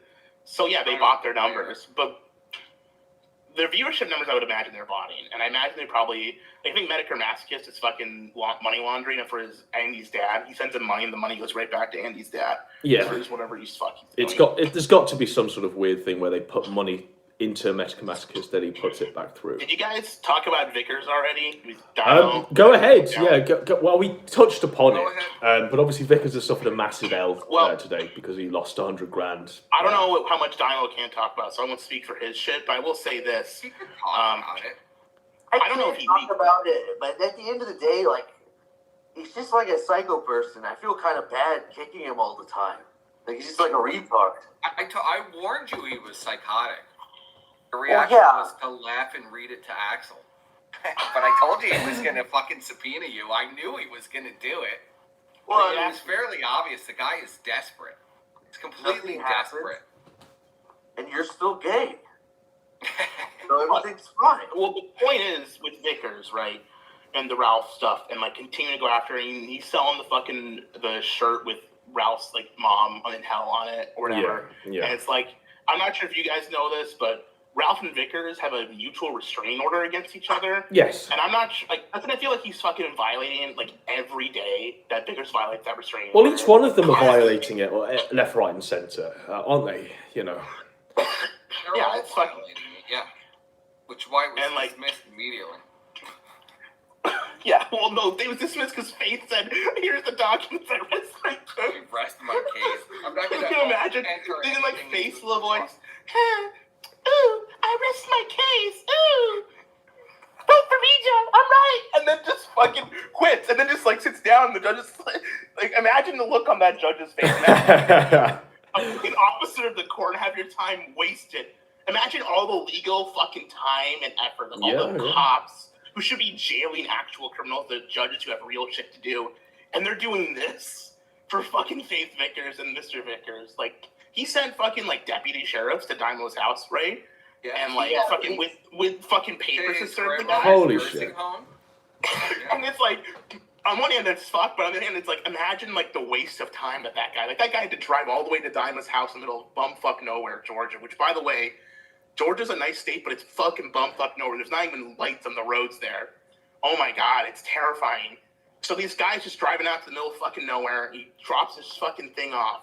Like hours of police time wasted. That could have been probably people died because of this fucking thing. Like, children were assaulted and killed because Mr. Vickers. And he's gonna do it again. Like, Oh well, he's going to do it now he's gonna do it until he again. dies, because obviously the skin in the game. He's gonna do it again. He's not just like a normal A-log that'll peter out and move on with his life and do something else. Like he's living He's with gonna have to like. wait for a different judge, though. Well, he's living with a genetic manifestation of Ethan Ralph. He's living with the son of Ralph. You know, so that's his life. That's why he's gonna be doing it long past any of the others. Do you know? Well, I just hope one day I can be famous enough to be on The Good, the Bad, and the Vicious. Have you not been invited yet? I'm pretty sure everyone's been invited to appear. No, I'm blocked. I think Dymo's blocked. I'm not. Yeah, I'm not. Believe it or not, I have not been invited. Whoa. No, really? No, we're not allowed on. Oh, I thought you'd be allowed on. I think I was going to be on at one point. To his two wishes. Yeah, you probably were. Mr. Vickers is literally like, I don't know, like, I understand. Game shows with you, Adam. What was that, person? I said they wanted to do games. They wanted to do game shows. Yes. I don't know. It just feels Jeopardy. Jeopardy for Ralph. Fucking the Vickers. Gun Jeopardy. Like, I know I didn't do anything wrong, and I stand by that. I just don't want to be seen as egging the psycho on. It's okay. I'll do that for you. That's perspective. That's what perspective does. This is his thing. I've already said my piece. There's no point in repeating it over and over again. Do you know he announced yesterday on his live stream that the first thing he thought about when the judge said it was dismissed, he thought of me? He literally announced that yesterday. He I mean, in his DMs, he wrote like elaborate fantasies about me and my family. Like, it's very psychotic stuff. Yes. And I can say that I really, despite him sending stuff to my home, I really don't think about him that much. So that's a little bizarre to read that he's like staying up all night. Poor Davo's getting like handwritten fucking letters. I mean, Vickers is like in his 50s, isn't he? He's got like a genuine family to attend to. He's got like a business. He's got grandchildren. And just obsessing over a samurai with an iPad. Imagine fucking like little baby Xander. He's grown up hearing the bedtime stories from Grandpa Vickers, and he's talking about the horrible, evil samurai that harassed his mommy. I mean, yeah. And the thing is, like, this is the first wave as it stands. I mean, in 10 years' time, none of us are going to be here doing this. You know, the people that are going to be drinking Vickers' blood in like 10 years' time will be diehard Ralph loyalists.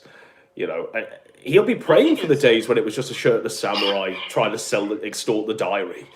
You know, he'd be praying for those days. The question is, in 10 years' time, I don't plan to be here in 10 years' time. Yeah, I'll be dead. Will there be anyone in the sector left? Because, I mean, Ralph has been going for over 10 years. Right? Well, I mean, I think Ralph will die of alcoholism. And if he's still alive, it'll just be the same shit. No, Ralph's going to live until he's fucking like 110. I think Ralph is pretty much indestructible at this point. Because the backstage stories at like Ralphomania was that Ralph would literally just bumble around and just fall downstairs and stuff. I mean, he was so obliterated during Ralphomania. How do you hear that and not be like, oh, that guy, what a champ? No, he would be like completely fine though. He'd like fall down the stairs and he'd just get back up. That's like a cool guy. Man, my knee hurt. He's the man of steel. What a cute little guy. I don't know. Ralph is like Hasbullah.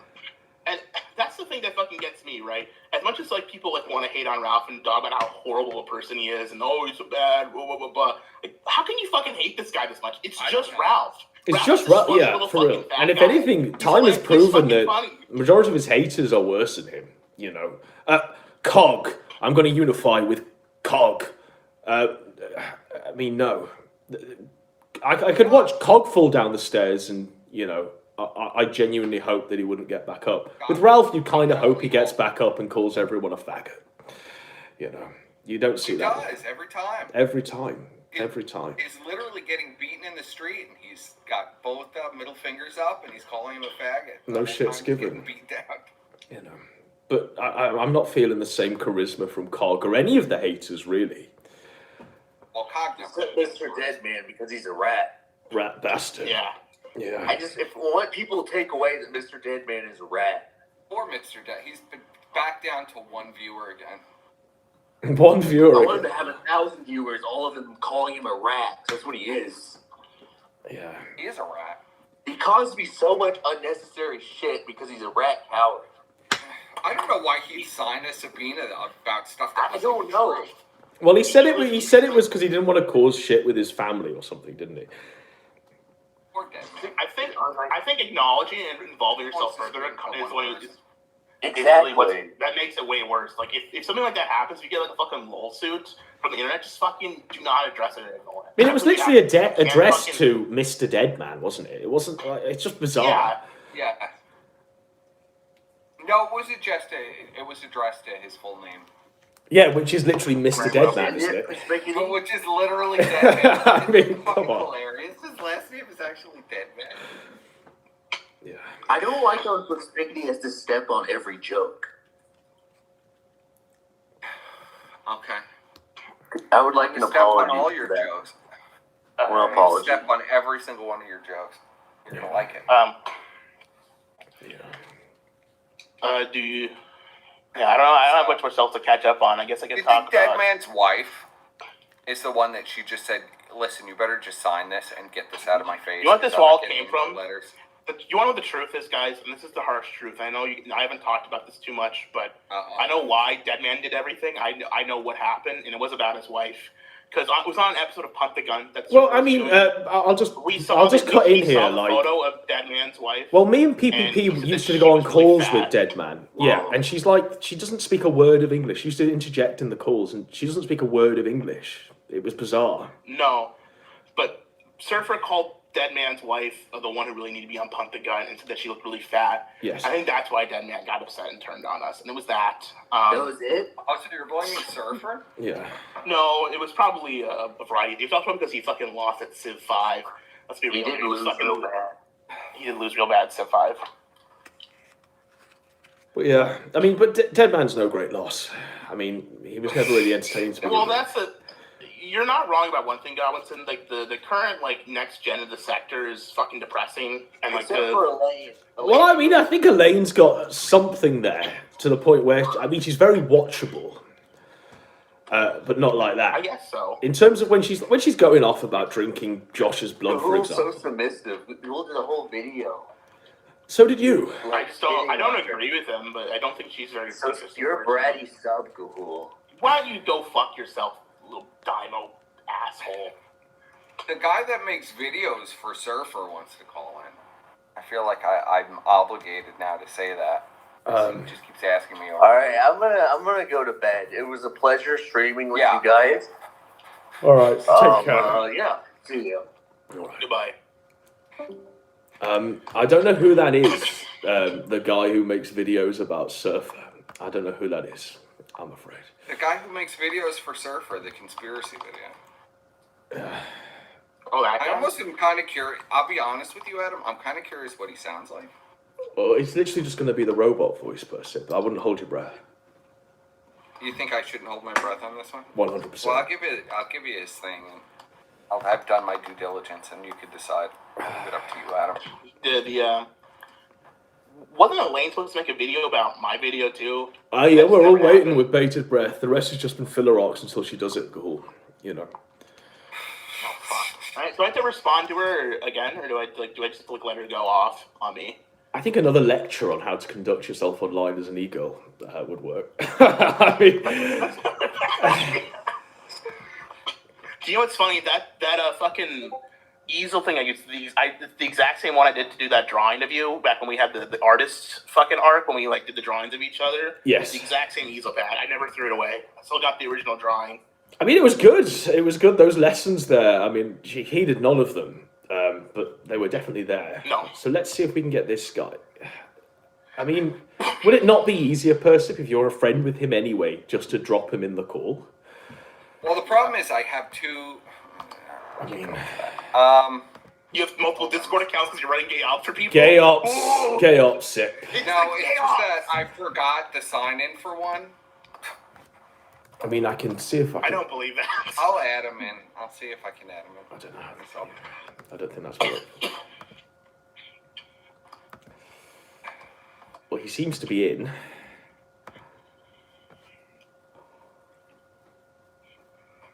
But yeah, it's the state of the Sectacle Hall is pretty depressing, and there's no signs of any of it changing. There's no random element that's going to change everything.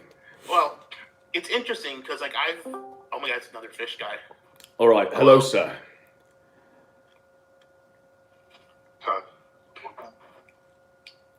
Hello. Hello there. So I just want to make the point about PPP. I know a lot of people. He really is. I need to like turn it up. Sorry, you're very quiet. Can you? You're on maximum. Can you turn up your mic? Give me a second. Yes, no worries. Is that a voice changer? Yes.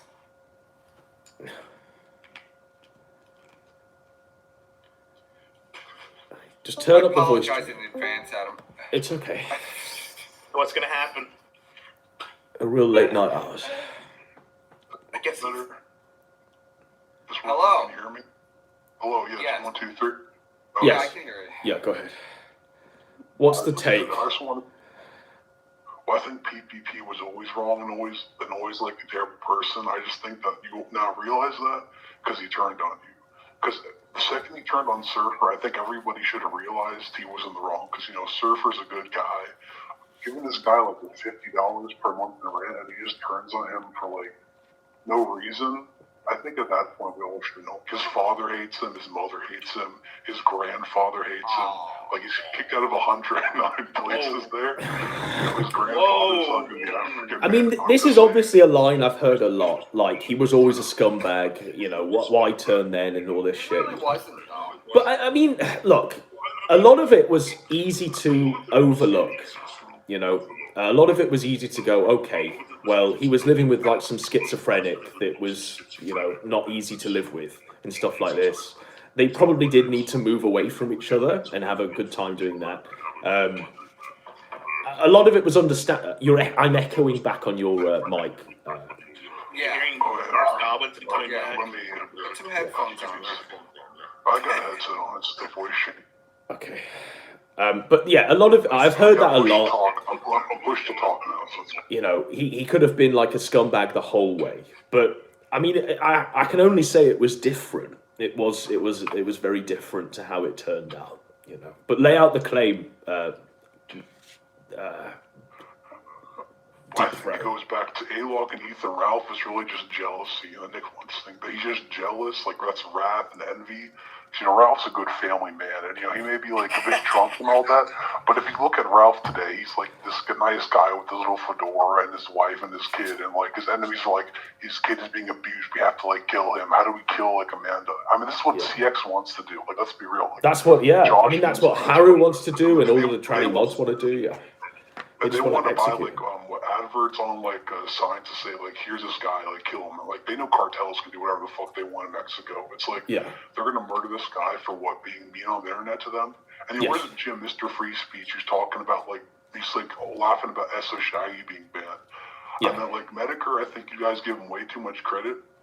He's always been bad, and he's always been like this LARPer. I was like, I'm the Chad King. But if you look at it, he was like some cringe like atheist talking about anti-theism back in 2008. He was grooming a boy from 2009 to 2012, I think Short Fatty talked about this. He interviewed the guy called Latman, and the kid's like 14, and like Jim's talking to this guy every day for 3 years. And the guy's like 27 at the time. But everybody gives that a pass. If that was Ethan Ralph, these are some great takes. I mean, it's been a long time since I've heard that one. That's definitely been forgotten. I haven't heard that in 5 years. Yeah, I can get all out there. He has like lots of fucking stuff about Jim, like his father being like super rich and all that, and like the fact this guy has like multiple houses, like when he's like 12, his like mother died. But here's the thing about Jim, and I can only talk from my perspective. 1 week later, he starts his SPAC series. So his mother's like not even cold in the grave, and he's like A-Log and SPACs. Like, what the heck, bro? I'm just telling you. But the thing is that was that Jim. Like the Jim I grew up with and we were watching the content of. Jim was just a regular guy doing videos. He wasn't this dark lord of the internet that Gator turned him out to be, and all of these faggots grown up. He was literally just a scumbag on the internet doing what we do. you know. Yeah. And so there was no hallowed shit around. Himself into that. Yeah, and There's an old video he made called "The Gathering Storm." I think part 2. Yes. He's like talking about egos and like, don't tell this person whatever. But the thing is, he enables that. Ever since I would say the Medicare channel, even during the IA channel, he was like, subscribe to my Patreon, like, and he's like building into the hype. Like once like Gator praises it, is he called Gator cringe? No, he like lets it fly. Like these guys make like these like gym walkers. He lets it fly. He's like, oh, these are my guys. Yeah. Like it's like a hug box. It's like troll shit. What Josh Moon does. Like, oh, here's Kiwi Farms. Here's Medicare. We like troll everybody, but don't talk about us. Like, leave us alone. It's like this is like the same thing he talked about with like fucking Gamergate. Like, yeah. All these people collaborating together to cover up for each other. And like I see these people on Kiwi Farms. Like, they're trying to claim, like, you, like, in the Godwinson thread, like, listen to us, Adam. It's like, no, fuck you. You people ruined the sector. Like, oh, what? They want you to, like, start sucking Josh Moon's dick and forgetting, like, all the crimes he's done, like, the pedophilia. This is it, you know. But the reality of the Kiwi Farms as it stands now, it's literally 5 posters. It's been banned everywhere. I can't... It is literally 5 posters. The same 5 posters that all seem to just want you to drink Ralph's blood and are watching the Kino Casino like it's gold every fucking night. So... to take their word as anything. The gut board might be like with 20 users, but I think the site, like you talked about this too, like all the site is unrelated.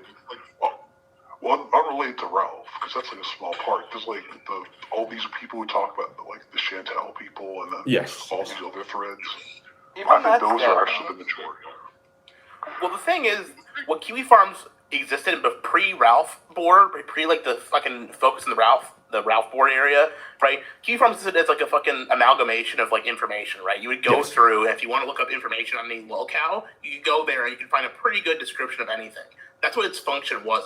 It was the discussion on the site was like kind of subbed there. It was okay, but the main thing was that it was a good place to find information. I mean, it really came into its own around the new Project 2 arc, and you know the fact that they, in real time, they they doxed Dick Masterson's mansion and they covered all that. I mean, that was great. That was that forum, and that wasn't like people arranging the docs in a Discord server and then putting it through Josh. That was just some random people on the site just posting the fucking street coordinates, and then other people doing Google. There's like bias with that. Yeah.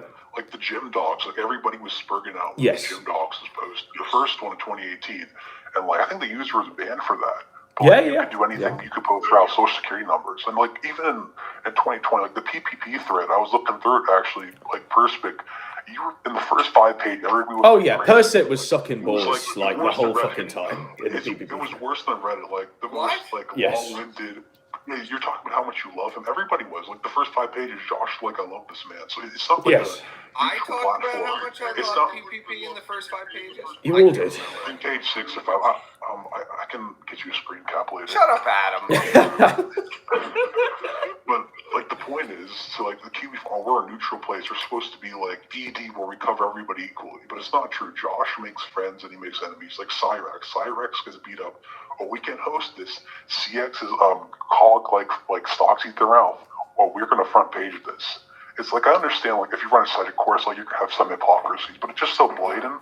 Like any rule the site has is just suspended for Ethan Ralph. Which if you look at the board, like the Ethan Ralph board or whatever, it's like I think it's like one of the main. So there's only a sub forum for Ralph. Yes. Christian, Fuente, like I think 5 or 6, right? Yeah. So that's like one of the main parts of the site. Like the rules are suspended there, except when you talk about the people Josh likes. If it's Ricada, oh, you're banned. If it's and this is a free speech absolute. And case in point, obviously when Ricada's locals chat was leaked and we were doing like Easy Lover songs and we were covering Ricada's wife, none of that was pinned. None of that was even featured. Not one fragment of that was featured. Completely buried. Exactly. Where's all becomes gun, and where's I'm just the worm, all becomes gun. All those other faggots on the thread who are like drinking people's blood. How about you drink Josh's blood, and you won't, because Josh will take the bourbon and ban you like he banned all those good users. Well, I think the difference is that the site used to be an amalgamation of information. It was kind of like an ED forum, right? Yes. That's what it was supposed to be. But Josh has become. It's similar to what happened to Jim with HN, and similar to happen like. Josh has become like a micro internet celebrity himself, and he's developed an ego, and now the site is both kind of what it used to be, but also like the Josh hub. This is like where Josh and his friends hang out, you know, and it's become like the site is a cult of personality around him, which happens with when you fucking allow. I mean, like, I try not to let that happen with my site, but that happens with a lot of fucking websites, you know. Well, the happened with site 8chan, was always happened with. like, this is the major mistake people make. The site was always about hotboxing Josh. That's the whole purpose of the site. Yeah, it's a troll shield, literally. No other purpose. It's literally a troll shield. It's a way for Josh to control information. Yes, and the then narrative. He picks how and what he wants to control. And now, since Matt at the internet is so big, he also farms the site for all the content that he's going to use for his show. So he has to have full control over everything on there. And that's always been his downfall. Now, I'm not an epic old fag like Gator, so forgive me if my lord's wrong here, but didn't the origin of the Kiwi Farms come from the CWC wiki? Like, Yes. Yes. Yes. Josh was the head Yes. Right, and Josh was one of the head mods there. And I think that's what the shift became. Once it moved away from being CWC Wiki, Josh was head mod on that. Yeah, and then he made it.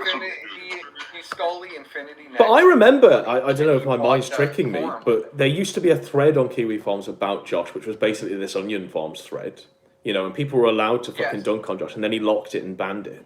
And I remember when he launched that Mad at the Internet thing, there was a lots of pushback saying, why are you trying to launch a show off this? Oh yeah, the thread about Josh doing his secret is in Prospering Grounds, which is like the place you make threads. Only logged in users can see it. And I'm pretty sure if you say anything too mean, they'll ban you. Of course, yeah. Which is, I mean, half of the stuff that's on Onion Farms, you and couldn't here's the ban. thing. Josh will be banned. You know, like the guys like host videos of people getting murdered, and like he's like these like the most like worst scum you could find on the internet. Basically, like, you know, it's free speech to like you know, show gore videos, but like people call him fat. Oh, you need to be banned. It's like, okay, but you're more thin-skinned than Ethan Ralph. I'm pretty sure Free Ralph is actually speech for me, but not for Not thee. for thee, damn right. Is always, and in the really early days, like when he was first getting a lot of Wardrak, he said the reason he shut down the site, and he said his uncle was like nearly 20 years in the Marines, and he's about to retire, right? And he compared his site to his uncle's 20-year-long career in the Marines, and he said his family was coming to him. His family was going to him and saying, "Please shut down the site. It's making our lives miserable." He shuts it down. He complains, "Oh, they didn't come to me to console me about my site being shut down."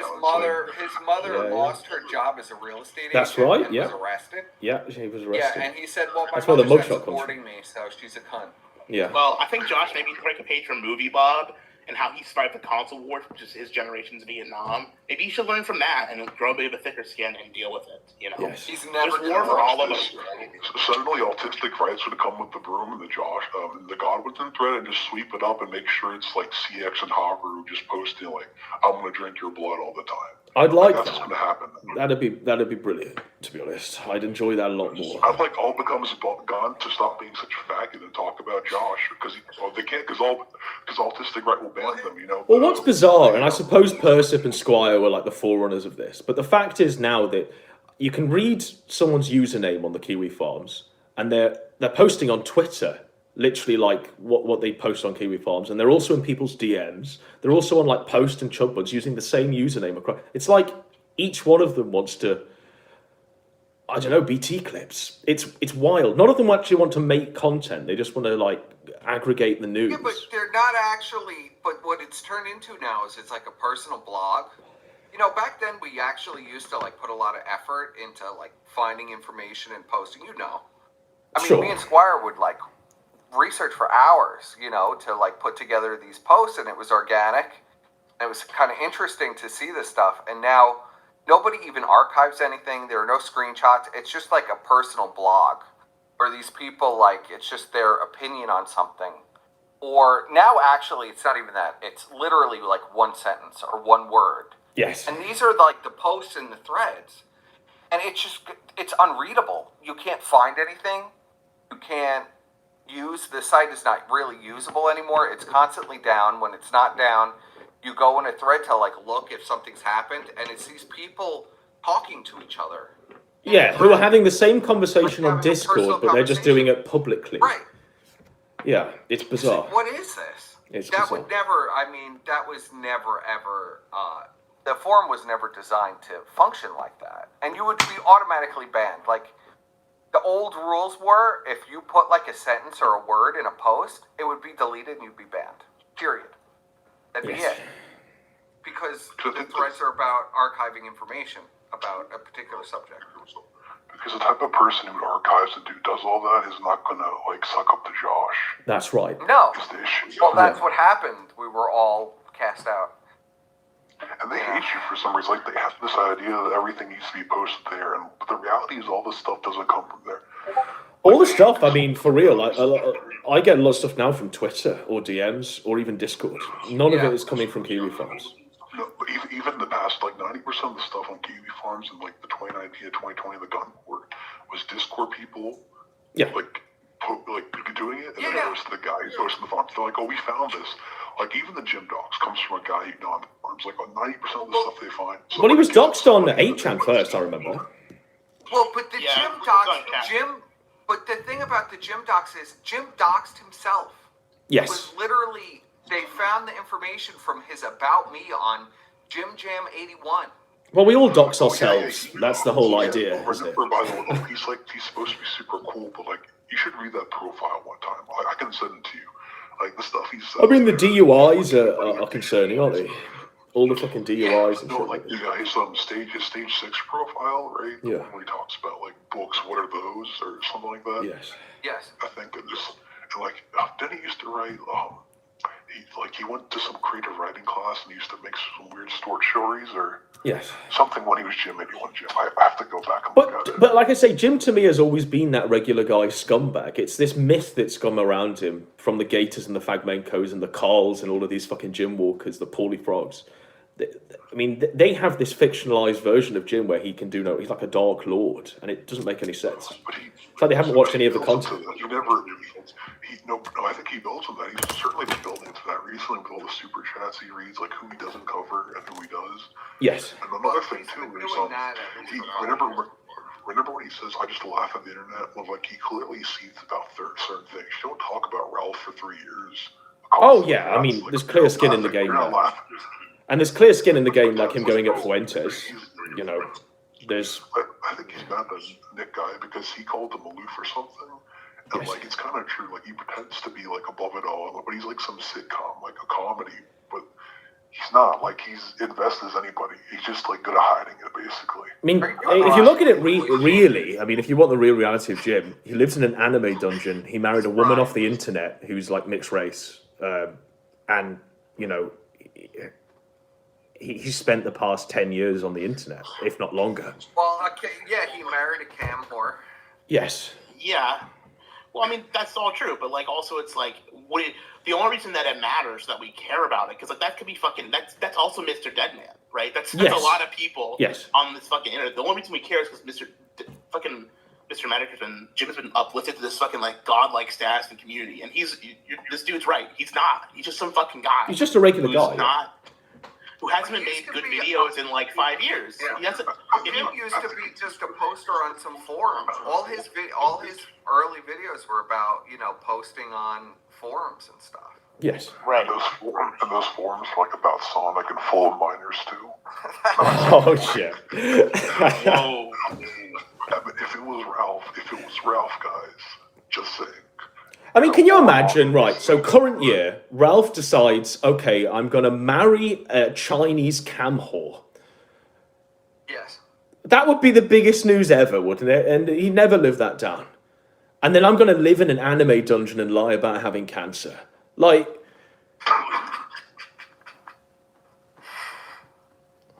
Well, the cancer grift, like, how long does he think he could keep it up? Like, how long do you think you can tell people you're dying? The thing is, he has money, right? Because, his stepfather or father was, some rich guy. Had millions and just, spare cash. It's just bizarre that he needs to, do this. Because he clearly hasn't worked a day in his life. Had, any real job. Let's be real here. What's the real face docs of Jim? Is it Frank and Jim? Or is it something else? Is it DUI Jim? Yeah. Is it Frank and Jim? The videos, but I've heard people say that's a cousin of his. And see, there's one way to find out, I suppose. He was arrested. Somebody did a Freedom of Information Act request. Well, the guy with the glasses and the brown hair. That guy with the glasses? His cousin. It's his Fucking Doug cousin. Walker. It's Doug Walker. It was in front of us the whole time. It's been Doug this whole time. Doug Walker. Hey, we should get a Ralph. Like, because Ralph's very dogs. Ralph should file an FOA in his hometown to get the information. But what strikes me, Deep Throat, is that people know where Jim is. People are literally building snowmen on his fucking lawn. All of this shit. People sending stuff to his house. In all of these years that he's been doxxed, they know exactly where he is. Why is there not one photograph of Jim like mowing the lawn or? He never leaves his house. He's agoraphobic. Exactly that.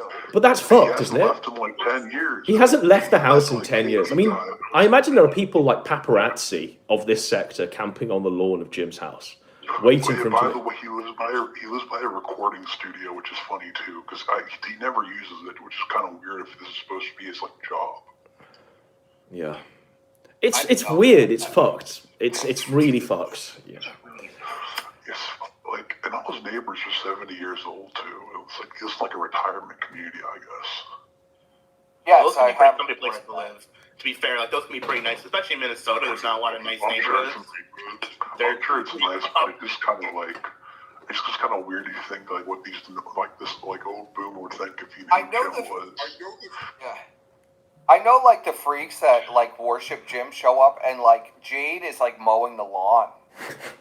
And she has to come up to them and like explain to them, listen, Jim's not coming out. Thank you for these gifts. You have to leave. And they're just like they're writing letters and stuff. They're like, I love you, Daddy. He's letting the wife go with the lawn while he sits inside watching anime. It's really creepy that he never leaves his house, but I think he's an agoraphobic who has much houses, who like creates these. I've looked at a lot of his old stuff, and I really do think that's true because there's a few things he like. The COVID stuff is a big giveaway. Well, he's always been a hypochondriac. He goes to college. Yes. He goes to college at age 30, and like, yes. It says he had a job before that, but like he didn't have any skills. He used to teach beforehand, didn't he? He's not working. He used to teach. You can't teach without a degree. He says he goes from high school at 18 to some unknown job to college at like 28, and he doesn't complete it. So he couldn't have had. He's not a working class guy, so he didn't have a mechanic job or some trade job, right? He couldn't have had a degree job because he didn't have a degree. So the only jobs he really could have had is like retail, maybe secretary, or a few like email jobs. And like that's at best. So I think he probably just worked at like a game store. Yeah. Part time for 7 years. Oh fuck! It's the fucking Boogie Review Tech USA story. They all work at GameStop. Imagine if you got your copy of like fucking Sonic for the 360 from Jim. Like he's the one who sold it to you. You're 18-year-old Jim. What do you do from age 18 to 27? So how old? What year is he 18? Is this 2000, 2004? Is that when he's 18? No. In the stage 6 profile, he mentions he started going to college and he's worked a job before. Right. So, like, I assume from that. That's right? in like 2006. He would have been like in this, like nearly 30, right? Jesus. So, reaching 30, he goes to college, but before then, he was working. He doesn't say how long. He just said he had a job, which can mean like 6 months realistically, right? Yeah. But I can't see him doing anything like laborious. Like, he's not going to be like a nighttime stalker or like a fucking, a mechanic. So, like, the only option he really has with, like, no degree and, like, no skills is, like, retail and, like, secretary stuff as I said before. I mean, unless he can prove otherwise, unless he can tell us what he did, and maybe it was a job at Daddy's company, maybe it was that. I could see that, but, like, I doubt he really... Well, I think there's a lot of truth in the Jim Walkers. Like, I mean, they're doing it subconsciously because they're trying to be Jim, and they're actually following Jim's life pattern. The fact is that Paulie Frog and Gator are going to college in their 30s. The fact is that I don't think we need to look far by looking at Gator and Paulie Frog to see what Jim probably looks like and how Jim probably lives his life. I think they're all shades of the same guy. Yes, they're all shades of the same guy. Water makes a good point in chat. How do we know that Jim is still alive? Do you think that Jade is just Jim died already like 5 years ago and now it's just Jade? The voice changer? Because I don't think she would have been able to write posts in his like boomer mannerisms. Yes. And they're using like, well, Kilo Pedos has that really convincing AI. It's not AI though. It's a clip. He clips his stuff. Yes. It's all it's all clips. It's done by hand. It'd be impossible to do that on a live stream, honestly. No, I mean Jim's definitely alive, and I think he's alive and well. I've done edited I videos. tried. I did KOP, like the KAP guy must have spent like 1,000 hours Yes. at least, Yes. just on the audio. Like he must have an uses entire an AI library. to pick up the No, words. it's not AI. No, it's not. Because if you listen to the first Ralph video, they're like 30-second clips that are word for word taken from like Jim videos. And I've checked this too. That's But he does really good editing. Yeah. But like the audio cleanup he has to do, because he's taking videos from 2008, streams and all this, he's probably had to like he has a bunch of files. He on probably Mac, just like, runs it through put Audacity frames. and cleans up the audio levels or something. Well, yeah, but like he's making 50-minute videos using like hundreds of streams, and he has to take like snippets out. Like that's still a laborious task. Yes. Probably what he's done is he's created a library of different audio clips for each word in like the major word in the English language and each audio sound, right? And then extrapolated that into kind of like a keyboard for like sound. But even so, Gahul, that is a lot of work, and that's quite But the laborious. library, It is. You know. okay, It's probably fucking not. insane amount of work. Okay, the thing was that first video though, their entire phrases, like he's kept like 30-second snippets, but just changed out the name of Ralph. So I think that first video, he watched a bunch of Jim videos, he had like a general idea of the script, and he wrote down what he wanted to take from each one, and then he would put Ralph's name and then cut the rest. Because like if it was doing word by word, it'd be a lot more choppy. But like their entire unedited snippets, It's smooth, yeah. from like I think I don't remember what, I think it's the Wings video or the DSP video, but like I remember there's like a 10-15 snippet where it's exactly word for word that video. Mm. Well, this is all very interesting, but I think did you guys talk about what Jim thinks about SO Shaggy yet? Have you talked about it on the stream before? Oh, well, I started like the original stream talking about like why. Let's look at it. Esoteric Shaggyism is literally like a Twitter insect, glorified Kiwi Farms use it. Essentially, the other side of the coin of Keno Shea and all of those faggots, right? I don't think that's in doubt. So why is Jim then fucking dabbing on the grave of this no-name fucking Twitter account? Because he hates SO Shaggy. He's Why? had like a fucking hate bone for SO Shaggy. We looked for through Esoteric months. Shaggy's Twitter, and all he's doing is just Tucker Carlson and Ethan Ralph's a King stuff on a loop. To be fair, SO Shaggy has pretty meticulously been like anti-Jim, and he's pretty effective at delivering like pretty good anti-Jim stuff. To the point that I think it actually got under his skin. I think SO Shaggy legit has upset Jim quite a bit. To the point that Jim was like trying to like get SO Shaggy's docs and was doxing just regular Shaggy, thinking that it was SO Shaggy. Yeah, I mean that's talking fucked, about the isn't it? Council of Evil. That's and then really talking fucked. about how it's like the Council of Evil. I think he was talking about like me and Daimo and saying, "Oh, this guy just has a bunch of Gahul posts in his thing because he must be a Council of Evil fan. And he's working with SO Shaggy because he's a fucking boomer. He doesn't know anything." But the reality of SO Shaggy is it's just a Twitter account, and tweets can't hurt you. You know, Jim should know that. SO Shaggy is the king of the sector. He's like the one guy who's managed to get under Jim's skin. I have no idea how, but this guy's like Gator times 10. He's like better than Gator in every way. He's like, he does good research, good attacks, and like somehow he's managed to like have this like automatic memory, and he can pull any clip whenever he wants. It's like he's like what Shannon thought he was. He's like what Gator thought he was. He's like the Dark Lord. Like theory going around. It's a competent Gator. Back when that SO Shaggy is not one person but a team. No. It has to be one person because it's just one person who's got like hyper autism. Right, but I mean, the reason people were saying that is because of the amount, not even just like the detail of the post, but how often SO Shaggy posts. It's not like he doesn't take breaks. He just keeps going. Like there's no like downtime for the account.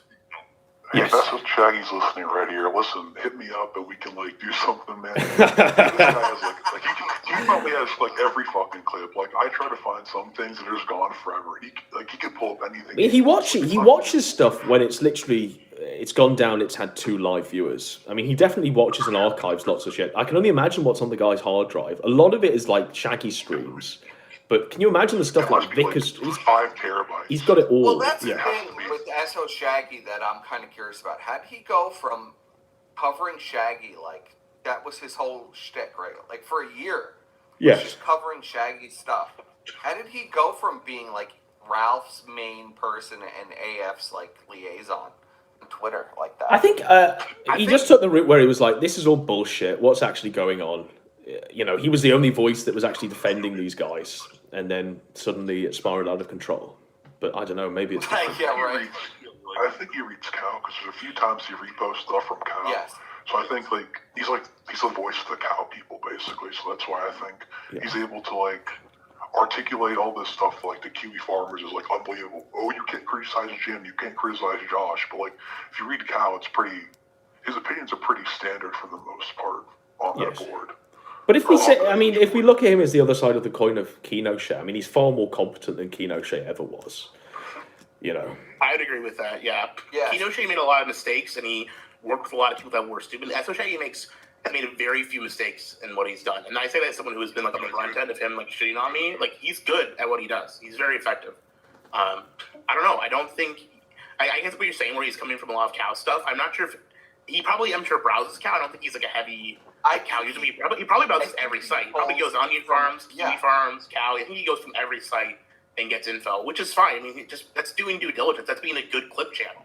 That's being a good version of. That's what Kinoshé and fucking Christori Knight should be doing. Instead of, geo-coordinating off someone's photo where exactly this person is at one time, you should be digging into the threads and learning the real shit. Right? That's what, he's doing the real, A-log digging. This is the bullcrap, Yes. Honestly, hot take, if Esoteric Shaggy was Ralph's guy instead of Gator back in the day, I don't think the A-log scene could have, got to the place where it was. I think a lot of this is down purely to Gator's incompetence as we can. I think if he was around back then, he would have found at least a decent angle, and I think Ralph would have still been A-log, but I think 90% of the A-log sphere would have been dead in the water. Yeah, I'd assume so. Yeah. He'd have just buried T-Clips on the spot. He would have buried Wild Smile, fucking, what's his name? Deadman, all these people ages ago. He would have Deadman's wife posted and 50 posts about his life. Yes. The one thing T-Clips has over the other Clips channels is her witch powers. She is a deadly sorceress and has cursed multiple people, and that is fucking real power. And that you can't discount that. You can't just throw that out the window. That's bullshit. It's true. Godwinson knows I'm right about that. Surfer told me about that shit. Where she fucking cursed Surfer and there's some shit that blew up in his face. Shit's real. You don't fuck with T-Clips. She's she has her evil bitch. She has her army of Sims and Kiwi Farms alts. It's Well, yes, she has. She's relentless. Really fucking relentless. She is relentless. Yeah. And one thing Josh says you can't make alts without him knowing. You just get a VM and use Tor. And what can he know? So these Kiwi Farms people Well, we read a post recently that he put up. Where did he put it up? He put up a post recently and we read it on stream and he said it's a soft policy to ban subs. You can use a VM. You can't tell then, right? Because if you use a uBlock Origin or whatever, or uMatrix, you can block the data or something you can, if you work browser fingerprinting out, it's not hard to make an alt that he can't tell.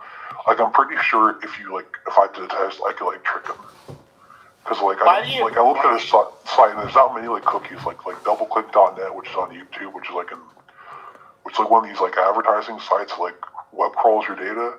He doesn't have that running, so the only stuff he has running is Kiwi Farms and Cloudflare. So I can't imagine he's saving user data for that much user data other than IP and email and stuff. A lot of user data. Yeah. It's just IP and email and stuff.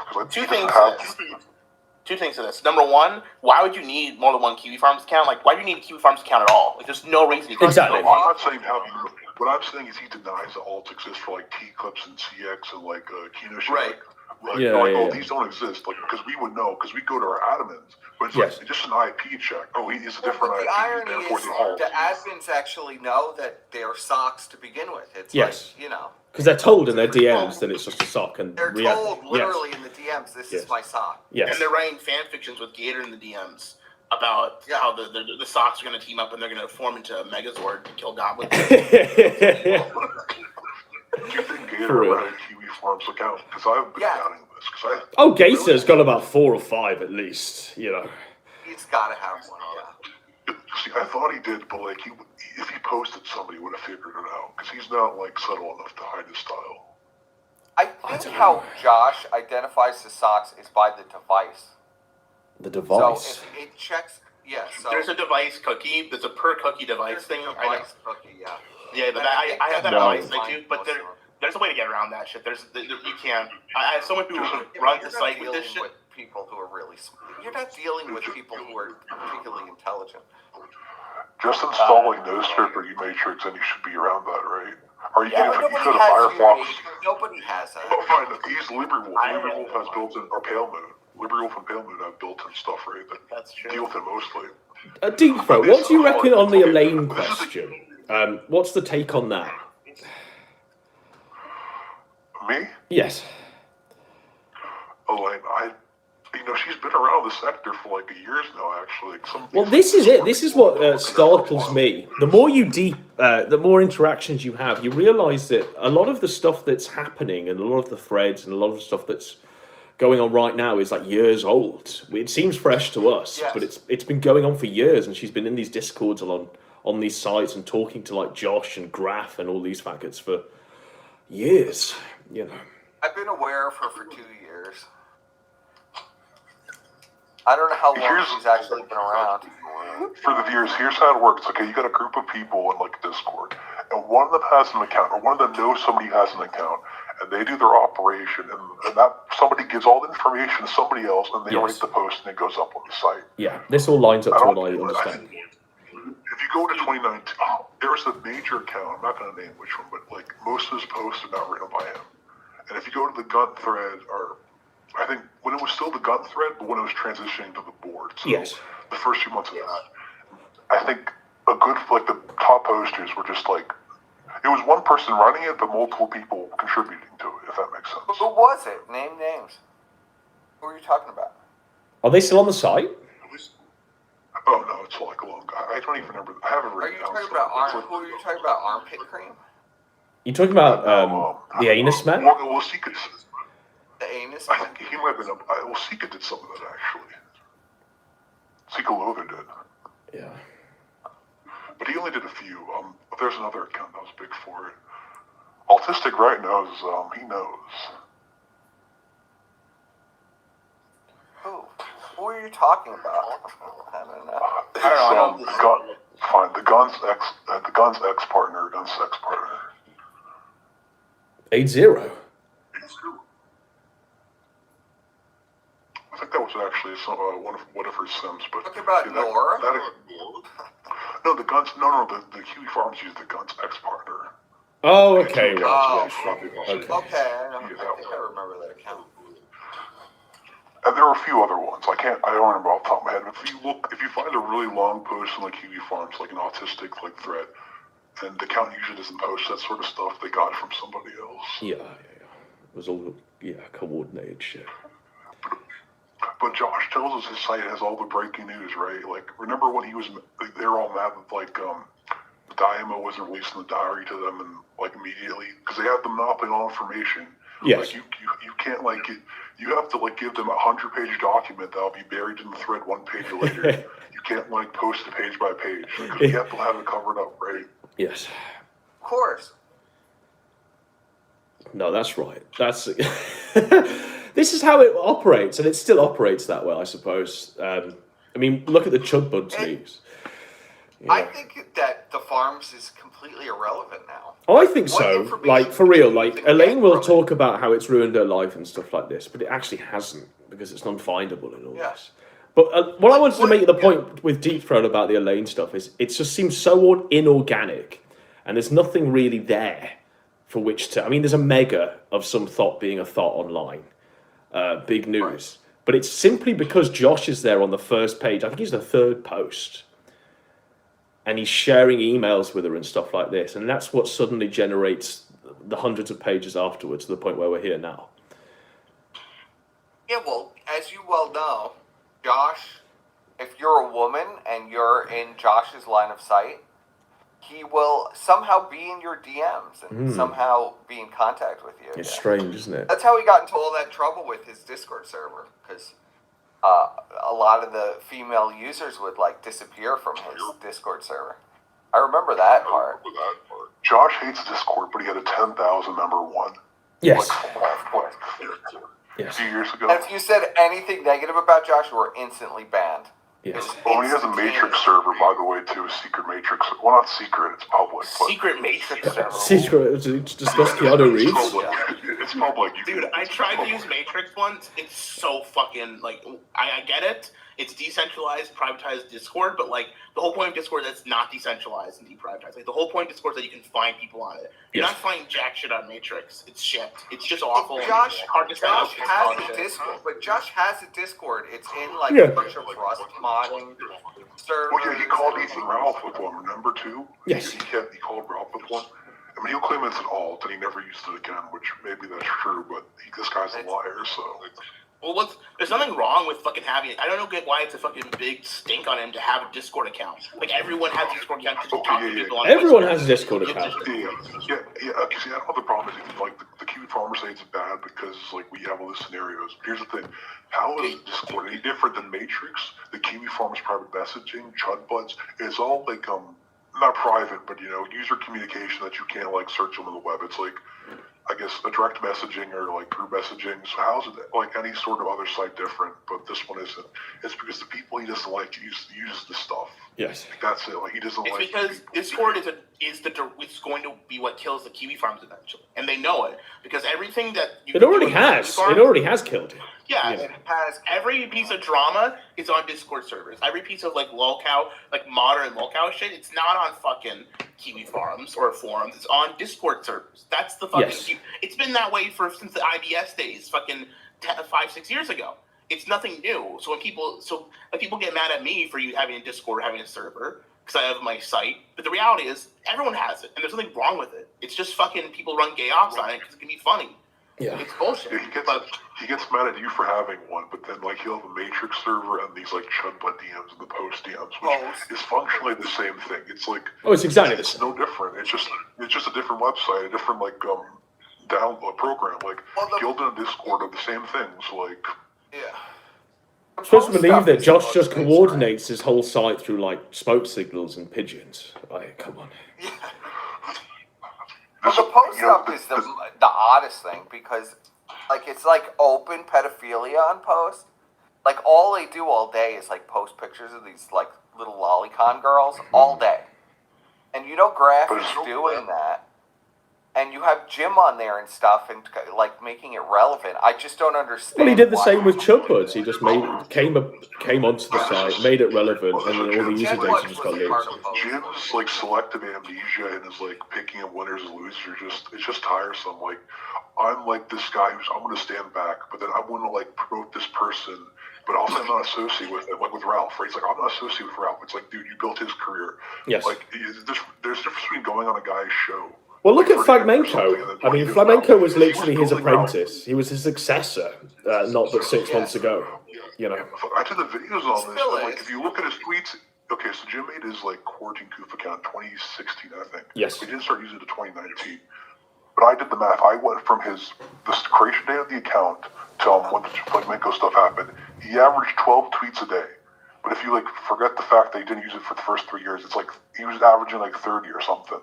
When Flamenco's exposed, his last tweet is, I'm watching this. 2 days later, it's not a single. He doesn't tweet for 2-ish days, or maybe 3. And then he comes back and he's like, deflecting. Some guy's like, what about Flamenco? He's like, Flamenco's on Cozy TV. And then he just talks about Ralph again. It's like, you tweet for like 12 times a day. Yeah. The Flamenco gets exposed. You leave the internet for a few days. You come back and you ignore it. It's like, I mean, has Ralph done anything as egregious as like Boy Soprano or anything that Flamenco has done? Like, has he done anything as egregious as that? I don't think he has at all. But I guess the guys at Kiwi Farms tell me he's like a pedophile for some reason.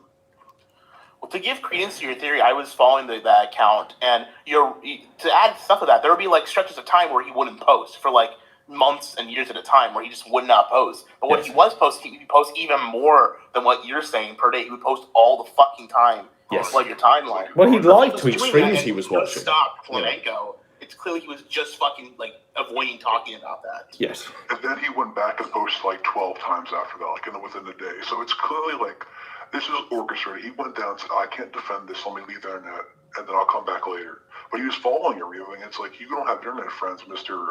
James Augustine. Okay, well then prove it to us.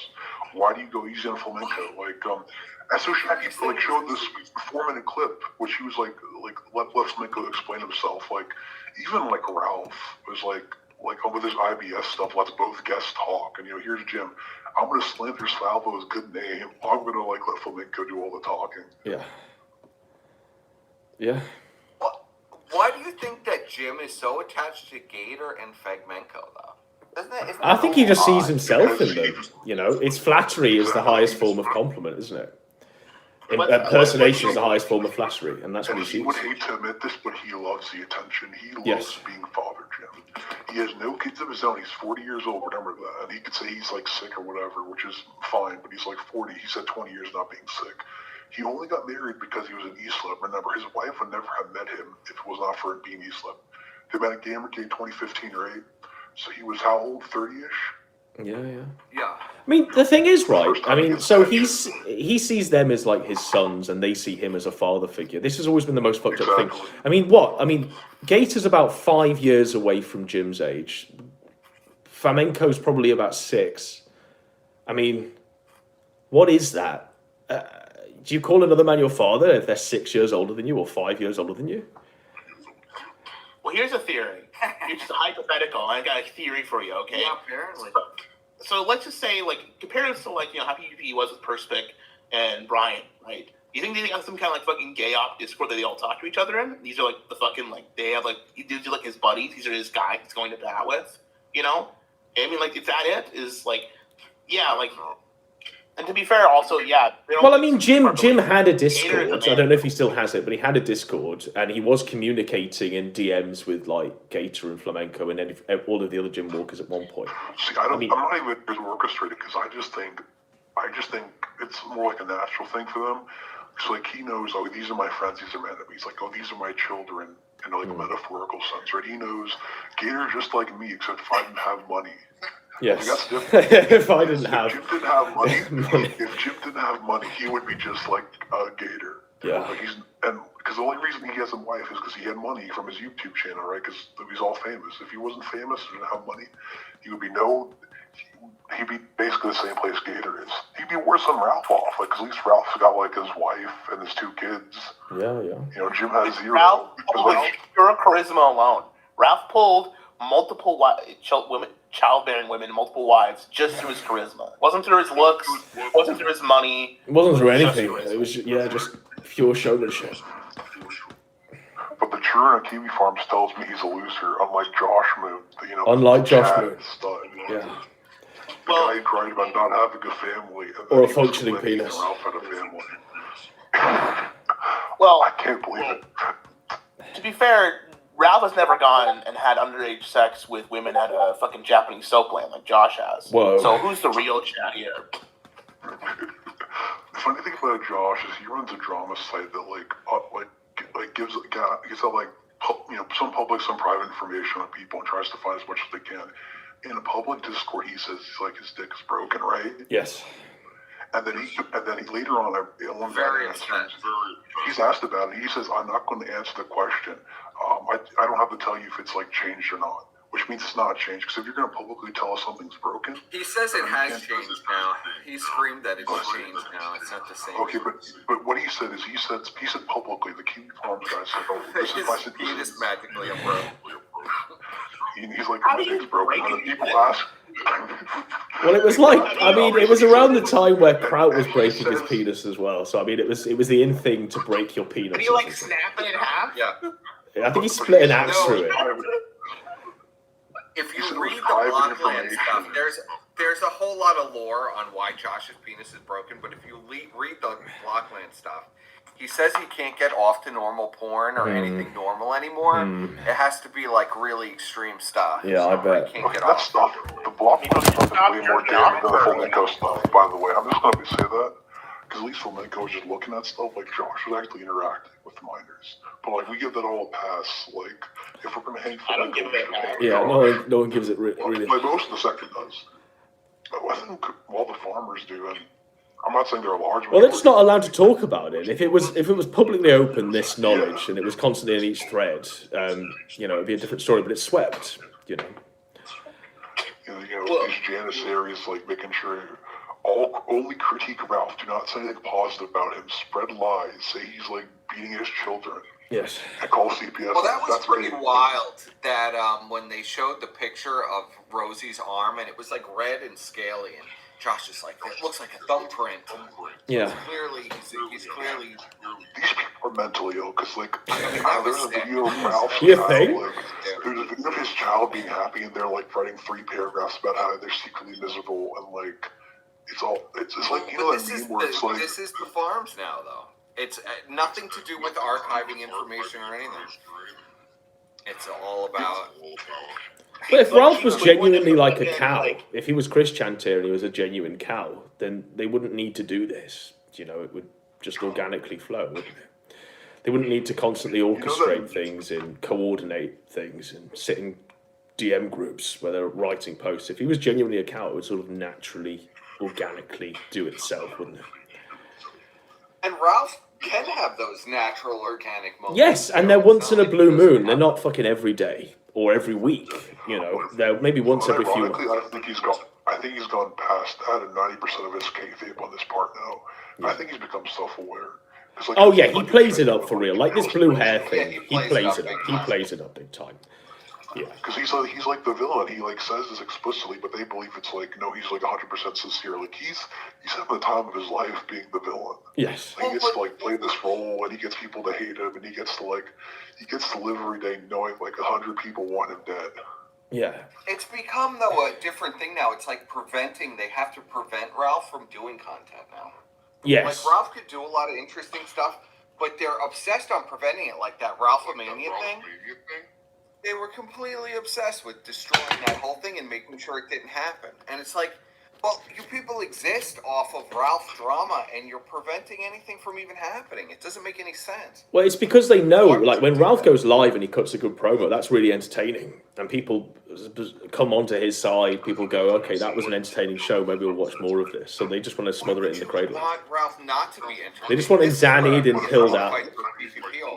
Yes. When Ralph was like yelling about Ricada, like over like when Ralph was yelling at Ricada over like the Trovo thing, like the 24-hour thing about the fart, that was like entertaining. For 1 hour, he was just yelling straight in about Ricada, going all in for like no reason. That was like pure Kino right there. Like Ralph cut a good promo, Josh can't. No. None of these Kiwi farmers can. Cobb can't. You know, who else? Red Pill Gaming can't. Like none of them can. Vickers can't. Keto Shea can't. Christopher X can't even talk. You know, no one can cut a fucking promo like Ralph. He's the king. The thing about Ralph, like, they need Ralph is like, however his end point is like, I want Ralph in jail. Well, Haru wants him to die. Like, I've read genuine posts from Haru where he wants to literally kill him. Let's say tomorrow Ralph dies in a car crash, like an accident, no A-logs involved, right? Yes. What is Haru's purpose of life after this? What happens to the gun board? These people, like, they will implode so much if Ralph goes. Like, the only thing keeping the Kino Casino afloat, Medicare afloat, Gator, and all these people is like Ralph.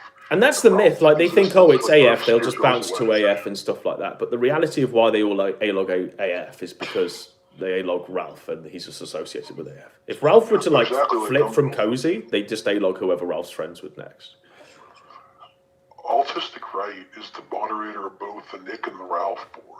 Yes. And why is that? Because the Ralph and the Nick board are basically the same thing. You see the same people on both. Yes. Fuentes is not as interesting. Like, and he can. Well, he's not. Like, he's not. It's just political fucking talk all the time. You know. And it's political things too. Like, you're not over and over and over again too. Like, if you're gonna have objections to him, 90% of it's gonna be political. Yes. Right. So that doesn't make a really good Kiwi farm stuff. Like Ralph is like can bring all sides of the spectrum together against or for him, depending on the time. No, that's right. Yeah, I mean, and also, like, it's even when the Kino Casino just do a show purely on Fuentes, they're not responding to any of the political points for some reason. So they're literally just going, he's gay, look at his hands, he's gay. And that's it for 12 hours. Right. You know, there's a lot more to hang up with this, right?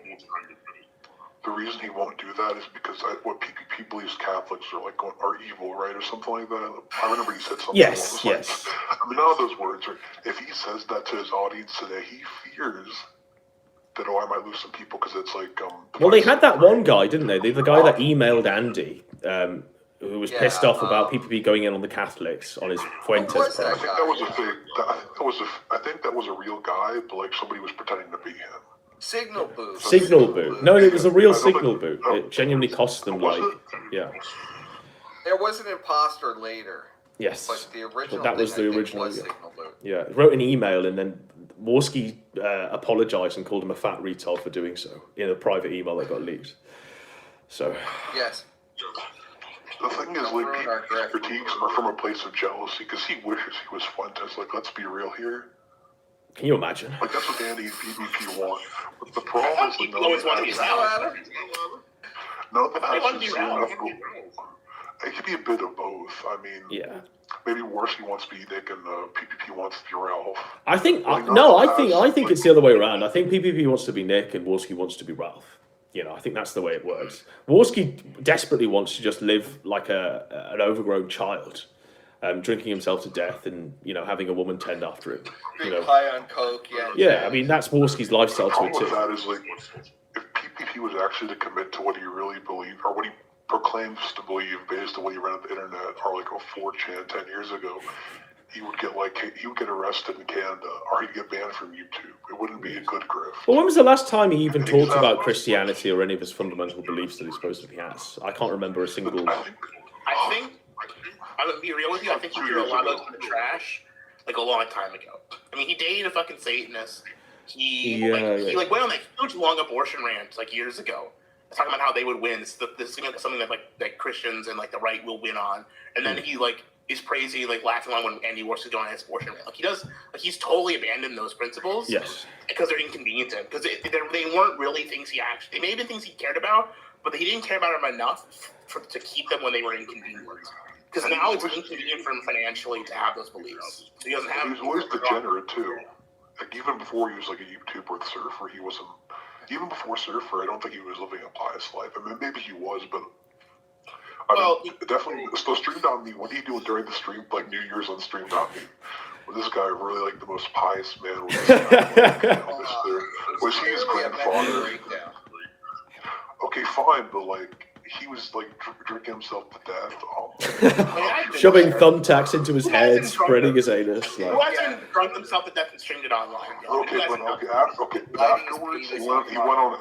Afterwards, he wanted to stream with a guy who had an avatar of like an old image of a king, like a historical image.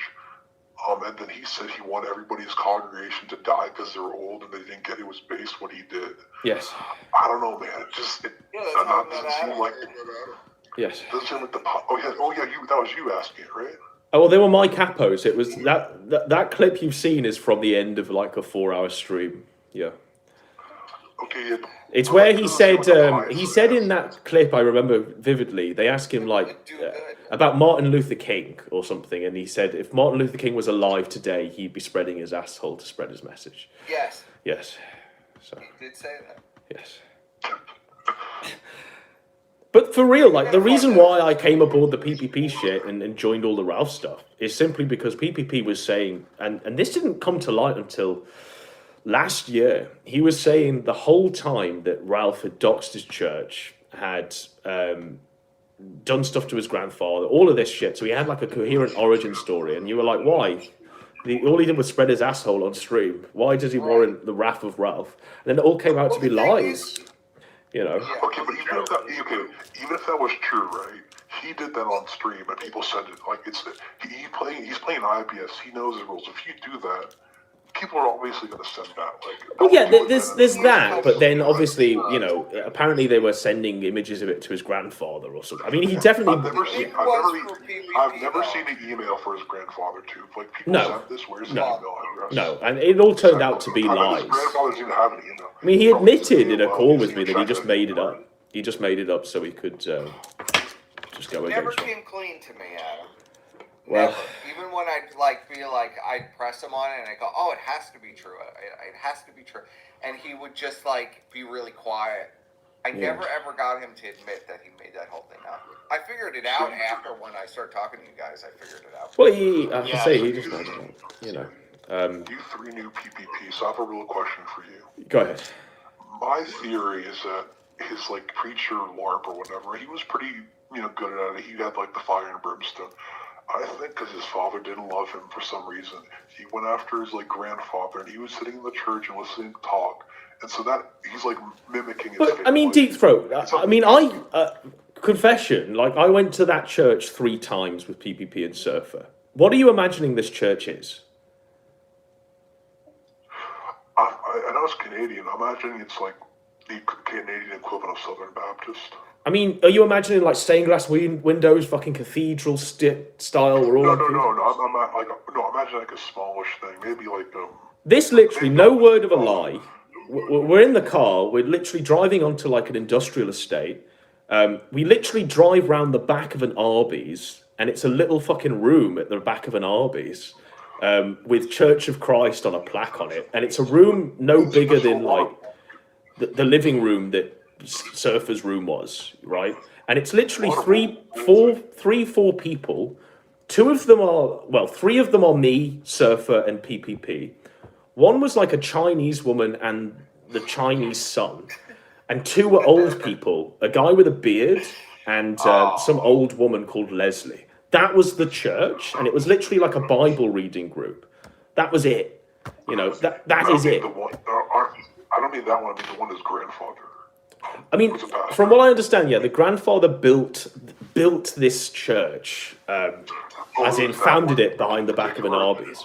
But, Church of Christ. You know, this is far been exaggerated from what it actually truly was. Well, I mean, I could imagine as a grandfather back in the day when he's like 10 years ago giving some pretty impassioned speeches. Like, the building doesn't really matter. I'm talking about more the demeanor. Because at least, he must have gotten that from somewhere. Because, like, it's a very sort of southernish U.S. thing. Or, like the sort of passion, like the way he talks. So maybe it's from movies. Yes, but my point is he wasn't doing any of this in the group. Brother Devon in the WWE. Yeah, he wasn't. Yeah, literally. But he wasn't doing any of this in the group. Like, he wasn't standing in front of these 5 people going, ah! He was literally just sat there.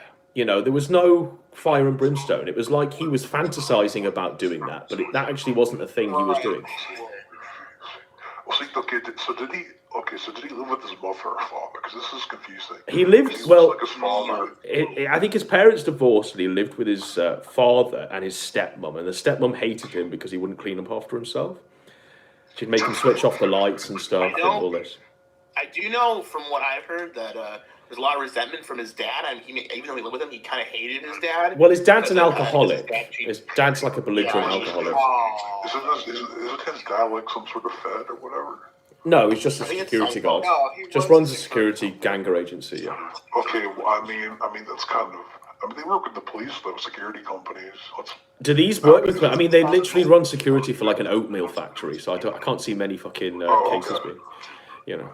Okay, I thought they were. Well, some security does government buildings too. I think Allied does a lot of courthouses in the U.S. Yeah, I mean, we're talking. I mean, this was like a cereal factory or something. Well, but the thing that's always confused me is because he was extensively doxxed. I mean, they doxed everything. I mean, he was completely. All he did was spread his asshole. I remember on Cow. So that's why I thought that Ralph had to do it, because who would like dedicate all this time? That's what I'm kind of. No, but you forget, and when you look back, you're like, whoa. But he was making videos about everyone at the time, and he was doing it like a complete autist, and he just looked like a lolcow at the time. Also forget, in 2018, that's how it went. Like back then, I need a piss. 2018, 2020, like people were swatting each other. Yes. People like broke Ralph's car. People would go like monthly or bi-monthly to his house and just smash like corn and plates on his driveway. Like people would do. Yes. Like it's in some ways crazier than now. In some ways, like, people were more physical and, like, more vile back then, but there was also, like, less people, or, like, less people doing it, too. That's all true. I'd just be curious if you have this vendetta. Like, if Gator was doxxed in 2018, like, people would be, like, filming, like, going to his house and just, like, harassing him and vandalizing him. There's a video on YouTube of a guy just going to Ralph's old house, the one in Richmond, and just like throwing a bunch of porn on it. And you can find a couple of these videos, and this was just like commonplace. Yeah. Like, didn't the man get swatted? Like he must have got swatted a dozen times, right? Who's this? Ralph? Or Ralph. Yeah. Oh yeah, I mean I think he gets swats like every fucking day, doesn't he? Yeah, basically. What I used to love about every Ralph swatting, right, was the cops would come, he'd take a selfie with them. Fans of Killstream! And there at the gym who was crying in this like hovel, scared for his life. Yeah, his Chinese wife had to fucking field the SWAT team, you know. The SWAT team. I mean, what a big man, you know. People make fun of Ralph for being fat, but he's more of a man than Father Jim. Yeah. I mean, there's no word of a lie here. It just seems to me that the lines have been drawn so fucking bizarrely. There's no reality in events. You just choose a side and believe that complete reality and cocoon yourself in that stupid reality where... you know, everything Ralph does is evil, but everything the evil guys do is real and good and light, you know. Bizarre. It doesn't make any sense, does it? I mean, the absolute state of the sector, and I blame Josh Moon 100% for this. It's all the feet of Josh Moon. Say what you want about, like, Gator and Jim and all these people. If there was not a forum that was, like, 24/7 dedicated to, like, recycling fake stuff or, like, you know, pushing the narrative in, like, a singular direction, we wouldn't be where we were now. And the reality, they didn't even like it. Like, all these, like, kitty farmers, they love your streams. But and people know, like, they want the genuine, like, part of the sector. They want, like, a lane. They want, you know, people just talking about, like, the truth and not, like, having to abide by, like, what, like, some fat, like, retarded man's, like, whims. Yes. But also, isn't it more interesting not to fucking hit... I mean, if you're on the Ralph hate train, and, you know, Ralph has farted today, you're going to see that clip played, Cog in the morning, you're going to see it, Red Pill Gaming, you're going to see it, Kino Casino, you're going to see it on Mad at the Internet, you're going to see it on the Vickers Show, you're going to see it on Gator Time, you're going to see it on Fagmenko's show, and you know, you're going to see it on Carl and Paulie Frog's show. So that's, what, 9 shows at least covering all Ralph's farted today. You know, all in one day. You know, that's the network. You know, and that'll all be clipped then by T-Clips and various clippers on fucking Twitter. All doing the same regurgitation. I don't want to scare you. It can get far worse. Turkey Tom, Nicholas Diorio, and Augie RFC yes. is the future of the locale space. And it's worse. It's worse than these people. Yes. Like, we will be better. But they tried with Ralph. They tried with Ralph, but it wasn't lucrative. I don't think Turkey Tom tried, but Augie definitely fucking tried, and Diorio tried. They all tried. Augie and Diorio still do it.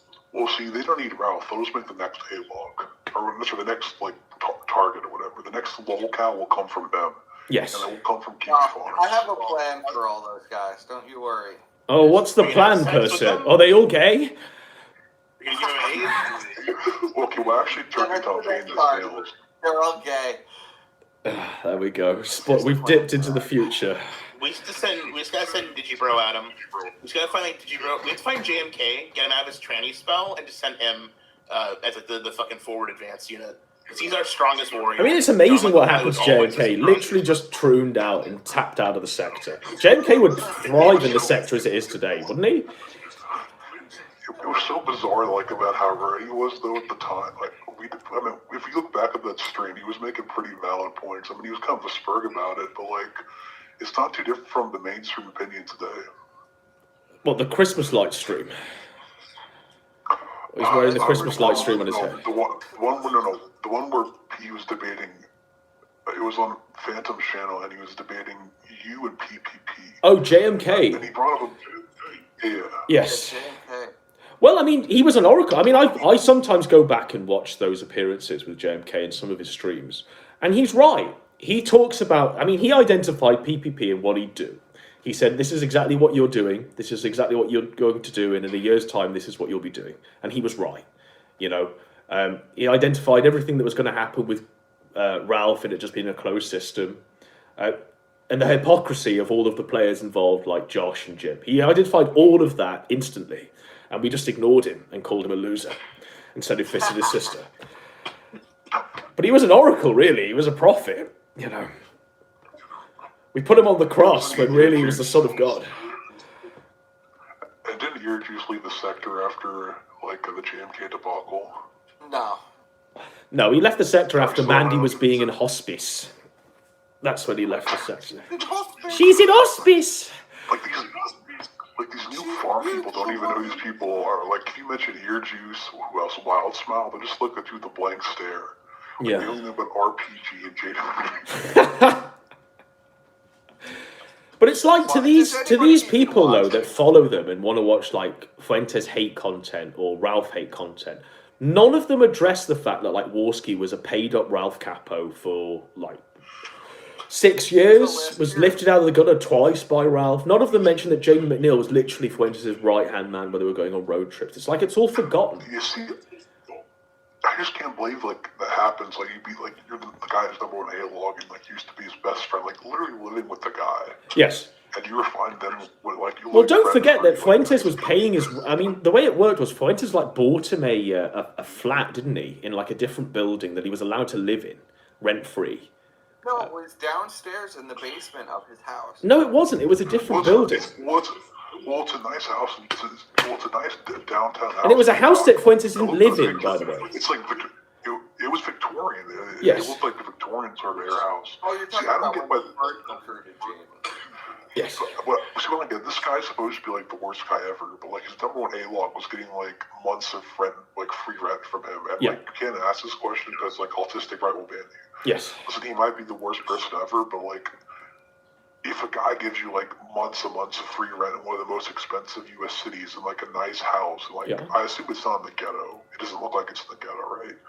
I'd assume he'd be at least like grateful for that. There were a couple in the house. And let's not forget, like they were So Jaden's stories seem vivid, but also held back. So he told this story about how they'd all sit, him and Fuentes, and they'd sit and they'd watch that tranny program, Transcendence, is it called? Euphoria, right? And so Jaden McNeil is completely passive in this. He's just watching this while he's just watching Fuentes. It doesn't make any sense. You know, none of it makes any sense. You wouldn't just watch that for hours, like sitting there like a stone. There were a couple. Well, see, what I don't get is like at one time he holds very like traditional beliefs, but other time he's like very modern in the sense. It's like sort of schizophrenic in a way. Yeah. Well, yeah, because it's whatever suits him at the moment. I think he has some sincere beliefs. No. Who cares if he has sincere beliefs or not? Doesn't matter. Like, you have whatever the fuck he wants. We can't know. We can't like parse that information. We can only hear what people say. We can't actually know exactly what they're thinking. But I think Fuentes comes out of it a lot better than Jaden McJudas. Like for real, you know. I don't think. I think Dynamo made a video about this. That the whole fucking AF sphere is just like a miserable fucking thing to be involved with. And I agree with him. It's not that interesting. It's not great. It's very boring. Even like the people that are supposed to be like content machines, like that TR Sartor guy. In this sector, you know, he'd be like a Shaggy or something like that. He'd just be an entertaining. But he's just boring as fuck because all he does is talk about his moustache and politics and suits. You know, it's like review, bro. As much as people like say talk up AF, it is just politics. You're just talking about political subjects and shit. The ones that are interesting are literally that IP2 sphere that intersects. The problem is it's not interesting too because like they agree in like 95% of the issues. Like RPG was like one of them, and then Jaden was like what a year. And that cultural criminal guy, over, like, you know, and the big Papa fascist guy, all rejects. Like they have to take like a microscope and look at like the minor disagreements between them. It's like. Because like they really believe the same thing, most of these guys. So it's like you're hammering on to like really pedantic, useless issues. Yes. Like at least with older blood sports was about like real disagreements and stuff that people get passionate about. That's true. There was actual like heat in the game, and even if it was just like calling each other names, which was a lot of blood sports, calling each other pedophiles. Like it was under the veneer that we're debating each other. It's under the veneer that you're there like in a stage live debate. Yeah. Or this is all just like backstage like Civil War political drama in like a political faction. Right? And when they snake, like when Jaden snakes or cultural criminal snakes, they always hold shit back. I mean, you don't actually they drip feed it. You know, Jaden McNeil is still leaking details about Fuentes and his engagement there. It's just been dripped. If they leaked everything, it would make them come off really bad. Yes. Frankly, they were involved in it just much. If they dropped everything, it would jeopardize them. So they can't. Yes. You know, that's the real. It's more lucrative. Well, and also to be frank, like it's not a political group that I'm affiliated with. Godwinson's really not affiliated with because he's British. I mean, it doesn't really affect him. Well, this is it. It's America first. Like, I could give two shits, quite frankly, you know. A good chunk of the sector doesn't give a shit about it. Like, why isn't EB the focus? I didn't get into the sector to care about this much about politics. I'll be frank. Okay, see, what I don't get is some of the people who are A-logs, like big A-logs, this aren't American. Like, autistic rights, a Chinese man living in Australia. Canada. Who else is there? I think there's a few others that don't live in the U.S. Josh doesn't live in the U.S. either. No. Although he claims he doesn't, which is debatable, but he doesn't even believe in politics according to him. So, like, why do these people care? But, I mean, we're still labouring under the pretense. Like, when PPP talks about Fuentes and covers America First, he talks about it as though they are literally going to save the West. All they need to do is just get their act together. Like, he talks about it as like a sports team. It's baffling. You know, this is... They're the Dallas Cowboys for him. But come on. It's literally just Nick Fuentes and friends. That's all it is, doing shows together. That's all it is. It's like politics of the sport. Like in the U.S., a lot of people do this where it's like a sports team for the Democrats or Republicans. Like this sort of like cringe, like just like hyper partisan, like boomerisms, like A-log and like, you know, being an A-log of the president. Not even for like a policy reason, just because like you hate him because he's like another party. And for me, it just seems like it's like the online like Zoomer or Eastland version of it, where it's like instead of like some boomer talking about Beijing Brandon or some like liberal millennial talking about Trump, it's like Nick Fuentes the gay guy and Mike Enoch the Jewish guy and like Vouch the pedophile, you know. Yeah. But it's with Fuentes, there's the genuine pretense behind all of the criticisms that he will be president one day. It won't happen. It's Nick Fuentes. Like, come on. You know, the reality is in 5 Let years... it go about it. What is anything... Have they ever done anything that is political in any way? America first? Yeah, of course. Well, have they fielded any candidates? In 5 years, nobody will remember any of this. No. Or some people might. I'll remember. I know what it is. I remember Gamergate, and I'll remember this. Like, does anybody remember Mike Enoch? It's like just the next version of that. Did he die? On to the next top. Did Mike Enoch die? I think he still exists. You know who I remember? I remember Richard Spencer. I remember Richard Spencer doing the karaoke at the nightclub with the Depeche Mode, or whatever, Depeche Mode. Milo was in the audience to that Nazi saluting, remember, you know. He was. Yeah. Yeah. It's tough. It's tough for the sector as it stands, quite frankly. Whatever happened to that comfy TV, the cozy clone? Whatever happened The to cultural criminal thing? Is that not running? Is it now Kick or some shit? No, it's gone. Oh, right. Well, there you go. There you go. I remember they were trying to get Vouch to come on to be their Destiny. Remember that was like part of the discussions. Yeah, I remember the whole Vouch. That's not happening. They wanted. Well, that's what they wanted. That was the thing at the time. That's what they had in their game, you know. Yeah, because they thought, oh, we'll attack Fuentes and stuff like this, and it might bring Vouch aboard, but Vouch will toe like a Destiny line on Comfy. Where's the fun in political IBS when like everybody's on different platforms and like the people on the right are banned? Like it's like, you know, Nick Fuentes and PvP are never going to talk on a stream together. No. So it just seems kind of futile. Like at least like, you know, they like Worski and Ralph have talked before, and I think they talked like recently too. It's like he's never going to acknowledge them in like a direct way. So it's like there's no IBS going on. It's It's because on a base level, like the people, Cultural Criminal. I mean, we had interactions with Cultural Criminal. He treated PPP like a fat fool, you know, a complete insect behind the scenes. And so would Fuentes, so would Jaden Mitnick, so would all of them, because in humanity's eyes and in their eyes, they've already won because the guy that's opposing them is 500 pounds, you know, so... Do you know what I mean? That's the problem too. Like PPP is a terrible, his image is terrible for himself. Like whatever cause he's attached to, like you take a picture of him and that's like an argument in itself. Yeah, case. I rest my case, Your Honor. Yeah, literally. Can I make a claim? I've said a couple of times, and I even said it, that it was better for Surfer and PvP to move out from each other. I think so. But I think potentially it's the case, but the reality is when Surfer and PvP were living together, they were both doing punt the gun. And PvP was actually trying to lose weight, and after he moved out, he stopped, and he's never tried again. So, in the long term, I mean, he keeps saying he's trying. I mean, if you believe the man, he's on his 50th diet. He was trying back when he was with Surfer. He had to weigh himself in every week. Yes. We had measurable proof that he was trying to lose weight, and now he has no accountability, so he's not trying. It's a lie. I can tell you because I'm a fat man myself.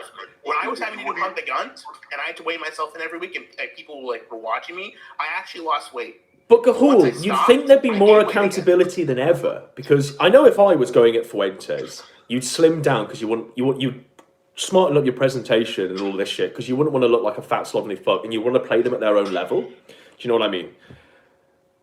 There'd be more accountability there. The facade where he can just show the top half of himself, and he doesn't wait. We don't actually see his actual weight. But that top half is pretty. I mean, the face is in the middle of his head.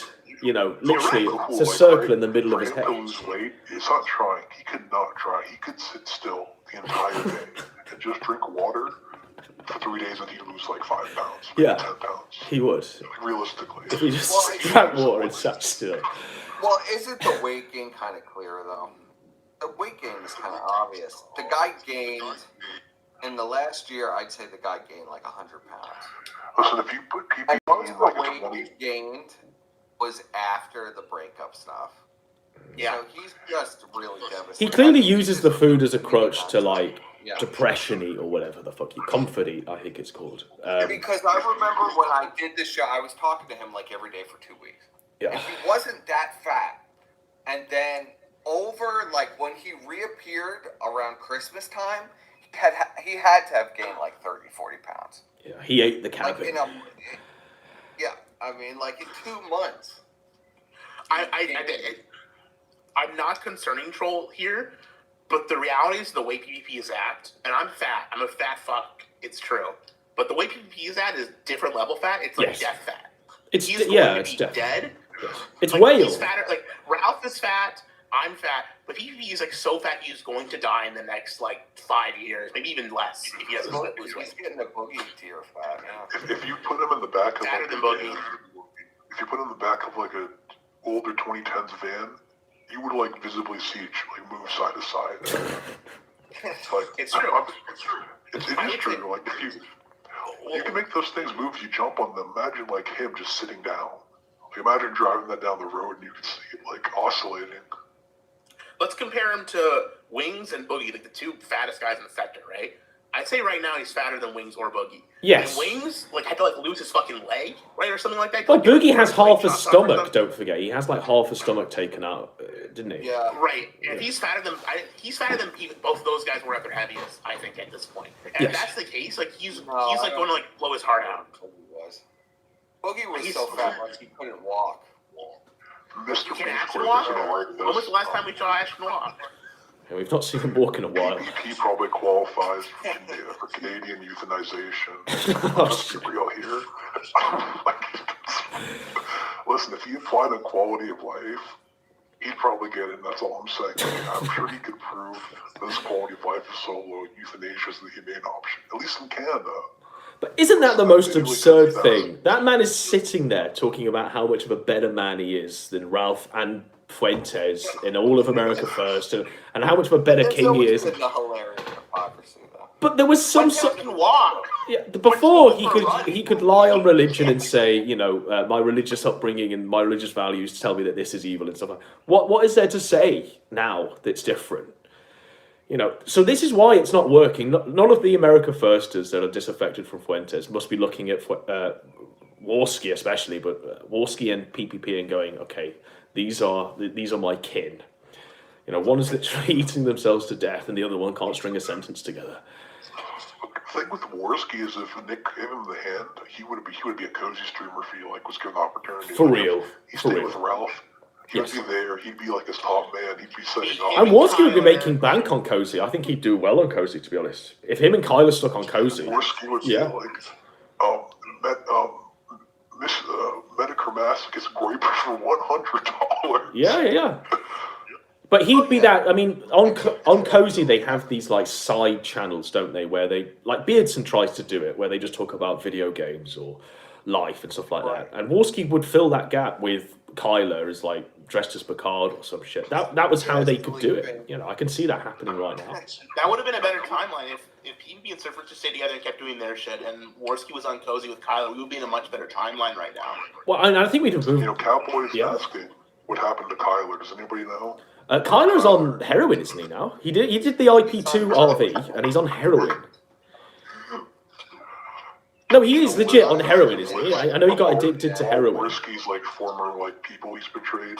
Yes. I even can't remember it. You got Cthulhu, you got Failure, Anal Vape. Anal Vape, the classic. Yeah. Anal Vape. You got Alex, maybe Alex. Chris Warski, the Ian guy, Eels Mice Chong. All of the guys at Kilroy, so like Base Mama, Dave Cullen, all of them. Sargon. Jarbo. Ralph. Jesse from Pod Awful. Yeah. I think Flamenco technically. Flamenco 100%. You know, they were cutting deals on Ralph content, you know, behind the scenes. You'll get 50, I'll get 60 or some shit. That still blows my mind. We've said Kyler, of course, but there was someone before Geek Thulu. Tonkasaw. Tonkasaw, yeah. Shit. Tonkasaw in the poop tooth. What was her name? The vampire woman. Vamp Candy. Yeah, Vamp Candy. Vamp Candy. Yeah. Oh, fuck. Those are the good old days back in the anime mafia. T-Clips as well. Don't forget T-Clips. You know, Yeah. So. Meth Holiday. Yeah, Meth Holiday. Meth Holiday, yeah. Rand. Was Sharat part of that too? And V? Oh no, Shit Rat was always ostracized. You know, Shit Rat was like, yeah. Even amongst the skeptics, he was just like. Yeah, Shit Rat was kind of. I think it was only Kraut that took in Shit Rat, and that was after Kraut was ostracized. That was when Kraut was in exile. I needed someone on his fucking. But about the Kraut things, the Kraut like controversy. Close with Warski too, though. At one point. Yes, yeah. I mean, they were all skeptics, weren't they? So they were all going to like VidCon or something. Yeah. And did they become close again in the period when Warski turned and before you came out with the Carolina Age video? Well, no. Kraut made an appearance on their inaugural stream on the Kino Casino, but I mean, Kraut's really not on board with what's been happening. You know. Which, by the way, like think about it, like on their first stream, they got everybody. Yes. Like Medicare, Brigada. You know, like what deals are going on behind the scenes here? Like, what are the DMs? Yeah, but don't forget that Ashton sold it to me that he was going to go into business with Warski and all of this because Warski had a Rolodex that he could call upon, and they could get guests on every show, so they wouldn't be struggling. It wouldn't just be them two. I think he even phrased it. I wouldn't just be talking to that stuttering retard every night. There'd be like Rakata or Josh or whoever Warski had on his Rolodex would come on for like guest interviews. Yeah. But that lasted for all of 2 shows. Whatever happened to that? I don't think they can get anyone to come on their show. The last person they had on their show was Millennial Woes. That was literally the last person. They don't like having guests. But why? Why? I could never figure that out. No, it was before. PPP doesn't like doing guests, period. I mean, ever. Andy Warski, if it was down to him, he'd absolutely have Jesse on every night, as the third chair. Jesse's a better second chair than PPP is at this point. You're crazy, bro. He's better with Warski. He's a lot better with Warski. They're more watchable together because they both do that fake laughing shit and they bounce off each other's retardation. I think it's completely unwatchable. It's unwatchable, but they have better chemistry together. Jesse from Pod Awful.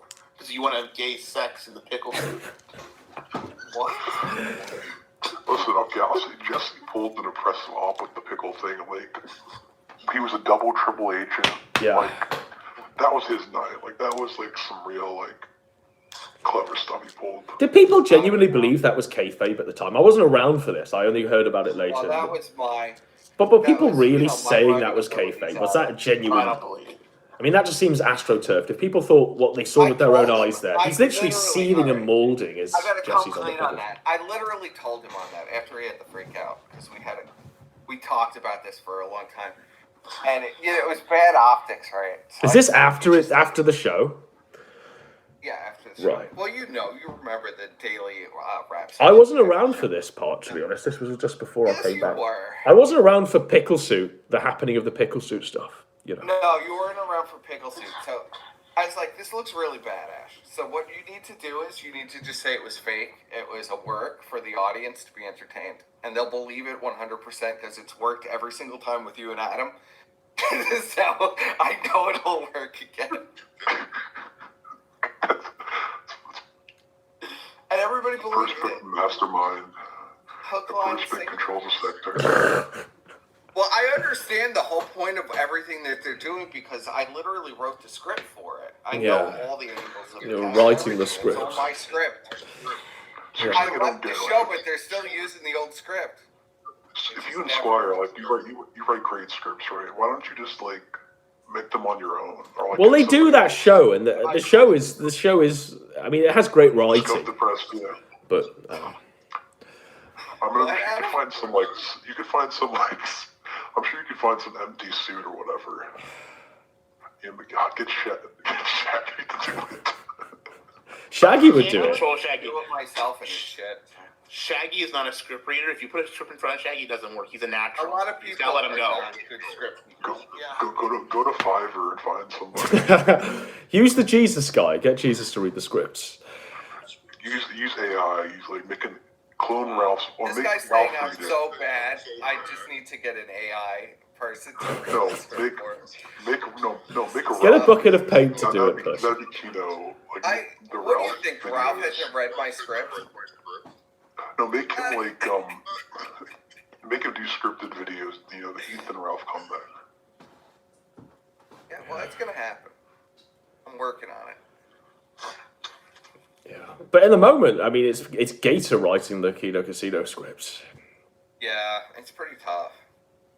Well, they literally never dropped the old script. So what we were doing, I want to say June of last year, is the exact same line for line thing that they're doing now. It never changed. He's gay. Yeah, Ralph. It's just he's gay. Mexican child leader of the white race. Right. That's why it sucks. But they did promise they were going to go ghost hunting, remember, and they'd be cooking with Warski shows. Have they materialized? Can you imagine being so fucking bitter about surf that you make a goddamn Cooking with Warski show? Well, it has yet to materialize. I don't know why it hasn't. You know, are they building the kitchen, or what's going on? Lazy as fuck. It's because they gotta clean the kitchen, they gotta clean the dishes, and they don't want it. Neither of them are gonna do it. That's what it is, isn't Neither it? of them are, yeah. Yeah. Yes, that's exactly what it is. What about, Uber Eats with Ashton, where he scrolls through his mobile phone, filling the basket, Now that would be a show to show how much he ate a day. Yeah. Because I know, I personally know how much he eats a day because, we of course you do. Feeder fetish man. Well, no, we used to sit on calls with him where he'd order 50 We Big used to Macs. sit on calls and you could just hear him eating the whole time. Yeah, that's why you like to call so much. You would jack off to the bottom. And then he'd go, should I get 10 Big Macs or should I get this or should I get that? Yeah, and you'd think, what the You should have fuck? got the Big Mac, no pickles, please. Okay, There you Perspect, go. when you say Medium you fries? and Squire were writers, I got a question.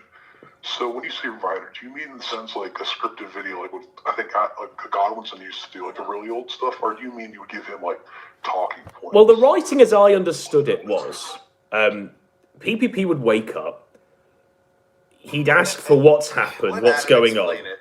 Yeah. Loads of clips would be sent, and he'd be like, right, we need to jump on a call, writers, and you need to brief me on this. And he'd sit there getting it all in, and then he'd go off 10 minutes before the show with Warski. Oh, it would all be compiled in a mega as well for easy to have access. So he'd have full comprehension of what was going on. He'd be briefed intensively, given the narrative.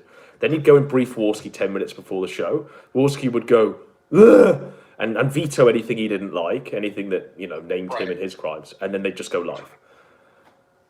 Okay, so would you just give him the facts, or would you give him like the narrative, like what to say, like the opinion? Well, what do you think? course I'd give it. I think maybe a bit of Talk about both. everything, and it started out at Ashton was in a really bad spot. Please help me out. You're my buddies. You know, I talk to you guys all the time. Let's just do exactly what we're doing now. Just turn it into a show format. And that's what we did. And it started out, you know, it was just supposed to be like 1 or 2 shows. And then every week, it turned into him just calling us and being like, well, I need to do a show on Thursday, every fucking Thursday. So, and then, you know, it got really bizarre. We started getting really pissed off because I hated Andy. Andy would destroy every fucking script we ever did. He'd veto random things that didn't make any sense because he personally didn't want to talk about them. What gets me is, like, you had a brilliant script written on Gator that we actually did, you know, with all the Freebird stuff, the whole docs, all of this stuff. That was cast into the bin in favour of, what did they replace it with? Cooking with lolcows or something? I don't remember exactly what we did. It was literally just thrown in the bin. But they wouldn't let us do the Gator stuff, yeah. I was just told, well, Gator is like going to be on our side now, so we can't talk about Gator. They tried to do it with the flamenco stuff, but I told Ashton, Andy isn't here, and we're doing the flamenco show. Period. End. And we're going to bait him to get him on. And we did that at least successfully. But it turned into a weird thing where it was every week Andy was going to be fired and he was miserable. Yes. As you remember. And that was where I came aboard, where he was literally firing Andy every day. Yeah. And then as you know, the power chat stuff was like, that was the fun. Well, go ahead, Deep Throat. What's the one thing you don't get? Okay, so Kino Casino, that's a business. That's their job, right? And I know they're just live streamers, but like there's very little like actual like work put in. Like the thumbnails are like atrocious. Well, the thumbnails are literally Warski's contribution. That's what Warski does on the show prep. He does the thumbnails. And isn't it the same thumbnail every time, except like he goes to the layers and he just replaces the faces and like changes the. Yes. It's like, because if you look at it, like you have no idea what's going on. Like you have all these like, especially if like you're on like a computer, you have all these small faces in the corner. Yes. It's just like a bad thumbnail, I think. And then like, you know, they can at least like make some like skits or like, you know, maybe make some edited stuff. Like they did do the one about like the what's it called, the swamp documentary thing, which even then it was kind of lazily done. But like they should be doing more of that if they're going to make this their living. Yeah. I mean, I was always, at the start of this, when he was like, I'm going into business with Warski, I said, right, what's the life goal? What's the end goal? And he told me that it was so he could get a car, so he could, because he was living in some weird place, he could get a car and he could continue working. And this was just going to be a quick cash grab. Right. And that was literally what I was That's how I told. understood it as well. Yes. Okay, but both you and PPP started making, you started, not with scripted videos, but you did do live streams, right? Because he started out making 10, 20-minute videos, right, talking to the camera. Yes. Right, and then you had like the documentaries. Well, no, I mean, my original content was just this anyway. Yes, but it was spliced in with the edited stuff, yeah. Yeah, so like, not live. So why do you think the live stuff is so popular now? Because like, there's no edited stuff anymore. Jim does streams. Like, live just get better viewership. They make more money. You can get super chats. It's just people watch it. It's what people prefer. For me as well, like they're easier. There's less work, and they get more viewership. For me as well, like so, the stuff we've done today, like Ralph's win, Vickers L, Esoteric Shaggyism, all of this stuff. If you took a week to edit that video, it would be old news, and something else would have happened. So that's yeah, like I've had times where I was going to make a video, and then like a day later, it's old news at this point. Yes. Yes. But that's why I like it. Is like in the earlier days, you know, they got a lot of guys making these like edited sort of videos where they use cartoons or like they make like songs and all this stuff. Yes. And you don't really have that anymore. It's like all lazy these days. Like, you know that video where it's like what game is it? It's like it's the game where like there's text at the bottom and there's like 2 like monitors. It's green. It's like Gator and Warski talking and like Gator gets killed or whatever. Metal Gear Solid. Yeah, that one, like the edit, the Gator one with Jaworski. Yeah. They don't make that stuff anymore. That stuff's like, it's... Well, there's nobody left. Yeah, all of those guys just tapped out, and they're probably doing stuff elsewhere. Where's Simp Show? Where are all these? I mean, Simp Show used to pretend to be the ghost of Sean Connery and haunted tea clips, in videos. Yeah. All of that's gone. A lot of those guys just grew up. I remember a lot of those editors. They just grew up. They grew out of the sector and they don't care anymore. And then the new guys do this stuff. I put like a fucking codec call in my doc I did on PvP or whatever, the fucking e-girl video, right? But that took me fucking over 2 months to make. Yes. And I did a stream the next day and I got just as many views and I didn't get as many views, but it was just as good. I could have just done a stream and it would have been just as fine. Yes. I think your Medicare, the Nostalgic Critic Medicare thing was really good. That was really good, yeah. I'm making a new one of those this week. I found a new cow to go after. See, the problem is people don't appreciate as much of the live stuff because, people say the Kino Casino's dying, and I agree it's going to die soon and dead, but it's not as dead as some Baylogs like to think. I think it's like the Ralph mentality, in 2 more weeks, Ethan Ralph will die, and then Matthew Vickers will claim his corpse, and 3 years later, Harry Morris will take Amanda back or whatever, and then Cozy TV will implode, and then Nick will go to jail, the Haru stuff. I don't think there's not going to be a dramatic ending where PPP kills Jaworski in some fight. They're going to gradually decline, get into a fight, move out, and they're still going to stream. And until they die or until they find something, they're going to be around forever. Brian's been around for what? But the thing is, right? What can anyone name a memorable moment from those two in the past year? I mean, when I think of the old PPP stuff, like the Chaggot streams, the Gator streams, Aqualad, the early Ralph stuff. I mean, all of that is memorable, and they're memorable moments. Those memorable moments now are coming from Ralph, that victory sip, where he's like, I wonder what they're tasting now. That's up there with Sorry Gator, They're all of these moments are up there, like Fuentes fucking on Alex Jones with Kanye. These are iconic moments. What iconic moments are we getting on the A-Log side? Is there anything? To be honest, I haven't seen any. The only Kino Casino I watched was the one where you were going with you interviewing Flamenco. The rest I've only gone. And that might have been a car crash, but that is still one of the most memorable things that ever happened there. And people will remember that somehow, but they won't remember anything else. What's going on now that they'll remember? Are people going, oh yes, the show where Big Tech went against Fuentes and the buffet guy? Any of it now, yeah. We actually went at Ralph Festival. Maybe they'll remember. Yeah. I mean, fuck Ralph Festival. I'll give them that, and the Jim Jaden interview. I'll give them that, but that's because Jim was on both. So that's it. Well, okay, let's compare something. When the Daka channel, when they first privated all the old videos, I remember people were really upset about that. There's a lot of old videos from you and Surfer on there, but also there's a lot of old PvP videos that were now relegated to the Odyssey. People were really upset about that. Whereas when the Daka channel got delisted or taken down, I don't know that many people were clamoring for the old archives. There was no archives. There's no archives anywhere of the old Kino casinos. I mean, apparently they've done 60 or something shows. Well, who would watch them? Who wants to watch old episodes of Kino Casino? People would go back and rewatch the Chaga streams, and a lot of that old content is rewatchable, and it's fun to go back and rewatch it. Whereas, I don't know, I haven't watched a single fucking full episode of Kino Casino, and I probably never will. No. But, who is actually going back to rewatch this? Is this a worthwhile, long-term content? You're supposed to believe that 30,000 people are watching the VODs, and it's all... Here's the thing, they got 30K viewers before they're deleted afterwards, too. Yeah. I find it hard to believe on a channel with, 1/6 of subscribers, they get, the same amount of views. The exact same. No difference. Yes. Because, you would always lose audience each time. Because, this 30K number has been consistent for, quite a while, and it wouldn't be consistent between channel jumps. You would expect them to get at least half the viewers. Yeah.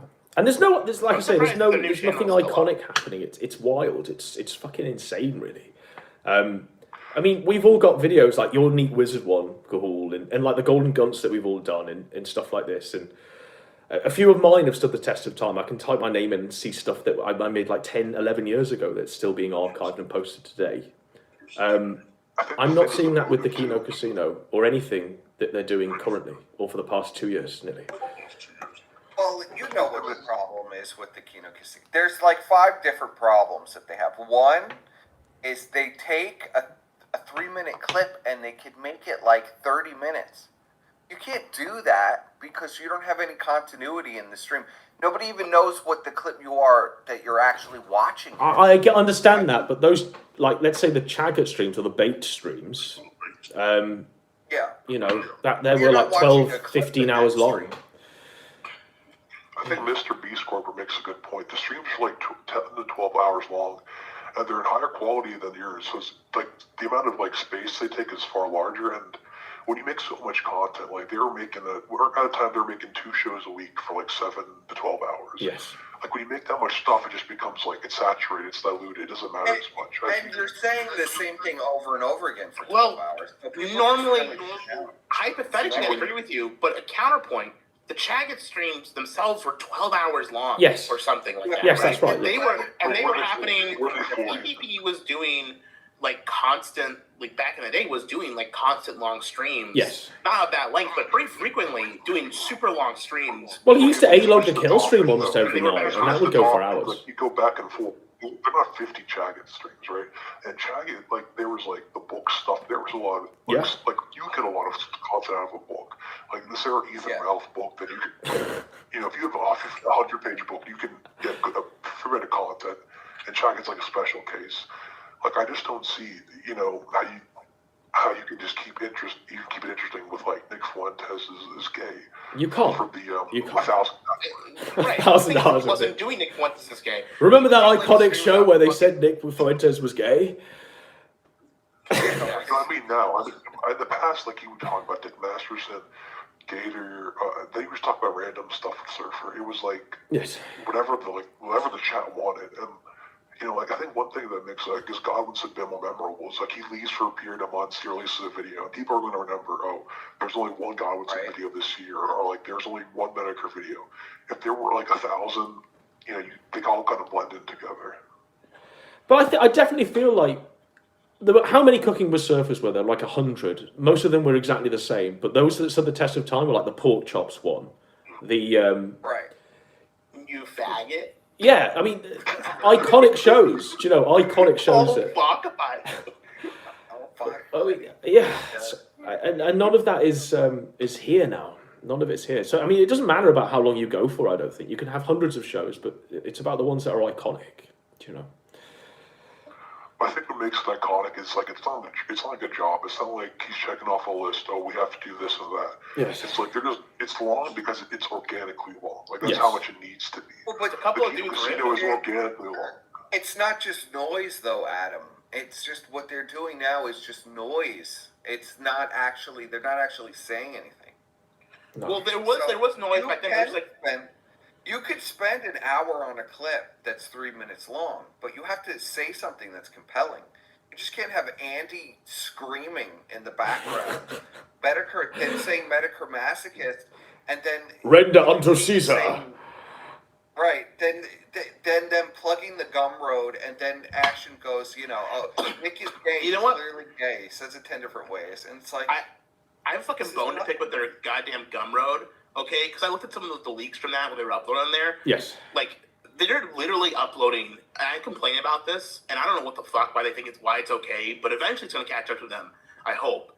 They're just literally uploading entire full-length episodes of 90 Day Fiancé with them talking over it. And the fact is they've done like 11 seasons of 27 episodes each, so, I mean, they've done a lot of... Survivor. But they're lucky they don't have, like, their alpha attention on them, because, like, if they had, like, a CX-type A-log, he would have just, like, notified the copyright holder and got them fucked. But you'd think amongst 30,000 people, there'd be someone that wants to drink their, you know, blood to such a degree. Wouldn't you? 30,000 people. Pretty lax on shit, I think, probably, but, you know, actually, like, they're just uploading episodes of a TV show and charging people for it. Yes. Right? With, like, a light commentary. That's That's actual like fucking. I mean, light commentary is very generous. It's literally just them watching it in the daytime and eating. Right. Yeah. It's just them. If I want to watch 90 Day Fiance, I just watch 90 Day Fiance. I don't need to. Like, why would? It just will actually be a great way to watch 90 Day Fiance because it probably costs less like a Discovery Plus subscription or whatever to pay for their Gumroad. That must be why. That literally must be why they're getting. Yeah. It's cheaper than a Discovery Plus subscription. Do you think anybody actually watches that? Huh? I'll tell you what, the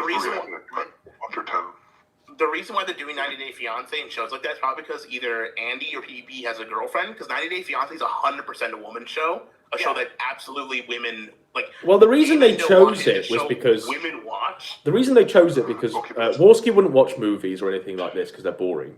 No. All he would watch is like reality TV because people in his Discord were saying, "Oh, watch this. It'll be crazy to watch you watch like 90 Day Fiance, Warski, and have your take." And that's why they do it, because it's inoffensive. How many of these fucking, like, middle-aged Discord hens, like Shaylin or fucking Hypo, whoever the fuck this new whore of the week is, who comes in and is like, oh, you gotta watch 90 Day Fiance, because I watch it all the time, and oh... But for real, Gahul, I didn't have a chance to say this to you, but we speculated back in the day, Gahul, when he was... Do you remember he was covering that Every Day is Saturday guy? He was the guy who used to feed his family at buffets. Yeah. That's Snacks. Snacks was showing PPP that, you know. Oh, that's definitely 100%, yeah. Because that is woman content. Oh, look at them taking their families to a buffet. Look at them eat. You know, that's like woman content. Like, how would you even find that? Yeah. Like, what?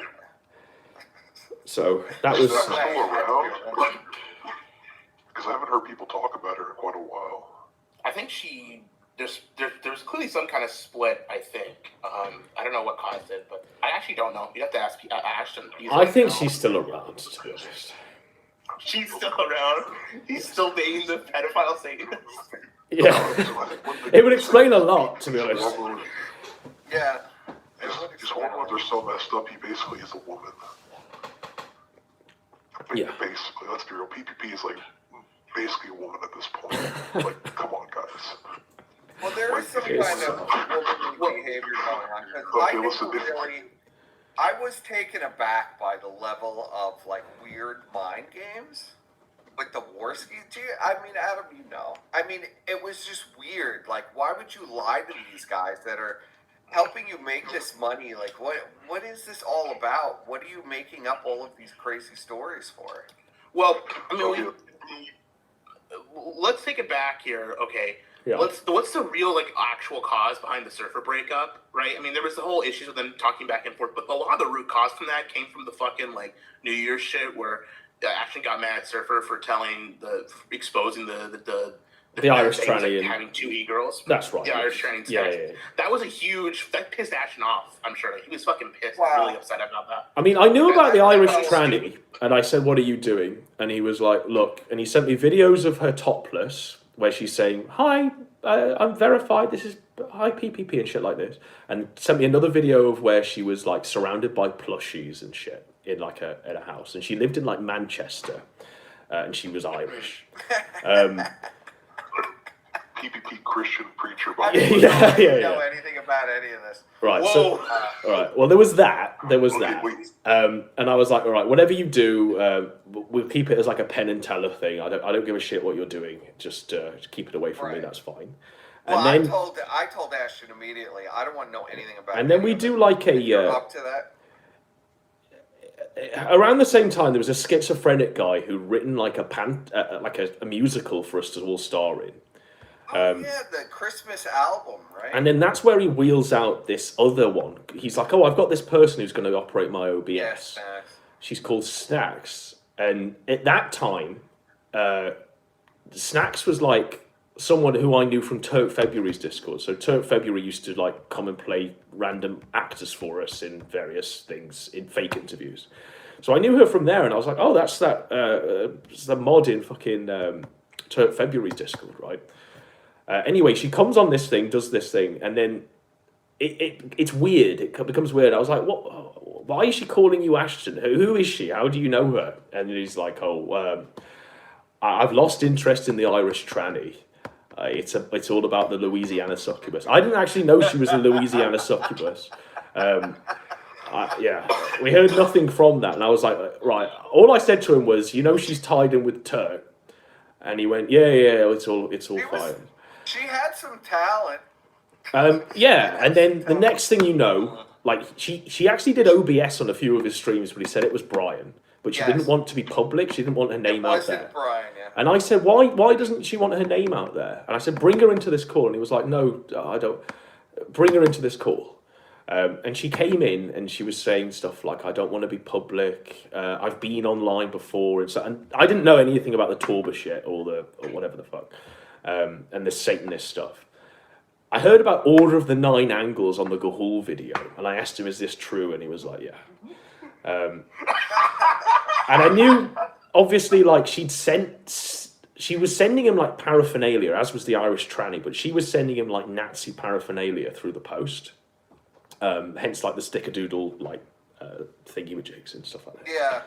The snickerdoodle cookie cutters, yeah. Yes, and I knew from Surfer, because I spoke to Surfer once, and he was saying, oh yeah, he's on the phone to this woman, and I was thinking, oh right, this Irish tranny, and he was like, no, she's from like wherever, and he'd seen her at that point. She'd come on camera, and apparently she looked like she was old and had leathery claws or whatever. But yeah, I do know that. The official party line was, from that video that you made, Gahul, it was supposed to be official that they'd parted ways and all of this, but they hadn't. She actually was drawing the Joker cards on the initial shows for the Kino Casino. Oh my god. Yes. She was drawing pictures of him. Well, no. She was drawing... She used to draw lots. She was drawing pictures of them. Yeah, I know that. Yeah. But... Yeah, both snacks... From what I've done in my extensive research for that fucking video, which took fucking forever. Both Snacks and Irish Tranny were doing doing art for like a lot of the thumbnails. Like I think it was. Well, I think Tranny... Snacks drew him like holding a Cyndaquil's hand. I think. Yeah, the heart. I thought that the cutout heart. Yeah. Yeah, and I used to ask him what's the Cyndaquil about, and he got really triggered about it. Made me laugh. But yeah, she was doing like loads of artwork. I mean, she drew like artwork of him for these like ASMR videos. Yeah. Did you? Yes. Did you draw the Medicare one, the one where he has like a chicken nugget? Yes. To his head. Yes. Yeah. Okay. Yes. So she was drawing all that. I didn't know anything about the flushing head down the toilet. I think that all came from Surfer. It all came from Surfer. Yeah. But it all lines up. But I know. So this is what happened, right? I knew she was in his ear, and I was very intermittent at that time. I was maybe popping up once every month and stuff like that. And everyone was talking to him. He was like, "Oh, I've just got off this call with her. This, and this. I'm going to move out. I'm moving out with Surfer and all this. Surfer's gone really crazy, and he keeps trying to control my life." He kept saying that, and I was like, "You do you, brother. You do you." And then every time I'd call him, he was like, "Oh, Surfer's driving me up the wall. It's going crazy. I need to move out. She's going to offer me this place to stay. I can live with her." Now, he was going to move in with the Irish tranny. The Irish tranny had actually offered him a house in Ireland where they could live with the family. I mean, it was fucking bizarre, but apparently this is what was going to happen. But the fucking lordly estate? Was he going to become lord? This is even newer than me. I never heard about But he that. wanted the American citizenship or something, because it would be better in America or whatever. So he chose the succubus, and the succubus is like promising it. And the succubus is, like, I was in a call with PPP, and somehow she was in it. I'd nipped away, and I came back, and they must have thought I wasn't there. And they were talking, and she was literally just saying, "Oh, Surfer's evil, because Surfer's going to kill you," I remember saying. And I chipped in, and I was like, "It's not going to kill you, what the fuck?" And then she just went silent and muted herself. And I was like, "All right, okay." And then obviously, so that was brewing the whole fucking time. Fucking snake. She was sowing the seeds of dissent with, like, she was cutting him off from his best friend. I think, trying to isolate him so she can. This is she new that's what she was doing. I've never heard. She has a fucking feeder fetish, Snacks does, so she wants PvP as big as possible. Well, he was obviously sending food and buying him food and all of this. Yes. Well, She that was clear, yeah. paying for the Uber Eats orders. Well, and stuff. What I do know is that around New Year's... But Snacks, I mean, you left out a lot in the video. Snacks was a big fan of Josh and used to make PPP... Because we usually used to laugh at Josh's show. He thought it was shit. And then at one point, PPP was like, oh, I'm just watching Josh's show. I was like, what the fuck? He's like, oh, yeah, she's really into it. She's really all about Josh. And the way she found PPP... From what I remember. Yes. Well, don't forget they were friends. Don't forget. But they both used to watch Josh, and their way into PPP was Josh covered PPP, and that was how. But she was like adamant on him watching the Mad at the Internet show and getting all of the talking points from that, and so he used to watch that religiously, and then with her. Yeah, but that's how the breakup happened. She was just in his ear, and then eventually that blowout happened, and then it just went crazy. Yeah. And she was saying, "Oh, move across with me, live with me, and stuff like this." And I don't know why that didn't happen. Something weird went on there, but I never got the answer to that. Probably COVID. I mean, you still can't come to the U.S. if you don't have a vaccine. I don't know if he has the vaccine. I mean, he got the jab pretty much as soon as he moved out from Surfer. Like he was, 2 months person. Yeah. Because he was flying out to Vegas as soon as he was making money. He was like flying out to Vegas and stuff. And watching WrestleMania. So he must have had. He would have had to get it then, because there's no way he couldn't. Yes. All I know for sure is that Ashton was mad at Surfer because the New Year's stream, like, up until New Year's, Ashton was still dating Irish Tranny and had said that he wasn't talking with Snacks. Yes. But then Snacks was still talking to Snacks. And well, you've got to realise, like, I wasn't even allowed to mention the fucking Snacks' name or anything like this. We had to pretend that if she was operating the OBS, it was Brian. So she was really secretive about her online presence, probably because of all of the stuff that's come out since the Order of the Nine Angles. And he was very secretive. And he was very protective of it. Even if you asked him direct what was going on, it would just be shut up. Yeah, it would literally just be like. Well, the problem with Ashton is that he was secretive. He wanted to be secretive, but he couldn't help himself. Yes. Right? He was so desperate to brag about the fact that he had these multiple girlfriends, or at least one girlfriend. That he fucking on Valentine's Day, he had her call me. She was Mama Fuentes. She did all this shit with the show and helped produce the show. For the fucking attention, so kind of to humble brag, but without ever actually admitting who she was, and then kind of shoving in her face, and then all the fucking gay ops. I don't know. But I say the moment Surfer revealed that, then it suddenly was out of the bag, and then there she was like, he's just doing that. I mean, I remember her saying, like, he's just talking about this so he can control you and you can always be with him and all this shit. So, But yeah, we talk about the 5 pounds of gun show you did where you and PvP had that fight over it, where he was talking about being a PPP pimp. Yeah, all this shit. That was after, That was after the breakup, and that was after the breakup. I was still trying to maintain friendship with both of them because I didn't want to burn either bridge, because I was being a fucking bitch about it. Actually, I should just turn on Ashton as soon as he did that with Surfer.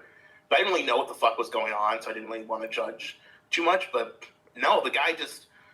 I mean, I knew about it. Remember after I made the video on you, Godwinson, with the fucking fire and the cigarette, which ironically enough is the exact video Gator wanted to make on you. Yeah, exactly. I mean, yes, you could have just you did it 3 years ago.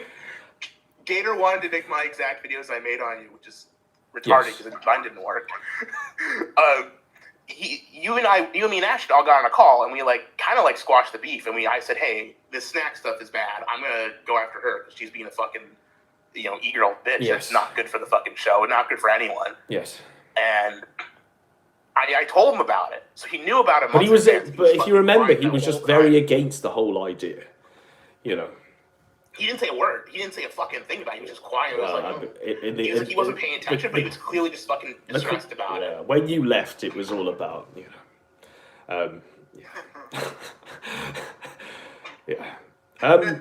so obviously, I think she was a large part of it, personally, but I can't say to what degree. I just know that she was stoking the embers a lot in all of this. But it was no way for him to live. He was living on a couch, and it did get tough during COVID. There was a lot of weird... Surfer was getting very crazy during COVID. They weren't leaving the house. Yes. Surfer was literally talking about nano machines and nanobots every second, they were the yogurt. Yeah. So I personally, from my perspective, it's a little different. I didn't know really much about that. I didn't want to know anything about the snack stuff because we had So you want him to be gay for you? I didn't care about the snack stuff. So, was that Surfer kept interrupting him during the streams? Yeah, I mean that was annoying. Like he wanted to cut a promo on Ear Juice, like and obviously we had a golden video where literally Ear Juice exposed himself as like an old man, defending T-Clips's honor, and you know Ashton was ready to go, and then obviously Surfer came in and torpedoed that, and that was always a constant. Yes, he'd come in and sort of. He just streamed outside like the common area in his apartment because he couldn't leave the house. Yeah, not even the common area. There was no common area. It was literally the door, Ashton's room, up the stairs, that kitchen. I mean, like outside, like the little grass median. Like you showed it a few times. That's how they doxed it. Just sit out there with I don't know. I don't know. I don't think that. It was literally. They were constantly getting noise complaints. Like they were getting noise complaints when I was there. You know, because obviously they were just screaming and shouting in that apartment. Can you imagine they were getting noise complaints, and sometimes with Ashton, you could literally hear the neighbor beating the walls. Yeah. In the call, we'd be in the call with Ashton. All of a sudden, you'd hear bang, bang, and like somebody screaming, and Ashton would be like, "Oh, it's just the neighbor." Well, I did a video over there. And I forget what it was, but I was doing like an exorcism of Boogie. So it involved lots of screaming and shouting. And I was stood in the kitchen, and Ashton was like, and I said, like, how loud can I go? And he just went, just go for it. I was like, are you sure? And he was like, yeah, just go for it. And I'm screaming at the top of my lungs doing that. It's a video out there somewhere. It's like an exorcism of Boogie. I'm screaming at the top of my lungs. It's fucking wild. I've gone red in the face. Like I'm going to pass out at the end. And I said, you know, that was wild. You're not going to get anything.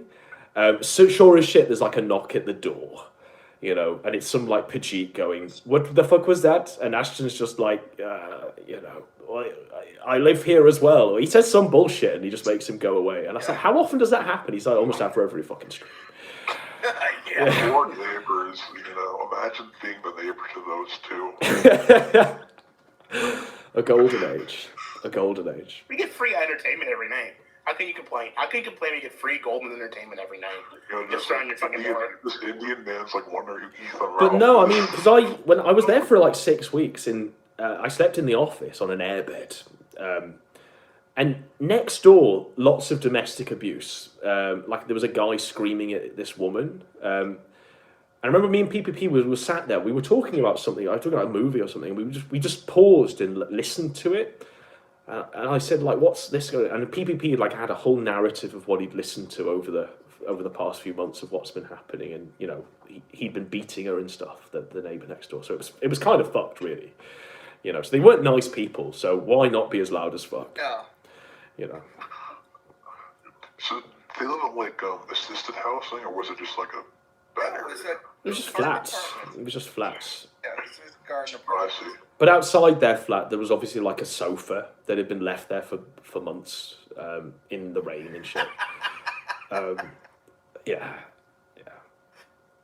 It's a fucking cheap apartment for like two guys just getting started off to live in for a while, you know? Yeah. It's a place you'd live your whole life. It's just like, it's shitty, but cheap apartments are just like that, you know? I mean, there's places like that all over the fucking world.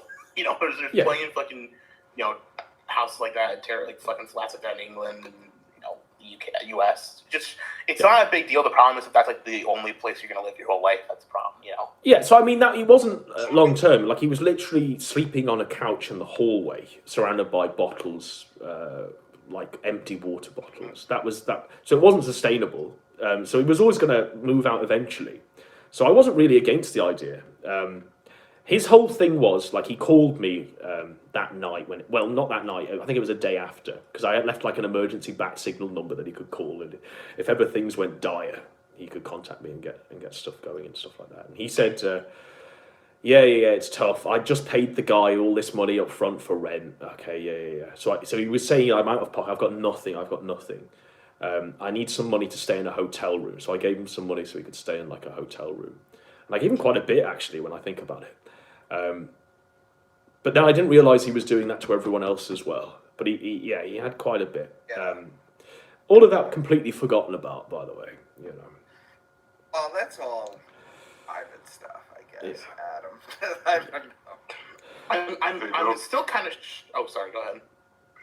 No good deed goes unpunished, right? Yeah. No. That's true.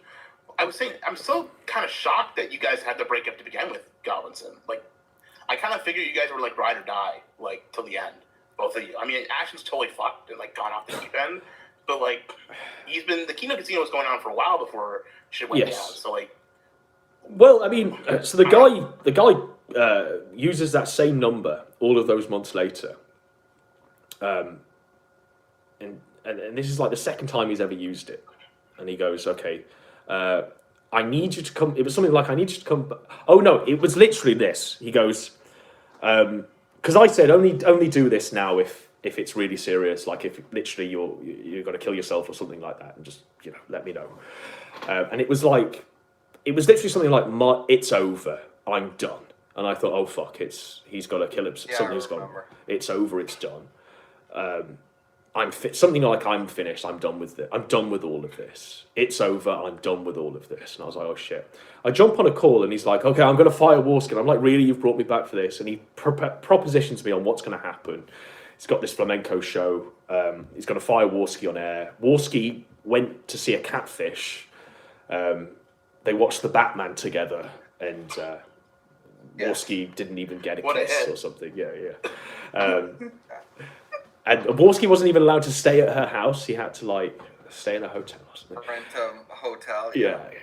But it's tough. But Ashton was like, I've just been sick for 2 weeks. I've just had COVID or something. I've been really sick. And Warski hasn't done jack shit. He's not carried the show. There's been nothing, And I put on shows when he's done this. Like, I mean, I did a show on flamenco when like he went to this catfish, all of this stuff.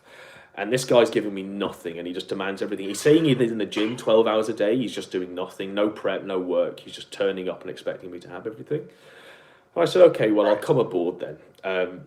This is how I'll do it. Warski needs to be out of the equation.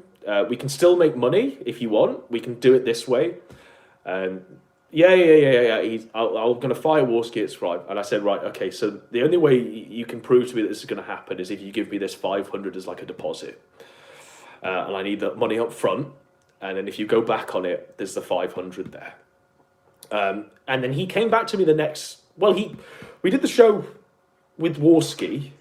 He came back. We stayed up. In fact, no, this was just before the show. No, because we had a big conversation where he laid out like a business plan, and he told me the projections of the numbers, and he said, "Yeah, I'll take a hit because I'll lose the Warski pay pigs, but I think I'll have enough to survive."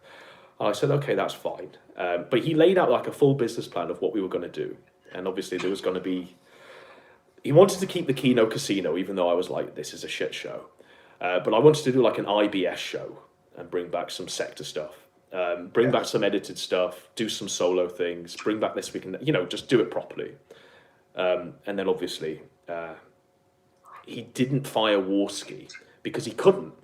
And it was all like a scam, so he could get me on the show as a special guest because they hadn't have anything on the thing. And then he was like begging me for that 500 back because he couldn't afford to live. I remember that. And I said, you'll get it back when you fire Warski, and I'm still true to that. He can get it back when Warski's gone.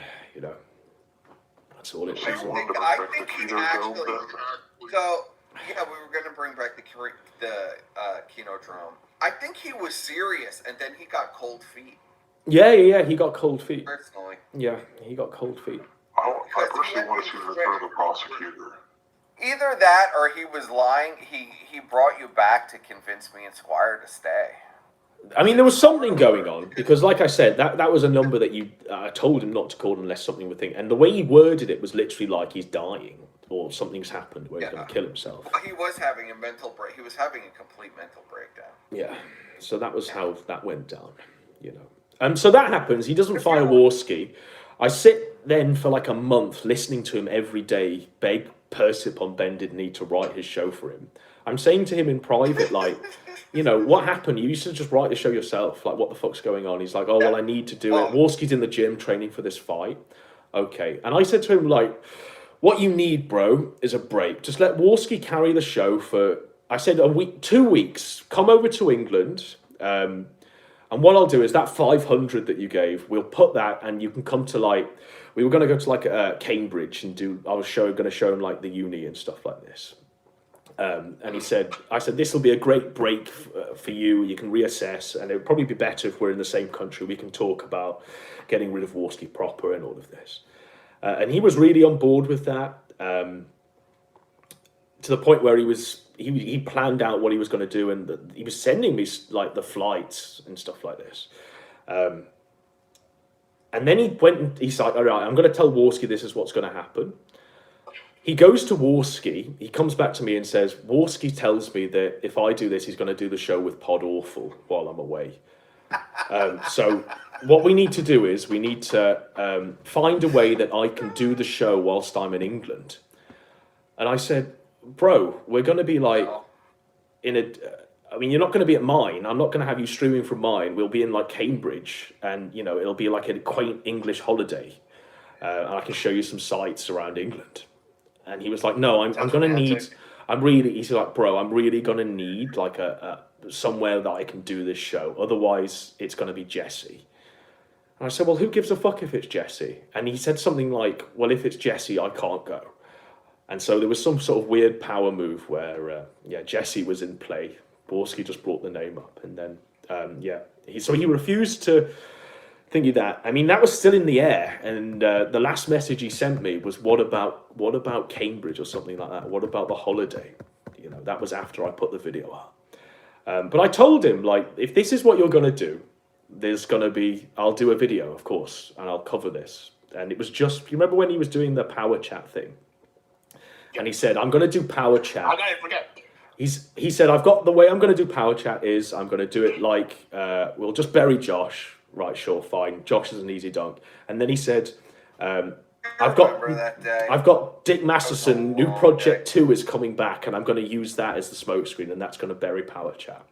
And I just thought, bro, you know, you're in your own Maya scandal. You knew this thing was going to happen. You did it because Warski wanted to keep all of the cuts of the super chats.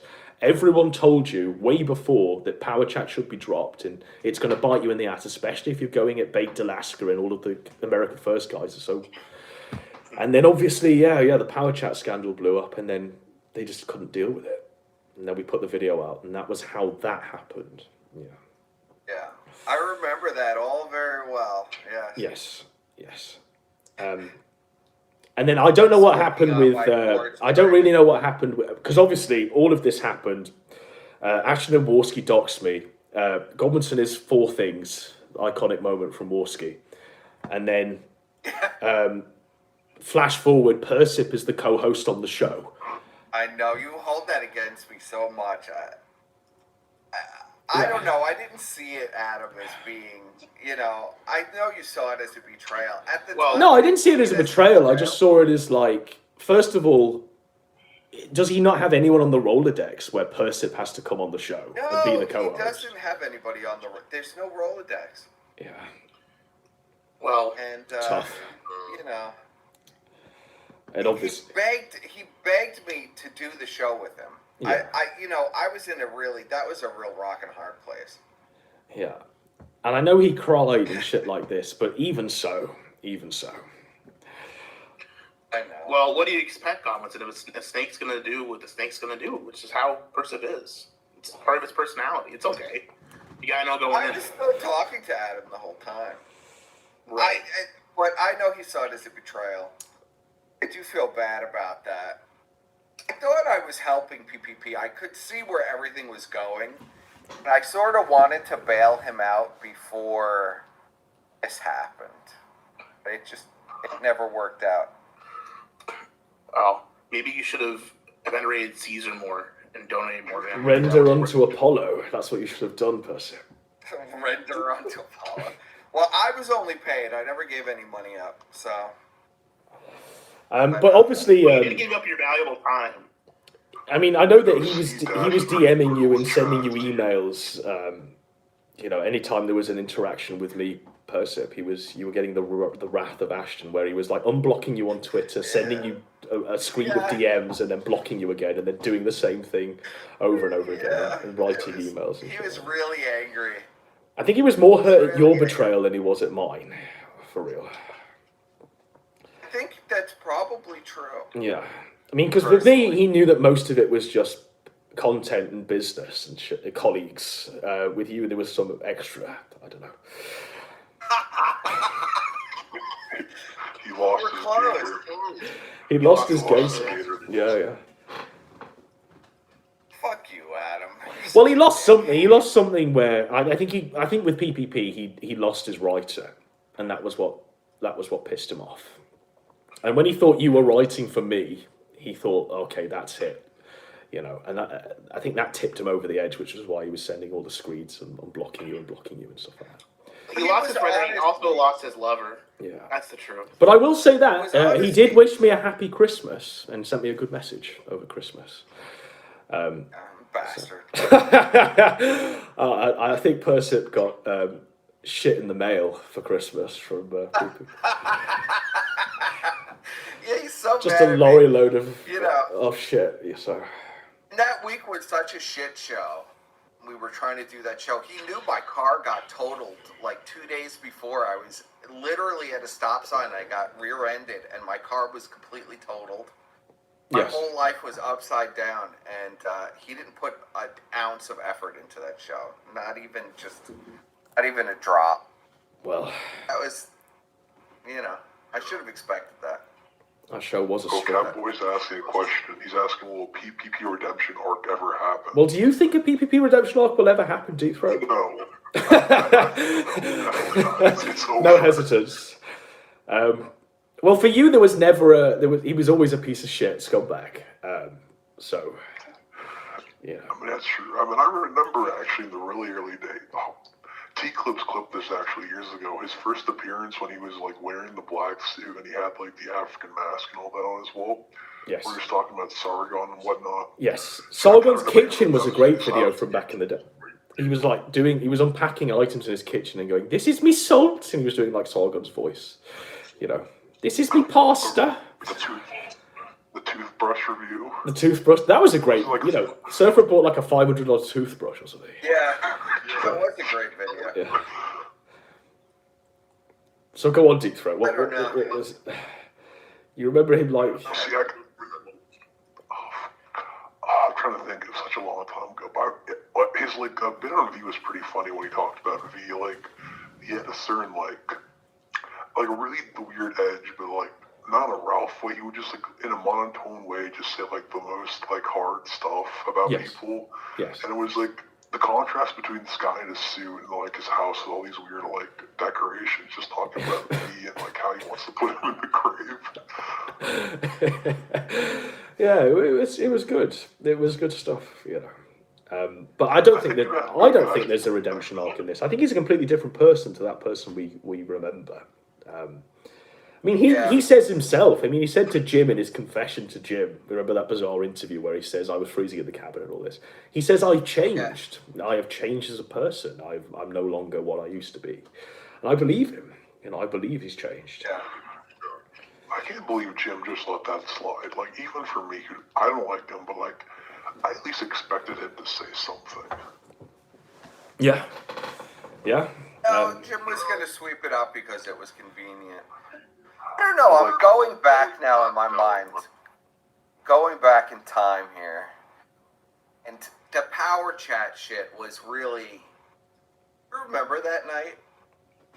I mean, that was that was where he called you like an insect. He said you were a Kiwi Farms insect. Yeah, I was screaming at him on my porch. I mean, I was really just screaming at him on my porch. People don't know this. Because we were fighting a lot. I think why he called Adam is because behind the scenes, he and Ashton were just fighting constantly about, like, you can't keep doing this. This is shit. Like, you have to, like, use your brain. You can't be using power chat. You can't be doing any of this stuff. If you want to approach it at least like a business, all of a sudden now, it's going to be a business. You want to do this permanently. have to like use your brain a little bit. That power chat shit was just ridiculous. Andy, we had written up, like we had compiled. Remember, we had spent the. I remember you had a day, fucking like, script. You had a script everything. prepared to deal with the power chat shit. This was like, yeah. So you, Squire, and completely Brian had worked on this amazing script, you know, and it convinced me. So it convinced, right? It was really good. So he either could have used the script, or they could have literally went for 5 seconds, addressed it, said they were dropping it. That was it. Because the whole thing in the background, we would always fight about fucking power chat. And what Ashton kept telling me was, our chat was owned by a guy who was no longer a groiper. Yes, yes. It was a completely neutral guy. Remember, right? Yeah. And then obviously it came out that Bait Alaska had a 50% share, and that was like that night. And Nick actually had a share of it. Like that came out later. I didn't even know that part. Yes. So it was like so he comes back to us, hat in hand, and he says, "Yeah, Andy doesn't like your script, and Andy wants to talk about it." Well, don't forget that they'd actually... So before they did that show, they did like a rehearsal, the first time they ever rehearsed it. And they rehearsed what they were going to say about the power chat thing. They did like a rehearsal for it. Yeah. And they were literally just going to... shit. Yeah. They're just... Yeah. When I heard the rehearsal, what was in the rehearsal, I lost my shit. And I was like screaming at the top of my lungs at him. He was like, I don't know what you're talking about. When did we ever have these problems and all this stuff? Just like, have you lost, like, you've completely lost your mind, bro. I said, like, what this will do is this will lose the audience, because this is exactly what happened during, like, Tim Masterson, Josh Moon, New Project 2, Compromise. Like, you know, it's a compromise. How can they trust what you're saying if you're literally being paid by them, right? And he said... And he said literally, like, I don't care about what they think. I was like, okay. Yeah, right. And he said, it's... Then he was basically like, I don't give a fuck what you think or what Yeah. Adam thinks or anything. You're just, like, sucking Adam's cock. Yes. And you're all turning against me, and I didn't realize there were any problems between us and all this stuff. And I said, Ashton, like, literally carrying the show for you for free, bro. The least you could do is have a little respect and, like, listen, because your audience has been growing 100 viewers every stream. Like, just listen to what we're saying to you. Yes. Then you remember, you called me the day after and you told me you were inspired. Yes. Yes. That's what... Yes.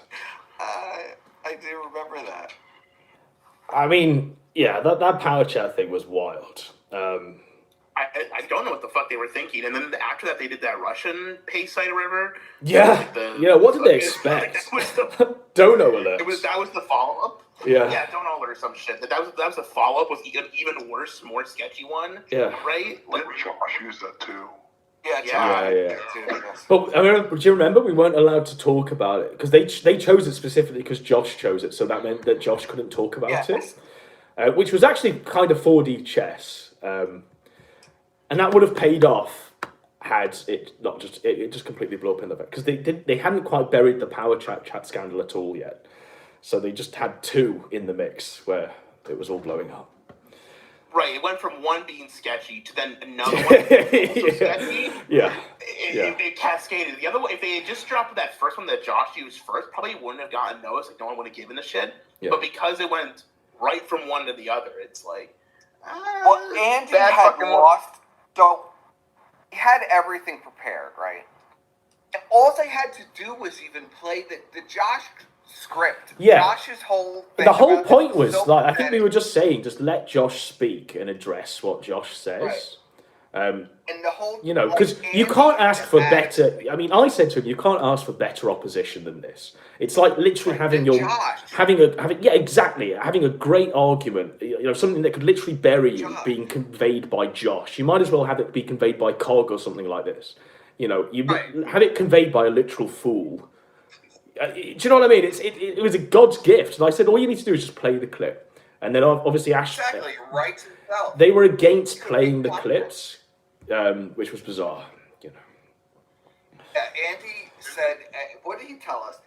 Andy said that it was allowing Josh to control the narrative if he Yes. played this clip. Yes. And they couldn't just It was laugh like at Josh's this whole shaky voice, insane you know. conspiracy. Right. Yes. Right. And Josh has like this scam dono link anyway. It was like all bullshit. Yeah. Yeah. So that's That what was the last straw. That was the last. It was the last straw for me. Yeah, for real.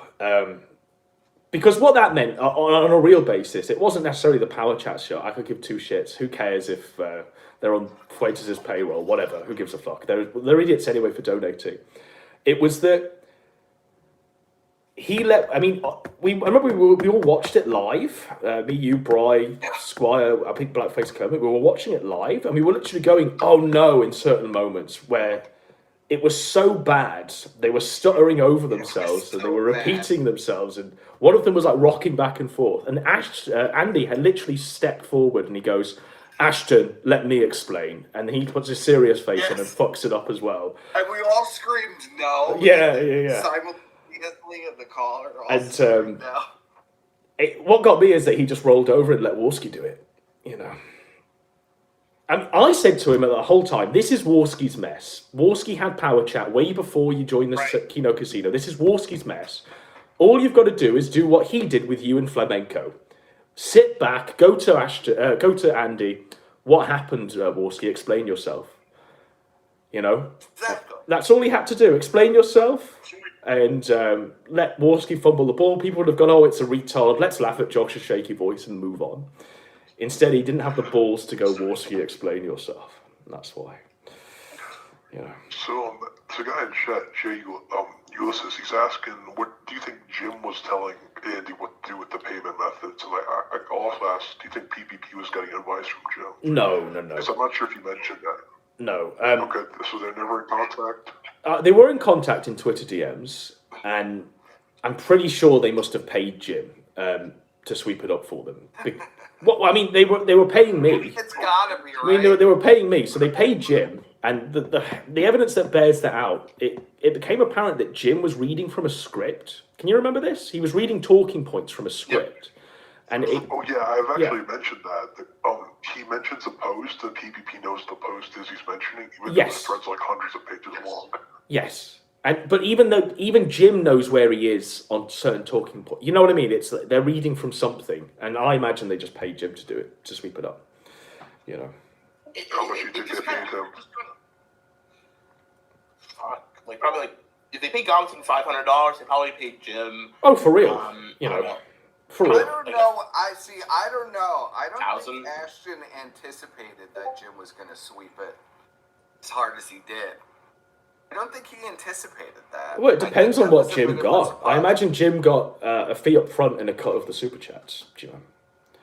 Yeah, Jim was also involved, personally at that time because he was doing. I think he was still doing Year of the Chud then. Maybe he was doing his monthly streams, right, which were almost entirely based around Ralph towards that point. And a huge chunk of that was if PB and Warski were a huge part of leading the charge against Ralph, and if they fell, that would be a huge blow to Jim's side in it. So he had he probably was financially compensated, but he also had a future financial interest in ensuring that they succeeded, so he could do coverage for his streams. You know, it was all entangled. He probably got cascading benefits from helping them and doing it. Yeah, but the reality is, I mean, we did a video, we did some streams, they got a live viewership of 300. Anyone normal would have just ignored that. You know, even Jim would have ignored that. So something went on. It was affecting their... Yeah. It infected their chat. Their chat was being really pissed at them for a long time over. They really need to clear the air. Yes. And they needed someone with authority to come in and stop it. Yes. You know? And I think Jim did sweep it up in the slip. Yeah. He did sweep it. He did a masterful job, masterful sweeping. Yes. But, you know, 100% he must have been paid for something. But, you know, it would be amazing to me. I mean, that's after it came out that they paid me. So you think Jim's just going to turn up for free? That would be interesting if they gave him a cut if he sweeped it out. So he did make a lot of money that day. Yeah, I mean, there would have been some money to exchange. Why did you never do a stream with a Jim? Because I think a lot of people complain about the Leo Pipe. I did, back in the day, I did 3 streams with Jim. One was with Count Dankula, one was with Warski on the Morning Kumite, and I think one was on... there was another thingy at the time that everyone was on. I think, who else was on it? Working Class Liberalist was on one, if you remember that guy. Jim was in those. Oh, was this during the Sargon arc? Yeah. And I also was on Jim's stream because obviously Jim premiered the Liberalist Beer Hall Putsch video. So I already had my run-ins with Jim, but I would have been on that one for real because we had a whole plan for the one that Leo Pirate 911, the internet one. The whole plan of the new Project 2 stuff was literally to get Jim on a stream. We knew it was bullshit. It was all bullshit. It was literally just to get Jim on a stream where we could read aloud the fucking DUIs and the Kiwi Farms docs and all this and ask him if it was true. And scroll through the images of Jim and say, is this you, is this you? And we had that plan for months. That was the whole point of it. And then bizarrely, he streams while I'm at work. He does it with Leo Pirate. And it becomes about New Project 2 being a real thing that Jim needs to address. And I was like, what? Is this a real thing? And then he does a show with Josh where he does the same thing, where it's like a thing that it's real now and it needs to be addressed and it's not just bullshit to get Jim on a show. Yeah, it was wild. I never understood that. Never understood that. See, I wonder what it'd be like if you two had like a blood sports thing like today. I wouldn't be against it. I think it would be great. But I think he's too much of a bitch to do it. Oh, he never would do it. He's sick, guys. He can't do it, but he can like be in like Jaden's shadow. He's too genuinely angry at Adam to do it. He's too genuinely angry at him. He knows he'd slip, and I'd catch him slipping, which is tough, How about SO Shaggy versus Chip? SO Shaggy would probably win because I don't get Shaggy talks. He can just like play like robot clips, and soundboard him. He could be like the old Killstream caller who did like the text to speech where he typed his like comment and then played it. Yeah. Then ESO your voice filter. Then he can actually talk to Jim. There was this guy I used to call into my streams who would just play the guitar and do guitar riffs at him. I think if he did that to Jim, he would win. If Jim would like go off and talk for like 20 minutes about how you help your gunk or you how's looking that gun crease, buddy, and then that's what Jackie just like rip the guitar like no, and that would win. That would be all you need. But let's not forget that whenever Jim joins a stream, he tweets it out massively beforehand to the point where his arrived. All his guys are in chat, and then as soon as he joins, he just says anything cringe, anything lame, and anything low tier, and the AstroTurf it and say he's a king and a winner. So. Remember what he said? If he had evidence of like Ralph flagging or anybody flagging, he would disavow. Yes. And then evidence came to hand, he was flagging, and he ignores that. He ignored it for 18 months and then came back and said Ralph was evil. Yes. Well, anybody who said that Ralph flagged them was an attention whore. Yes. Remember? Yeah. That was how things have changed. The rules of engagement have changed. Flagging's okay now. Why did he protect Ralph is what I don't get at the time. I think New Project 2, but I think there was money being exchanged behind the scenes. I mean, he was friends with Dick Masterson.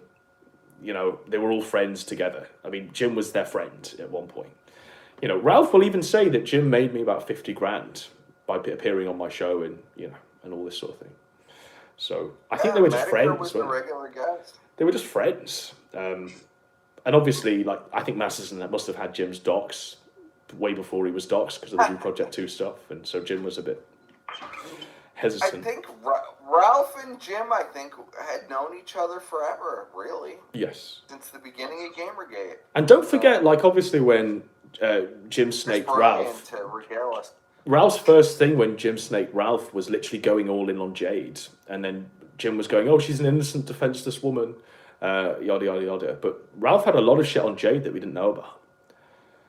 That was just revealed, So I think Jim was scared of that, perhaps. Because I think Ralph really wanted to fuck Jade. I get that impression. I don't know what it was really. But I know that him, Brian, and fucking Jade all hung around in the Discord with not Discord, Skype with Ethan Ralph. So. Skype.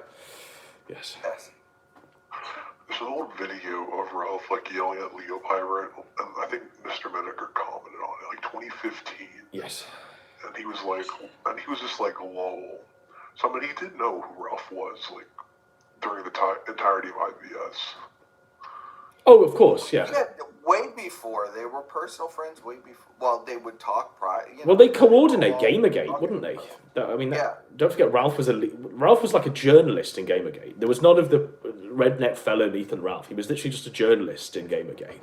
Remember that? I followed the fucking RalphRetort.com. Yeah. Updates on the new Gamergate news. This is it, right? And so Mexico would push that out. Don't forget, Mundane Matt was a leader of Gamergate, and at the time, people were just spit upon him. People were thinking this filmmaker who's ran for office in California. Remember, gubernatorial candidate. Did you guys ever hear about the fucking back trunk story with Matt, where he's like in the back seat of some guy, like he's like doing sound testing for people? Yeah, he's in the trunk. He's in the trunk doing the sounds. They lock him in the trunk and drive him around, and he's fucking banging his head on the boot. Yeah. But yeah, I mean, a lot of people in Gamergate were different people to what they are now. Like Brian was talking to Milo and shit, every day, and they were coordinating Gamergate. Brian was drawing in like thousands of viewers a stream. Brian was doing quite well. Yeah, there was lots of people have changed a lot from where. Remember when Sargon was just a humble games developer that wants to get on with designing his video game, and he's been dragged into this. And he was literally reading books on stream because he'd never read books before, and he was like, "I'm learning. I'm going to become better to fight. This book is going to help me in my war against the feminists and third wave feminism." He looked like Gator back then with his unkempt hair and like his little headset. Yeah, it was great. I mean, it was really cool. T-shirts. But a lot of the whole controversy. You remember the whole controversy with the Patreon where he never actually finished the game. All of those people. Oh, Sargon, yeah. And he was getting sued, by all the people who never got their game. Yes. It took years for them to get anything. I don't think any. I think none of them got refunds. 75% of the people. None of them got refunds. Get reimbursed.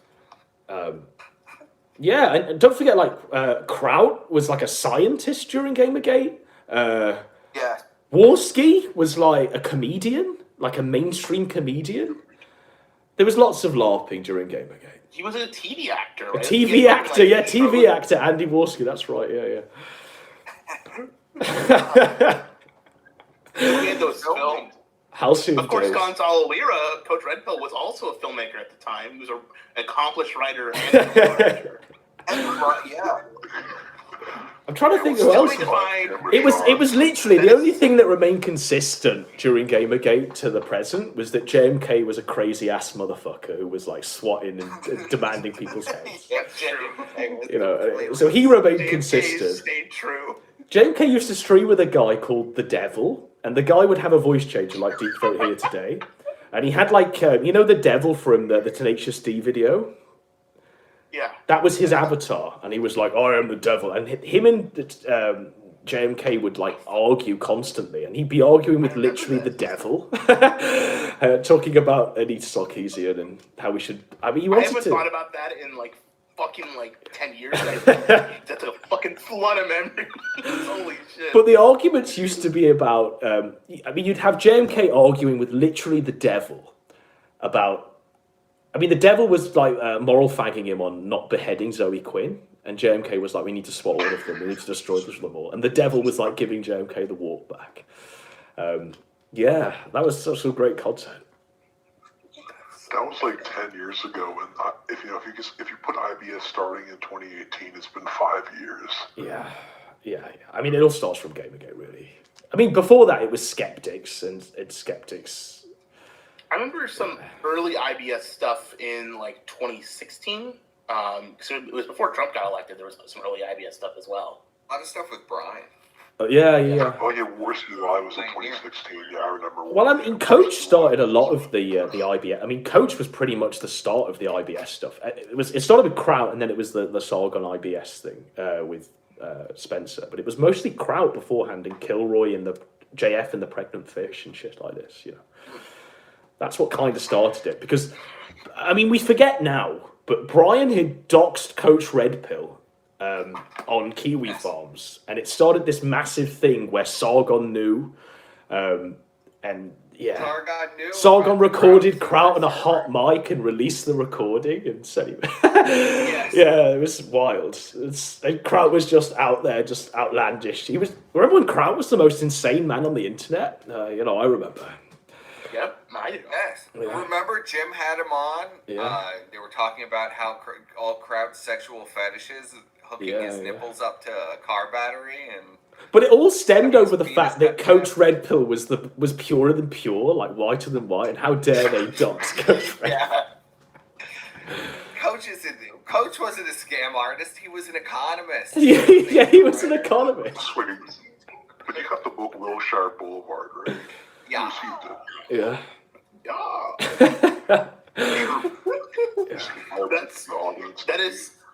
That's still the holy grail, by the way. The lost Coach Red Pill film, whatever it's Sequestria or whatever it's fucking called, because it's the film he directed. I think I found a trailer for it once. Yeah. There's the only known copy I know that exists at all is that there's a copy of the Chilean National Library.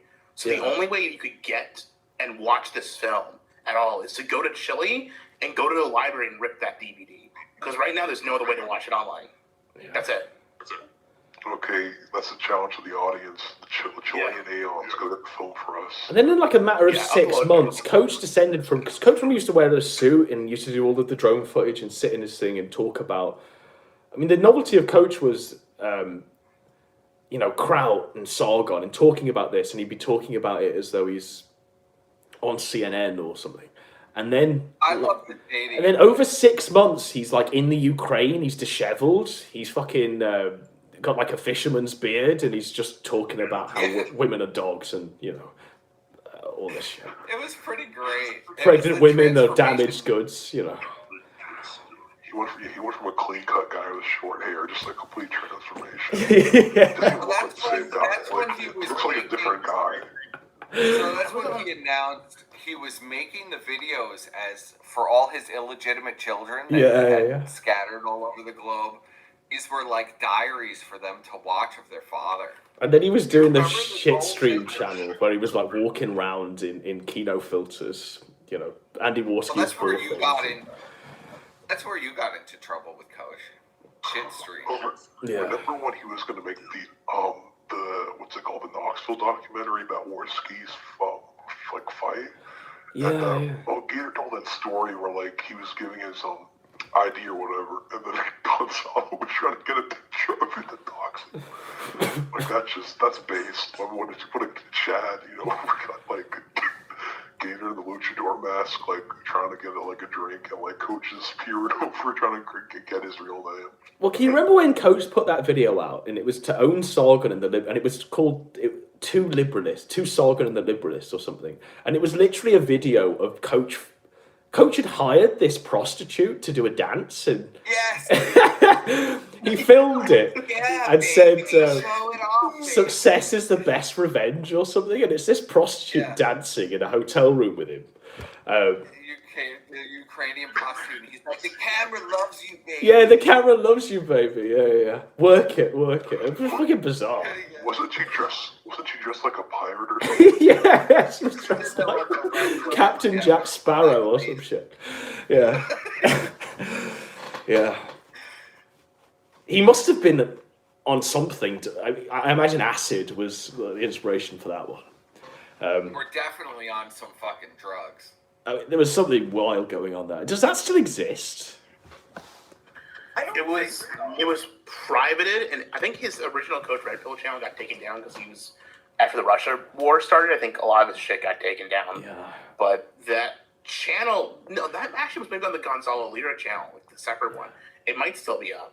I know it was unlisted. I remember I had a link to it at one point. But he'd sent that to me and PPP, but just after publishing it. And he was like, "What do you think?" with a winky face. And obviously we're watching this and we're like, "Oh, what are we seeing here? Is this like a joke? Is this a troll? What is this supposed to be?" And we were trying to call him and get some. And since then, we always used to ask about, what was that? And he just refused to address it. He just refused to. He'd go on like a boomer. A lot of the conversations with Coach would literally just be him boomer ranting, and you just have to listen to it. You barely get a word in. But every time you asked about it, crazy. Him and Weasel once, where he talked about food commodity pricing. That's another thing. He used to just sit in the side tube. He just sit in there all day and fucking hang out in the calls. Yeah. Bizarre. And post on Cow. Yeah. And you always knew it was Coach because he managed. Someone told him how to do the sparkly text, and he'd always do the sparkly text like Coach Kino just dropped. Yeah. Yeah, he must have sat in like hundreds of hours of that side tube, Gahul. Yeah, I think he did a lot. That was back when that side tube was still fucking active and good. Well, I remember we used to. I used to request them like playing Picard because I didn't have. I don't know what it was streaming on at the time, but they used to play stuff for us all the time. In fact, that side tube was great. It was the best restream for Ralph's show. Anyone that was doing any streaming, they'd play. It was pretty good. And they would do little activities, and the chat was good, and we would have movie nights on there, which was fun. It was a good time, actually. I do miss that quite a bit. The Guns. What happened to that? Why don't they do that? They still do it. It still goes. You can still go to the gun stream, but just no one watches it, and they just kind of just. There was some drama with it where I was taking too much of the. When the Ralph show was boring, I would put a fucking movie on instead to do movie nights sometimes. Well, don't forget, Gahul. We did the Gahul versus PPP anime debate for the side tube. Can you remember this? Yes, that was the Japanese wrestling debate. Yes, Japanese wrestling debate. That's right. Yes. That was on Royal Rumble or WrestleMania. I forget. It was on during a main WWE show. Yeah. It was that night. It was a pre-show. Yeah. And then and then I streamed the rest of the show after that, and we just fucking shouted at each other. It was so funny. But that was great. Because I watched that in real time. I was over there at the time, and it was literally just PPP sat at a dining table, just screaming into his phone.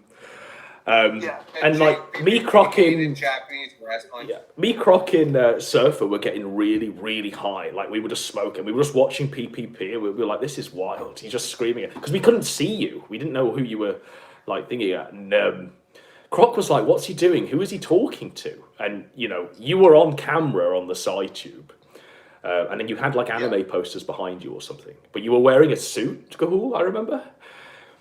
Yeah, I got the best suit on. We were also so high, and Croc was like, "What is actually happening?" And then when PPP had finished, like he was just drenched in sweat, and he got up and just outsmoked us all. Like he caught up on all of the weed because he needed to stay sober for this debate, And then he just caught up instantly, Wild times. I will say, I did win the debate because he hung up, and if you hung up first, you lose. That was the old IBS rules. The IBS rules, That's how it goes. That's how it goes, brother. But he was like, "What, does he expect me to just shout into this phone for hours?" And I was like, "Yes, he does." Yes. That's how it goes. That's the rules, buddy. Yeah. Oh, fuck. That side tube was pretty good. It used to be alright. How long ago was that? 3 years ago? It would have been January 2020, right? Yeah. It was right before COVID. Yeah. 3 years ago. It was either 2020 or 2019. Probably 2020. No, it was not before COVID. It couldn't have been. No, it was before COVID, for real, because I was over there. Because Godwinson was there. Yeah. It couldn't have been after COVID, because you traveled there. I think it was January 2020. No, it had to be 19. No, the only reason I think it was 2020 because it was after H-Chan died, which was summer 2019. So I think it's January 2020. Yeah. I was around for all of 2020. This was early 2020. It was also on the side too. You might not have watched this. No, I watched this because I remember you were super into Japanese wrestling and PPP hated Japanese wrestling. Which is that's just the case. That's the way he goes. He likes his American muscle boys better. I put the video with the prostitute in the thing, Adam. Tonkasol came up with the name in Internet Bloodsports. No, that side tube was great for hosting Bloodsports. Like we had fucking Destiny vs. Catboy Cammy on there. Then we hosted that. So this was on there as well. This was the so Good it's fucking. it was called A Message to Sargon, the current GF. This is your video. You have it archived though, Adam. This is your video. Oh, It yeah. has the little clip of the prostitute in it. Okay. A Message to Sargon, the current GF. Do a sexy pose. Work it, baby, work it. Love the camera, love the camera. Come on. What the fuck? Oh, yeah. The audience loves you, baby. The camera loves you.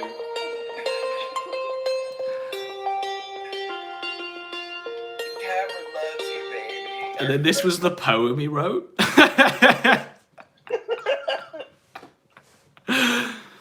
Yeah.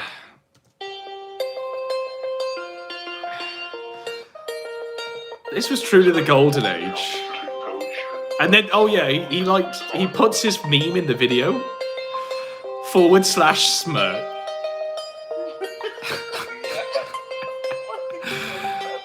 The best revenge is living well. I mean, a literal hoe. Work it, baby, work it. Love the camera, love the camera. Come on. Oh, yeah. The audience loves you, baby. The camera loves you. I mean, she's not wearing any, like, nothing. It's just a bare ass. Like, it's just ridiculous. Yeah. Halcyon days. And that was the golden age, wasn't it? That was the golden age, Adam. He did that to own Sargon as well. I don't know if Sargon even watched it. Do you? Because that was at the time where Sargon was being fed everything from like V or Short File Otaku, and he refused to see anything unless it was passed to him by them. I think that's still I think that's basically Sargon has adopted that full time now. Yeah. I think Sargon should come back. I think it's time. He needs to come back to the sector. He needs to come back to IBS. He has Yeah, White I think Lotus. so. I think he should just come back. I mean, because at this point, I mean, all of his enemies have really been slain, and they're just infighting. He never went anywhere. He's just as the fucking White Lotus shit now. He never really went anywhere. We just kind of forgot he existed. No, but I mean, for real, he's not doing any drama He needs shit. to- Like, there was literally streams where he was calling everyone white N-words and saying, you know, he'd rape people and stuff like this. You You're a know. white nigga. Yeah. He needs to come back to the sector and like do like he needs to come on the Kill stream or something, or go team up with Ralph, or like team up with Warscape TV. He needs to do something. To, like, Well, I get mean, himself he back. popped He's a- up like a month he's or so sorely ago. missed character. Sargon, Around Christmas, Sargon's like last Sargon video made an is offhand great, comment about Ralph, and Ralph was covering it on the Kill stream. And I remember tuning into this, and Ralph was getting hyped up. He was like, "I wish you'd come back. I've been waiting for the day you rode back into town, Carl. I'ma fucking kill you." And it was like great. So it hyped up something, and Sargon must have got shook. You know. But Ralph was last ready. appearance was Sargon literally saying that his plan was to do Gamergate 2.0, if I remember right. He wanted to do Gamergate 2.0 and get Trump to tweet out Gamergate. Sargon went really wild. Like, remember that show he did with Bate Delaska and Andrew Anglin? Yes. Oh, there's some stuff in that where it's fucking wild. I forget some of the stuff, but it's bizarrely it's centered around the this consent thing, and that's where the quote "it depends on the child" comes from. You know, It depends on the child. it depends on the child. Like, yeah, Sargon back in the day was like a nuclear fucking bomb. He had no nothing could be contained. If he went off, and he just didn't understand what he was doing. Even when he was running for office was the best arc. Remember when he sat in that interview and he said he was raped, and he said Yes.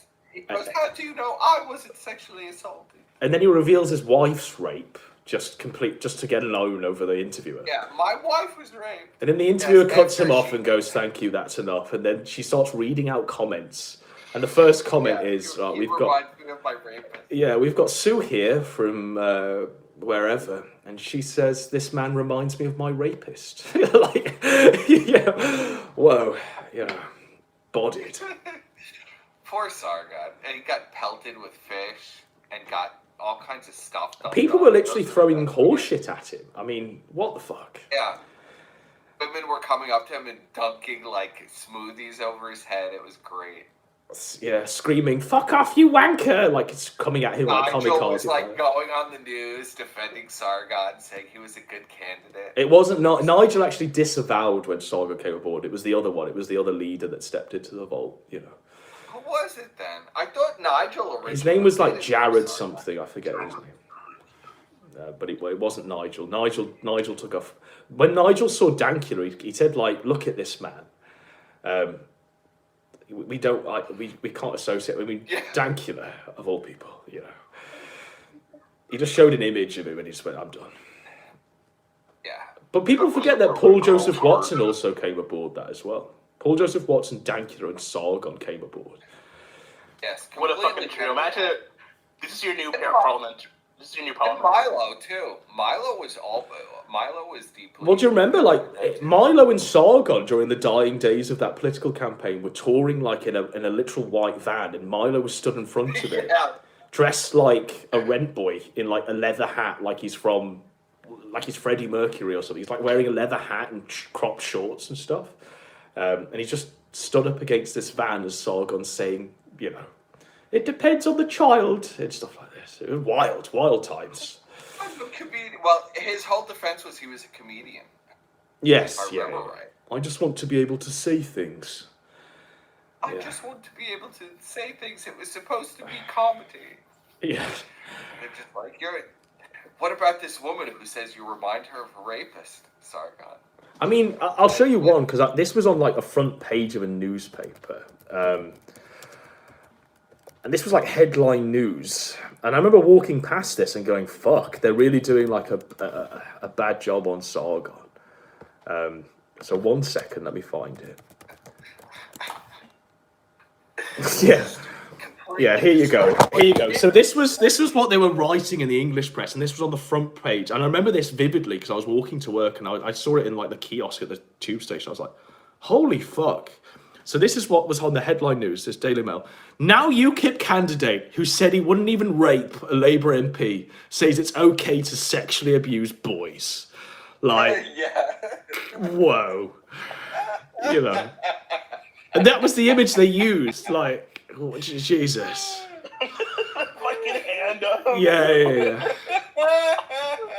It looks Photoshopped, isn't it? Yeah. The hand up in defense, like, we'll hold stay back there, buddy. Yeah. Well, people are pelting him with shit. But the level of scores which the English press fucking wrote him up, you know.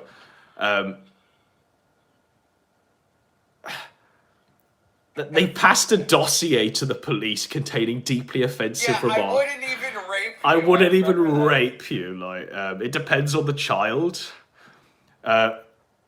It includes a YouTube broadcast in which Mr. Benjamin says, I can be quoted as saying, you can, I mean, like, and they do it. They literally do quote him as saying that.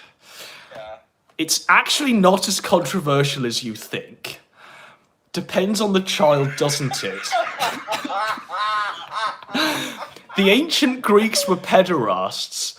It was considered normal. It was mentoring. Like every sentence to that the just Milo defense. is and then it continues. Like they get Sargon saying he needs something to really trigger outrage. Do you have any? I mean, he was asking for this. Delete it fast so no one gets into trouble. You know, I mean, Sargon was underage child porn.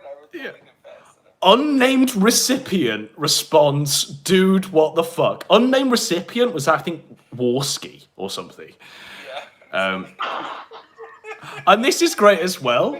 The cache of documents also includes racist pornographic tweets that Benjamin was making of a white woman having sex with 3 black men, under which he wrote, so this is your system.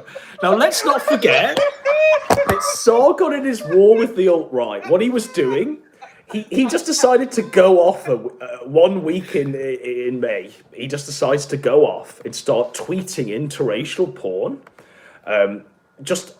Like a barrage of it. And it culminates in Sargon lying on his sofa, showing his ass, going, eat my ass alt-right. And he's like nude from the waist down. Kiss my ass. Kiss my ass alt-right. You know, and that's where it comes. That on my last And he gets banned from Twitter finally, and then yeah, kiss my ass alt-right. Yeah, I think you're right, Gahul. He should return to the sector. It was hashtag feeling drunk. Hashtag feeling drunk. Kiss my ass alt-right. And there it is. There's the tweet. I've got it here.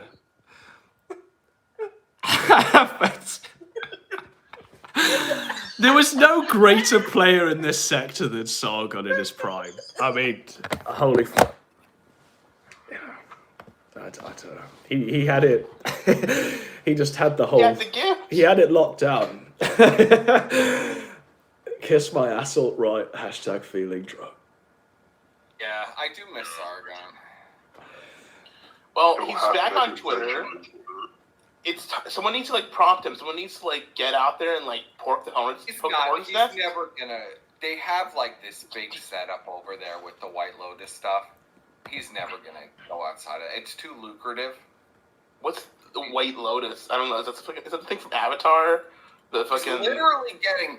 You would think that Sargon has like no presence. They're getting like 100,000 views a video on those White Lotus things. I never had any understanding of what it even is. Do you remember when he stood? When he launched this campaign, obviously, like people were asking, all the mainstream press were like saying you wouldn't even rape an MP. Then he goes and stands in front of the Rock of Gibraltar and starts doing like a stand-up set on how he wouldn't rape her, or he might rape her if he was drunk enough. Do you remember this? Yes, I do remember this. Yes. Yeah, it was wild. So where everybody was very shocked and appalled. Yeah, it was quite shocking and appalling, really. But yeah, the mainstream press didn't give him any leeway, you know. Completely took the fucking bricks to him. Yeah. Well, personally, if you're right and you're saying that he won't abandon the White Lotus stuff, then someone needs to go after the White Lotus stuff so he doesn't have it anymore. We need to cut out his safety net. The Lotus Eaters. We need to cut out the Lotus Eaters. Now we need to like expose. Someone needs to like do some kind of fucking expose. From what I understand, there's like a major thing going on. Sargon is going along. He's going around to like beer halls and all kinds of stuff and doing stand-up sets. Oh, is that what he's doing? Do you know about this, Adam? Wait. No, I've not really kept up with Sargon, to be honest. So he's like he's going out IRL and it's like available to like grief and like fuck with in real life, and you can just go up and. It's right for the picking. Godwinson has to go like meet him up IRL again. Maybe I'll fly out to England and I'll go do it. I'll fucking confront Sargon for the good of the sector. I'll just show up to this fucking thing. Sargon is still very mad at you, by the way, Adam. I'm not going to say how I know all this, but... Yeah, I'm sure. I know how you know it. You pulled it out of your ass.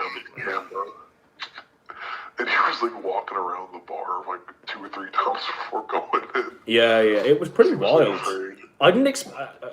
The initial thing was I didn't expect him to be as short as he was. Like he was very small for a. But I won't lie. Like he had an aura. He had like a charisma. You know, you could definitely tell you were in the presence of Sargon. You know. Well, have you seen Sargon now? He's not fat anymore. He's like super muscular and thin. I mean, what got me was he had these weird sort of bulbous eyes. And he looked like... I remember saying to the person I was with at the time, I said, do you not think he looks like a bearded Queen Victoria? And he looked like insane in stature and like the bulbous eyes and shit. Yeah, it was... a bearded Queen Victoria. He genuinely did at the time, you know. He genuinely did at the time.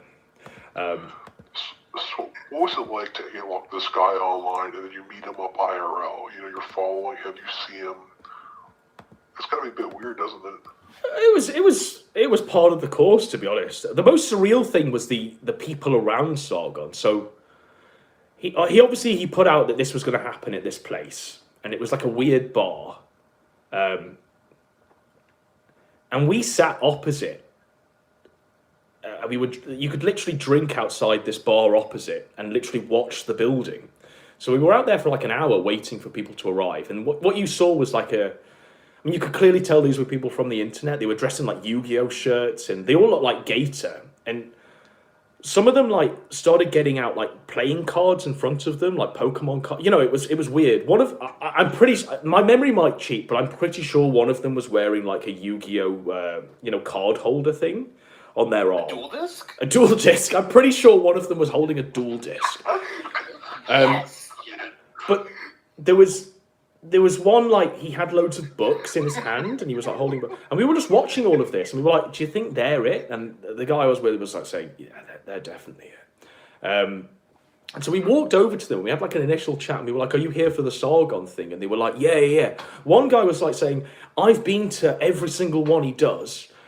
He did something before and they played like Warhammer or Dungeons and Dragons or some shit.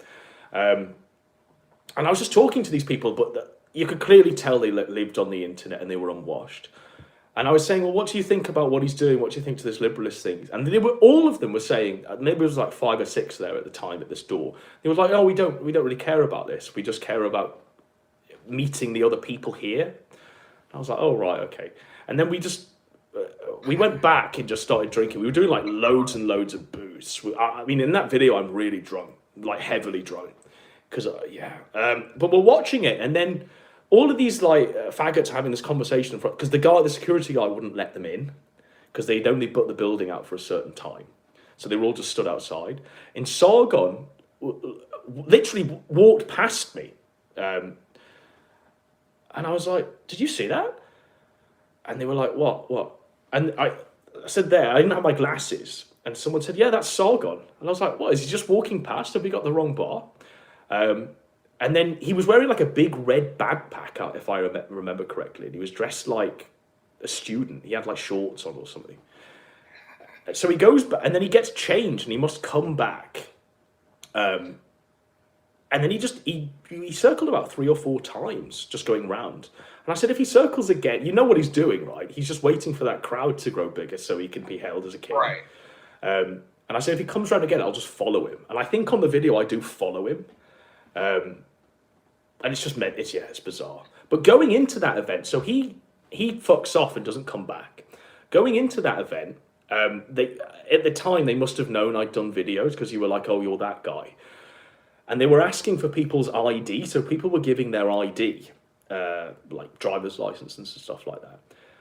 And they were getting a stamp, like a smiley face on their hand to prove that they'd had been verified and they could be let in. And it was just some autist on the desk that was doing it, gaiter in glasses, just on the desk, stamping people in like with a notebook, driving them down. And they were like looking at the ID to pretend it wasn't fake. And they were, and I went up and they said, oh, you're that guy. And I said, yes. And they said, oh, can I see your ID? And I was like, no, I'm not going to be giving you my ID. And they went, oh, okay. And I said, what are we going to do? And they tried to usher the security to get me out. But the security was just like, I'm not paid enough for this shit. I'm just here to fucking mind the door. I could give 2 shits. And the security guy said, what's the problem? And they just backed down instantly and stamped my hand with like a weird smiley face. So at that point, I was just in. And then they were all at different tables just talking. None of them were even interacting with Sargon. And Sargon stood in a corner and they were all going up to him as you would a king in turn and just surrounding him. And at one point he was just surrounded by a circle of autists for 4 hours, just stood there. And people were just passing him drinks and stuff like this. But Sargon had bought a load of beer. He was like, the beer's on me, guys. I've brought all of this beer. And I distinctly remember just taking the bucket and we all just drank the beer ourselves. So none of the autists got any of this beer. Yeah. Yeah, I mean, but it was weird. It was really weird. The stuff that we didn't capture on the video. I mean, there's a point where they're all just clapping and shouting, Sargon, Sargon, Sargon. And they try and lift him. And he's like, no, put me down. But I thought that was like the weirdest thing, you know.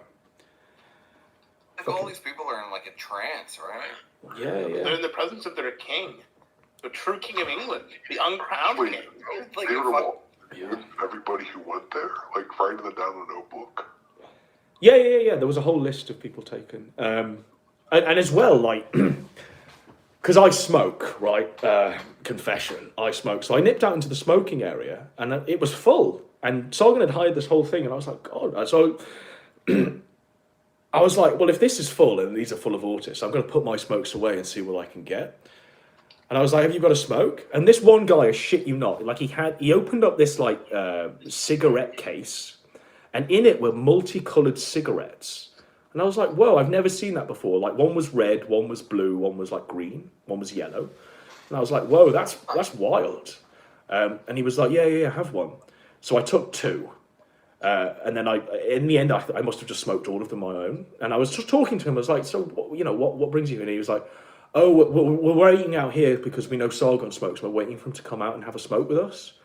And he had these like multicolored cigarettes, so Sargon could have one. Where do you even get multicolored cigarettes? Honestly, I'd never seen anything like it. Anyways, we're all out there. We're all talking. I'm talking to there's one crazy bitch who reminds me a lot of Elaine, actually. It might even be her, let's be real. But she was talking about the whole liberalist thing, and she was really invested. And she was really invested in Paul Joseph Watson. And I was like, oh, right, okay. And I was just tapping out. I was looking to go. And Sargon walks out, and they just start clapping. I was like, oh, right, okay. And all of them are like trying to offer him a cigarette. And Sargon's like, no, it's okay. I have my own packet here. And I distinctly remember Sargon smoked Marlboro Lights. And I thought, bro.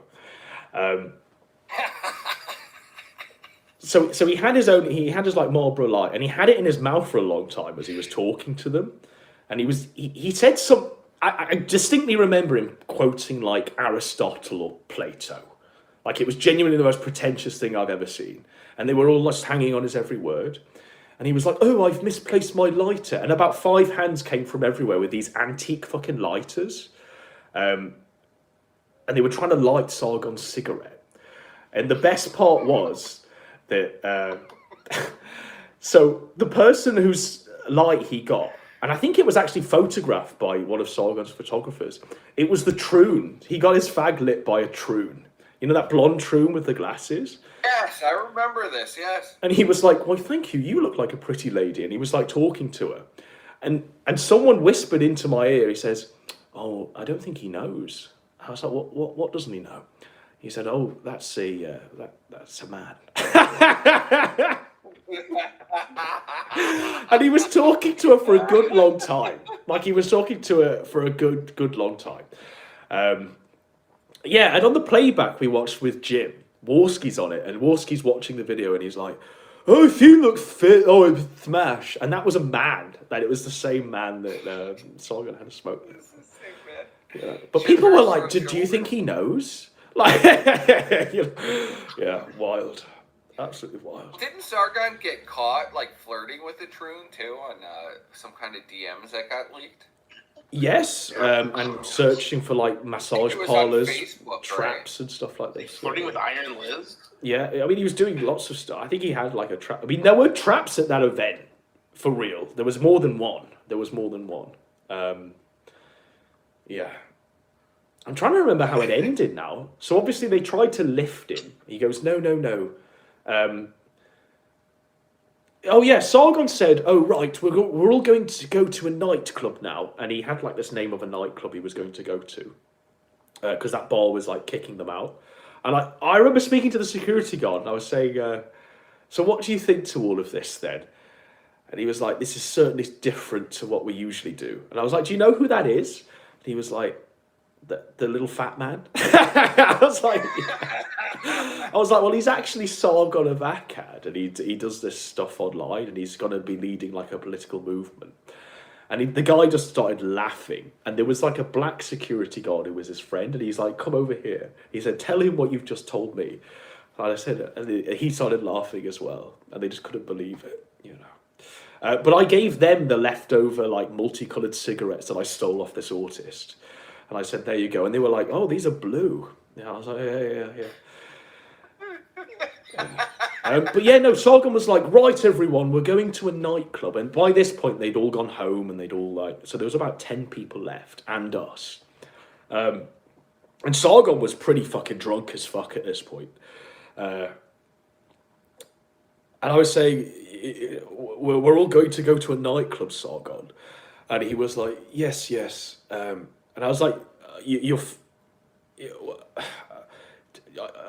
compos mentis? Are you going to make it? And he was like, yes, yeah, that's fine. We'll go to this nightclub.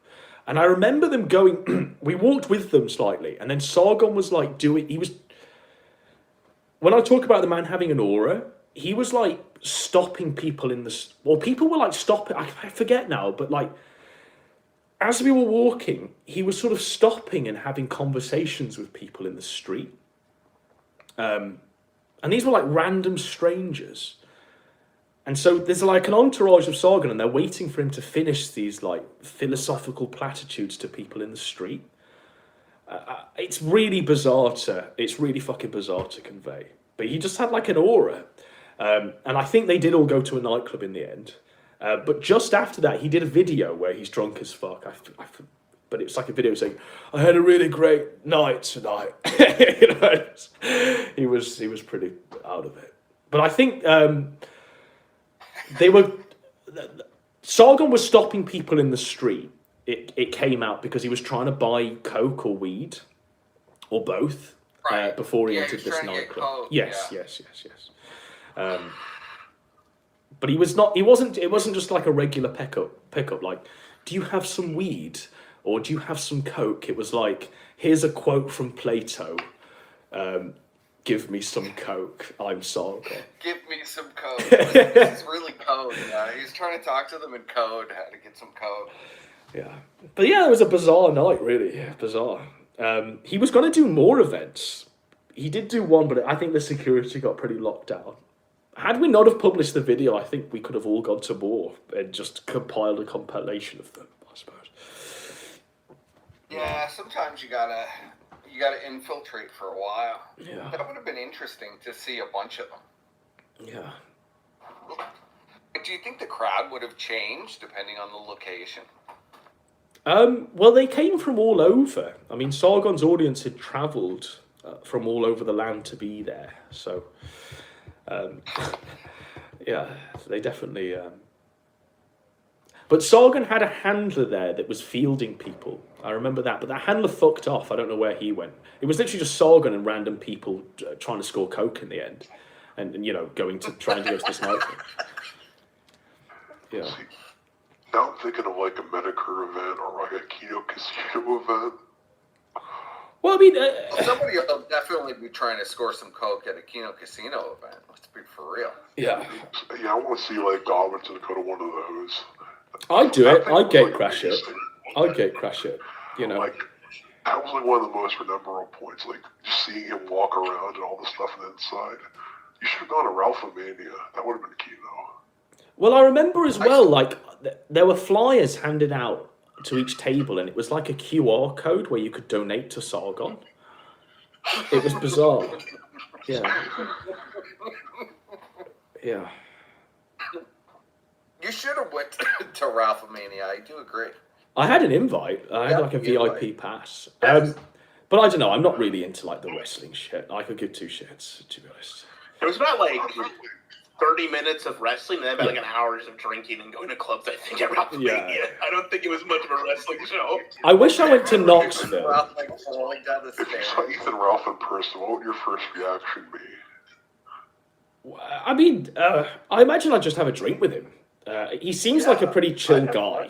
You know, if you're just meeting him to have a drink, that seems like a pretty chill. I don't think he's going to like shoot me or rape my infant daughter or something like this. I don't think that's going to happen. I think a lot of the stuff about Ralph is... Yeah, I think all my interactions with Ralph, he's been very chill. Yeah, Dude. Very chill. It's hard to say how much of a character it is, because I was really expecting him to pull some diva shit. Yeah. I've dealt with before, and he didn't pull any diva shit. Ralph was just ready to go. I mean, behind the scenes, I mean, I spoke to Ralph quite a bit behind the scenes. He's strictly like, you know, you'll come to him, you'll say, right, this is what I want to do. We'll do free, but we'll just do this. It'll be great. And he's like, yeah, let's go, let's do it. You know, and he's very chill behind the scenes. It's sort of forgotten in the hyper-real bubbles that we live in, but he's very chill. So I imagine if I met him in real life, we'll just have a drink. I imagine there'd be some drugs on the table. I imagine he'd sit down. Yeah, right. You know. You should go to the anime conventions Gator does and just like try to find them. You know, those anime conventions he goes to are with spooky weeb trash who's like a female pedophile, you know. But you could do a hunting stream and you can like look around for them and ask, hey, have you seen this man holding a picture of Shannon? Yeah, that would be interesting. He would probably run from you. He would probably like run from you or either like try to fight you. The problem is you'd show the picture and they'd be like, well, everybody here? I mean, Yeah, this is yeah. like everyone. Yeah. Well, the Where's truth one? is, Godwinson can do that. Like, you know, Williams do that. People like Elaine, but some like young guy who doesn't have who's known but knows who Gator is. That's who's got to be doing this stuff. Yeah. Because if Godwinson was going to recognize him right away, you need someone who isn't like Gator doesn't know but can still fuck with him. That's the ideal candidate for one of these things. You know, like you gotta send like an undercover fucking I don't know. Like Elaine would be a good choice, or someone in like a Shaggy maybe. I don't know. Fucking anyone. But can you imagine, you know, you enter that conference thing or whatever the fuck's happening, you know, they're dressed as somewhat recognizable anime characters like Freezer and Cell or whatever, and then you get one of them dressed in a morph suit, dressed like Jim. You know, like, come on. You've got Flamenco and Gator doing that. Dressing in 4-star hats. Morph suits as Daddy Jim.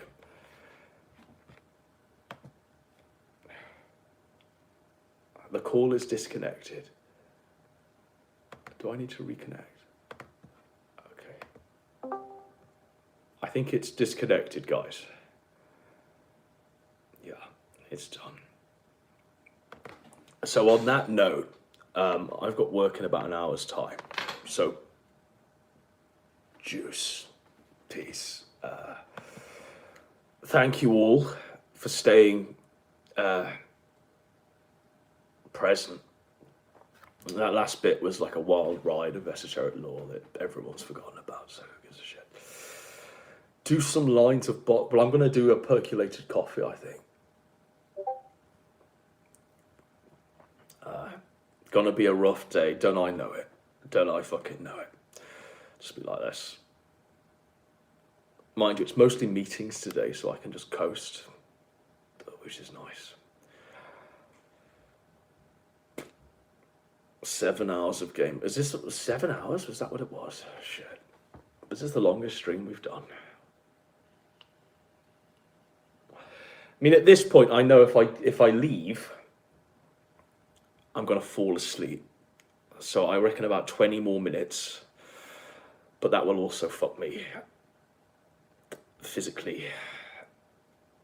Have Elaine drop off some pep pills. I wish at this point.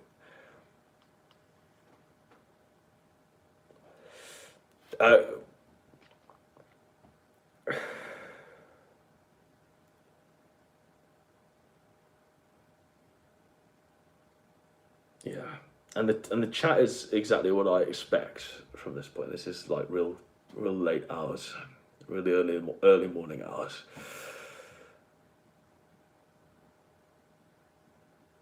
Cowboy says, I would go to the anime convention to A-Log Gator. More power to you. Harrison Williams says, what is the sector? Right-wing dissident grifters? No. No, it's not. The sector really is the last ruin of Gamergate. It's the last fallout of all the IBS political shit. It's literally like the end point of all of that. And the sector as it stands is all of those people that they didn't divulge off into political bullshit and do other things. They literally just stayed true to the content, the showmanship, and they've stayed right through to the end.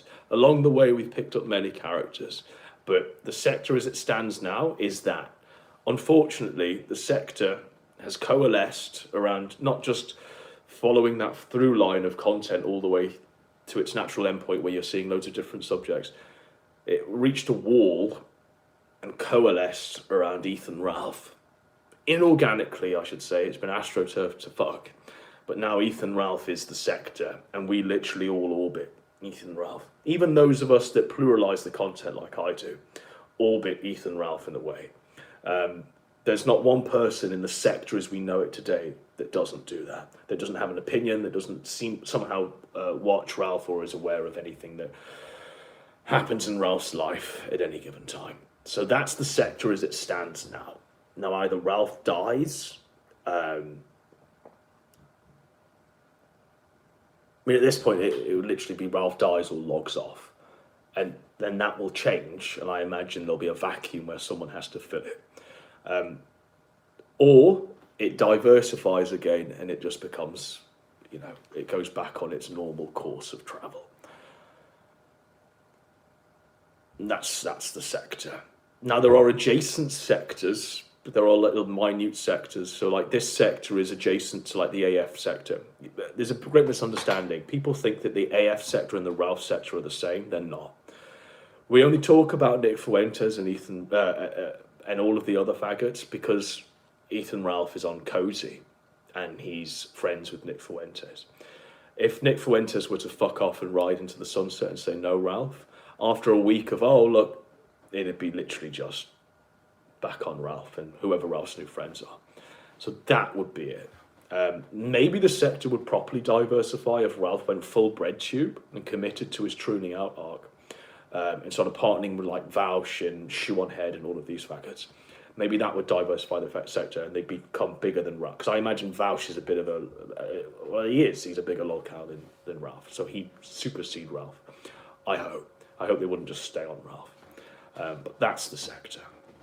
There are adjacent sectors, so there's like the old Britpulse sector that covered like Jim Sterling, Jahan, Sargon, all of this shit. That's still adjacent, but it's sort of in the periphery. There's other sectors that orbit this, but the pure sector is sort of what tonight was really. The whole night, all of the characters. And that's the sector. I mean, obviously, we didn't get all of the players in tonight, but that's the sector as it is. Yes. But there are different facets to the sector where one half of the sector hates the other half of the sector. So you have like the A-logs who comprise Traitor and the Tard, Cog, Vickers, Gator with the hard Y, Fagmenko. Basically, anyone who was loyal to Ralph pre-2022 is now on that side.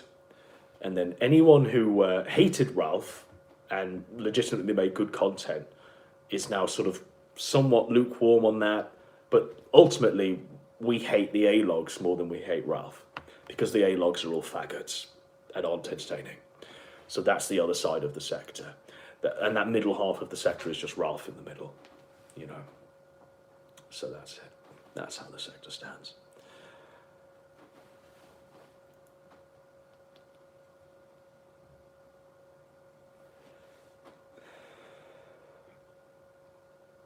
None of the noobs know the history, bro.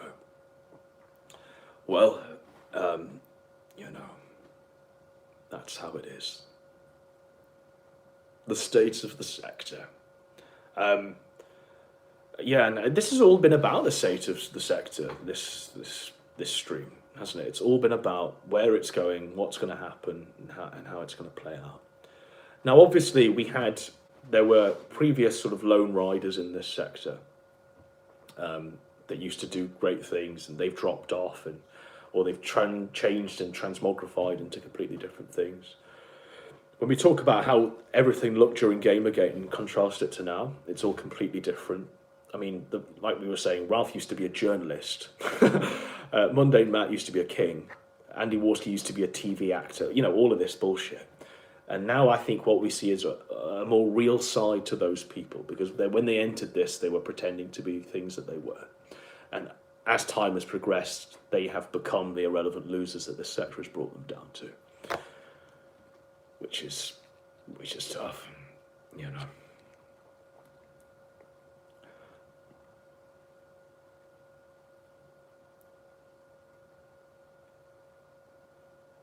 Pro tip to the new fags, it's always been like this. Yeah. For real. Need to A-log the Sargon sphere to get new blood again. I don't know. I think the new blood is going to come from.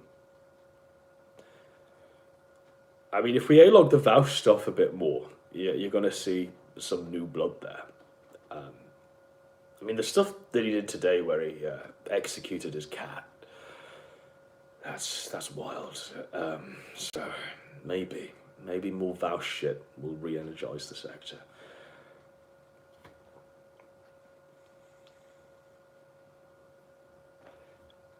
Andy Warski pretending to be something else? Whoa. Yeah, who'd have thought it? Who'd have thought it? He what? They're saying. Not really. Whoa. The sector's fucked. I think the sector was fucked at the point where they started calling it a sector. It never used to be called a sector. Like ever. It never used to be walled off or fenced off. It was just known as what it was, which is this. It wasn't referred to by name. It wasn't fenced off.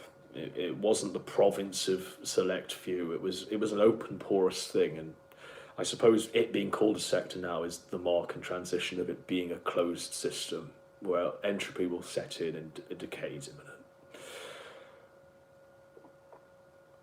So Warski was an actor entering the sphere, and PPP was a pastor preacher or something. Yeah, I mean, PPP started this as a preacher, leading a congregation.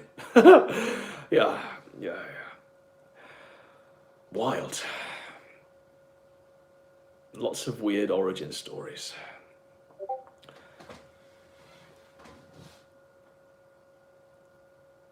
I mean, let's not forget that V was like a doctor.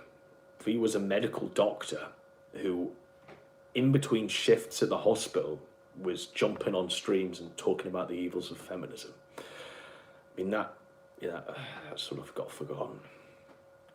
Short Fat Otaku, the middle-aged man who looks like Mundane Mad, he actually entered the sector as a female. For the longest time, he pretended to be a female. And to verify that he was a female, he used to send pictures of himself with his balls and tackle tucked in between his legs. So it made that little groove there. And he used to send photos of that to people like Warski and stuff.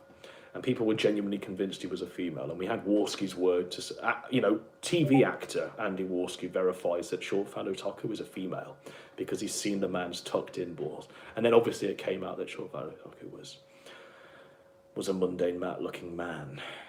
So yeah.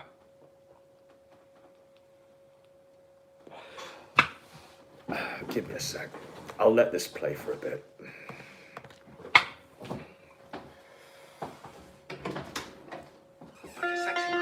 Sexy pose. Work it, baby, work it. Love the camera. Come on. Ooh, yeah. The audience loves you, baby. The camera loves you.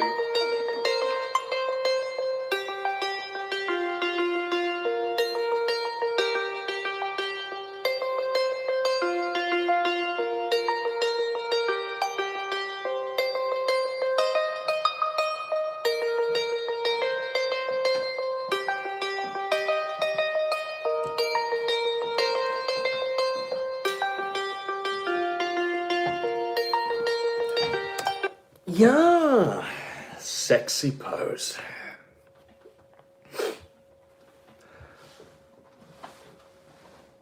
Yeah, that's right. Warski came into the sector saying that he'd just been signed to do an MTV show and that he was going to be on an MTV show in a bit, and he just wanted to talk about, investigate this crazy shit, because he might do a show on MTV about Gamergate. Yeah. None of that's made up by that. That was genuinely what the man was saying when he entered the sector. So. Everyone was different to what they are now.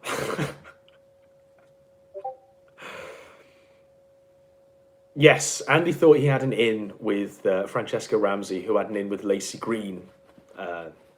Yes.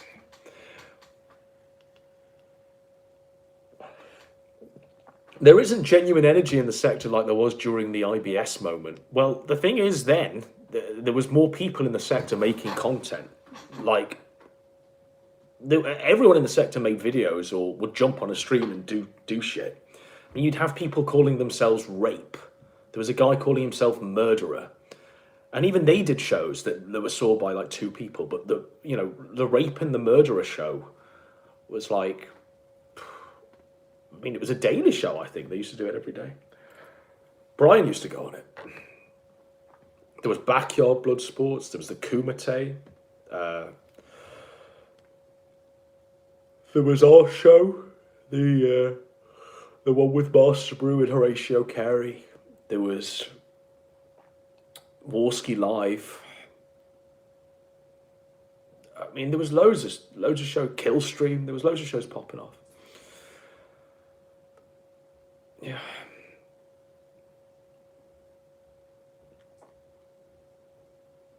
I mean, yeah, there was Fuentes' show. There was the Weekly Sweat. With Beardson, the Prince Hubris guy. At any one time, there was at least a show every hour that you could jump onto and do. There was TRS and Spencer's shows that he was doing. Yeah, there was all sorts going on.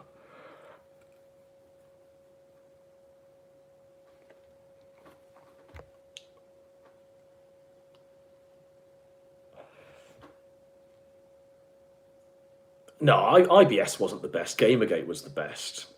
Like, for real. Because what that had was LARPing faggots saying that they were genuinely changing minds. I mean, the fact that you had Sargon just saying, I'm a games developer. Yeah, I mean, you had Brian, like, leading the charge. And Milo was, like, doing interviews on mainstream media talking about the evils of feminism and stuff like this. That was the wildest time because they were all pretending to have coherent political views. And it was all based off, look at Trigglypuff and look at what she's doing. You know, and they've come after our video games, and this is what they're doing. And I remember when an Sarkeesian video would drop, 20, 30 restreamers, all of them, War Corps Zeta, all of them would just stream it, you know, and rip the bitch to pieces for hours live. You know, they were the best days, really. Yeah, they were all investigative journalists trying to bring back ethics in video games journalism. You know, they read articles from like Kotaku and pretend like, you know, they were reading like what should be high-end journalism that's just been bastardized by feminists, and it wasn't just cancer to begin with. Yes.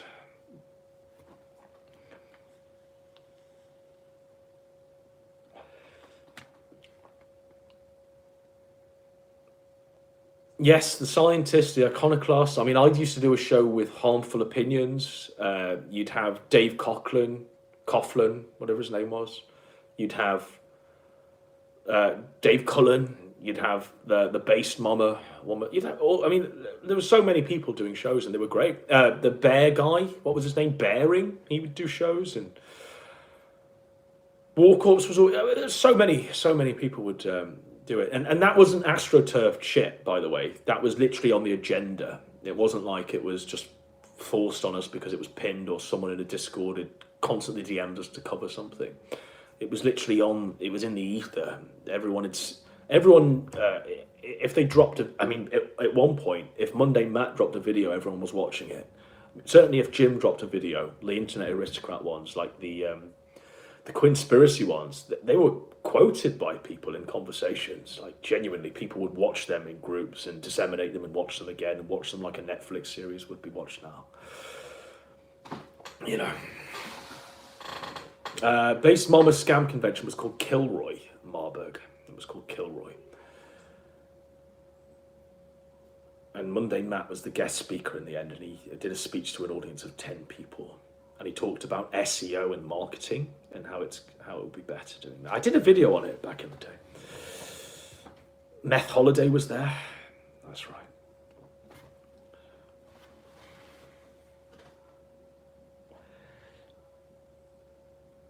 IBS was great because it was the tearing down of Gamergate old guard, and there hasn't been a cultural stone since. Yeah, I mean, yeah, obviously it took down Sargon and Kraut. They were the 2 biggest victims of IBS.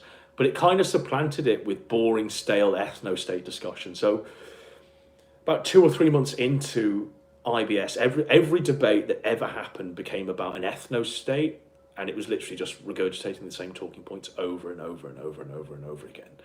And there wasn't really anything there at the end of that, apart from just slinging mud at each other and going, fuck your ethno-state, you're a gay LARPing faggot, or you rape kids, or whatever the fuck. So, yeah, that's what it descended into. Because there was nothing there. I mean, no one gave a shit about the politics, really. You know, and ultimately, no one gave a shit in Gamergate about the ethics of video game journalism. The reality is that people online just wanted to see a woman get bullied, you know.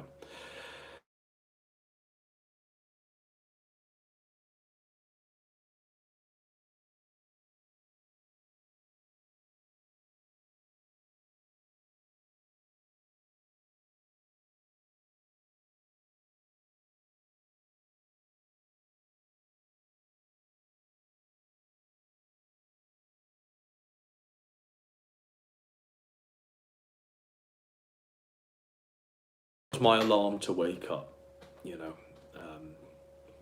just playing through the call.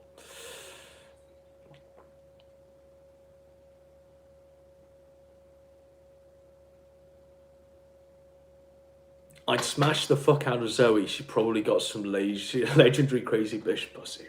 So the whole point during that was like, she'd made this real piece of shit game that was like a blog called Depression Quest. And it was literally, I mean, I used to be amazed that they called it a game. But I wasn't as outraged, really, as the ultimate scandal. But she'd obviously made this game. It was a blog. Literally paragraphs on a blog. And it was called Depression Quest. And this blog was getting like 5-star reviews.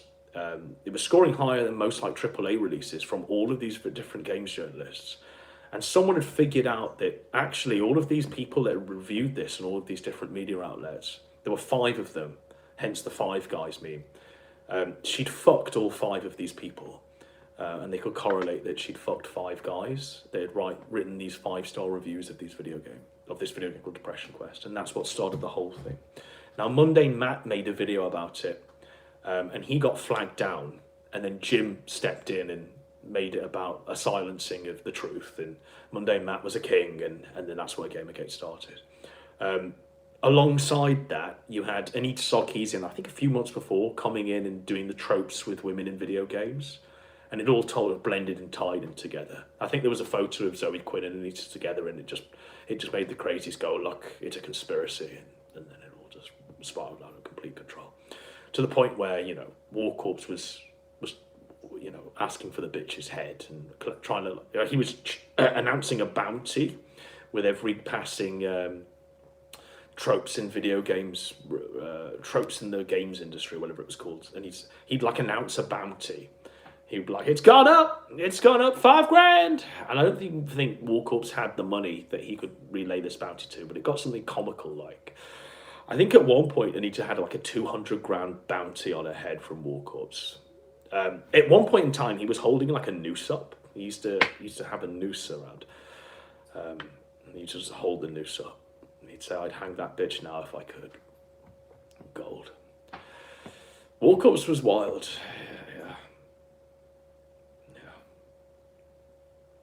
And then he sang her like, I'm sorry to you, because she put a complaint in or something. Somehow there was a complaint sent and War Corps got reprimanded for it.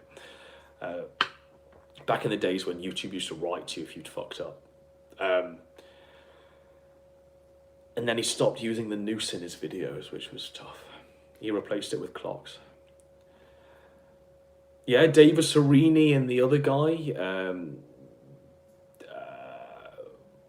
David Owen, whatever his name is, the Owen guy, Jordan Owen, yeah.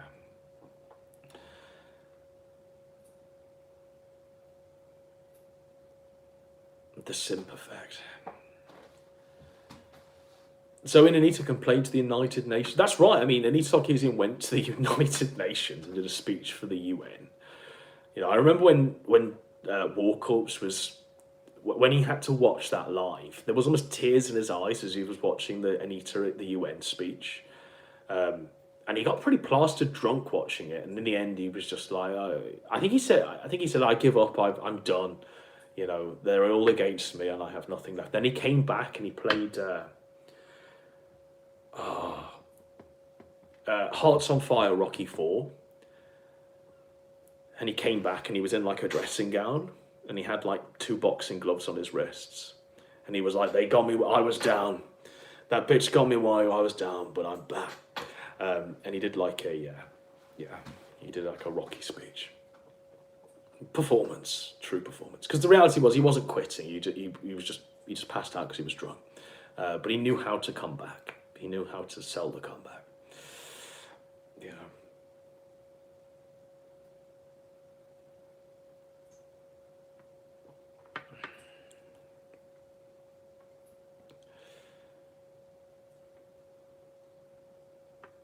Blackface Combat's got them saved on his backup drives. Fantastic. I mean, some of the War Corps archive is absolutely wild. One of his videos, like he was going to his sister's wedding, and it was the only time I've ever seen War Corps in a suit, and he had his hair tied back, and he was in like a full 3-piece suit, a grey 3-piece suit. And he's talking to camera, and he's like, yeah, the old War Corps has had to dress up. And he was just like showing us all his suit. And he sits there. He goes, "Yeah, I've got to go to a wedding today. You know, I'll be however long, but trust me, I'll be back because I need to drink. Like I need to suck Sarkeesian's blood." And he comes back from the wedding, and like his hair's untied. The suit's like half off him. The shirt's untucked. And I think he kept the suit on for a good week afterwards. I don't think he took the suit off, and it was just endless Anita promos. Halfway through the week, he put sunglasses on, and it was just him, the suit, sunglasses, this dishevelled mane, and endless beer cans round him, as he just started screaming, Anita Sarkeesian must die. He genuinely hated that bitch. Genuinely. But the beauty about War Corps is, he'd start off with Fire and Brimstone and it being about ethics and video games journalism. And he'd be like, oh, you know, I wouldn't fuck you, you bitch, you fucking horse-faced bitch, and all of this. And I think he even used to call her a Jew at the time. And then he'd get so drunk, he'd then just start talking about how he'd fuck her and all this, and how she'd take it and all of this, and how he'd do it. So it was pretty great. It was just watching an alcoholic, really, but like he'd start off reading like aloud her 404 tax returns, and how he was like on a quest, and then just descended to, well, if she was willing and we were both drunk and we were both here and doing this, would I say no? And then he just into his beer,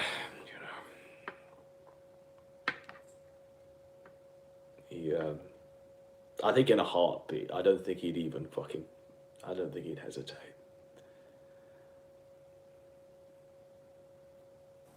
I remember someone found she attended the wedding of Elliot Rodgers' cousin. I mean, that was fake, wasn't it? I mean, they tried to tie Anita to Elliot Rodger, the incel, the Filipino incel that murdered all those people, and wrote that manifesto. They tried to tie, but I never thought that was real.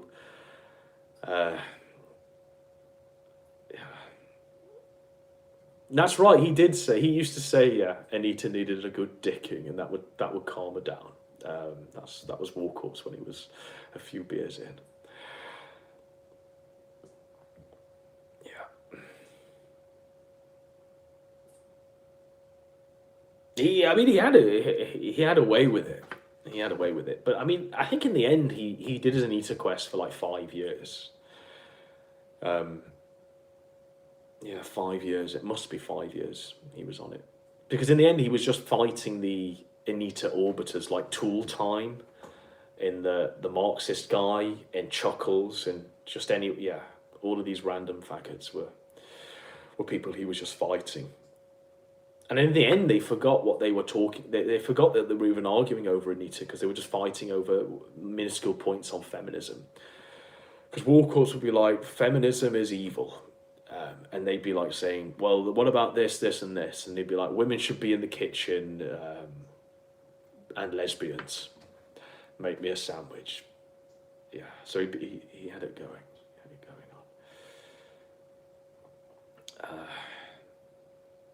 Anita had a boyfriend, and this was actually the first time that I heard people use, and it was literally walk-ups, and he didn't use the word cuck because this predated cuck, but he would be like, this guy is cuckolded. You know, the boyfriend that Anita had? He was like, this guy is cuckolded. You know, and that was pre everyone calling everyone else a cuck.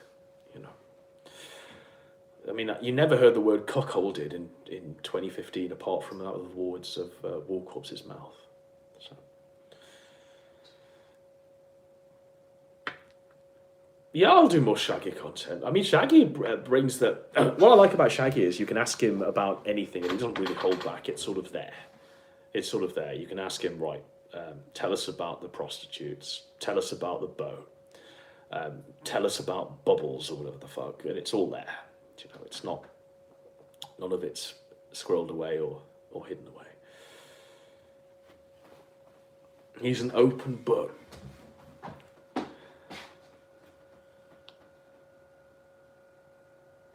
Doesn't his sister write for the Washington Post and looks like a literal female him? I don't know. Maybe that's just a message at law I read once. Anita had a boyfriend. Yes, Anita had a boyfriend that used to write the videos for her, the tropes in video games videos for her, or whatever it is.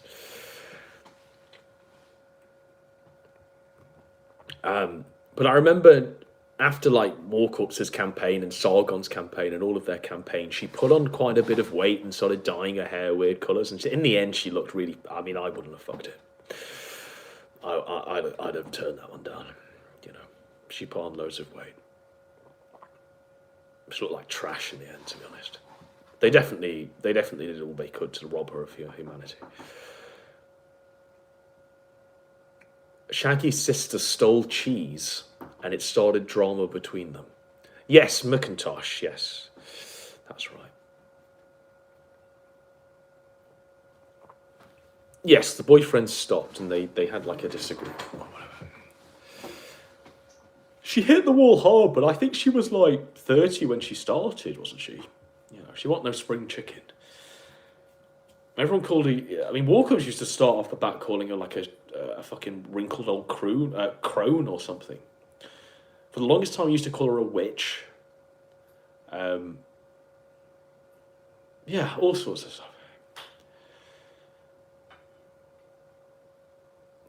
What is Anita up to nowadays? I have no idea. I imagine she's still around, posting, doing shit, but it's just like she's just been forgotten about. You know, I think she wrote a book about Gamergate. When Monday Matt was in the footnotes as like a harasser. That's about it, really.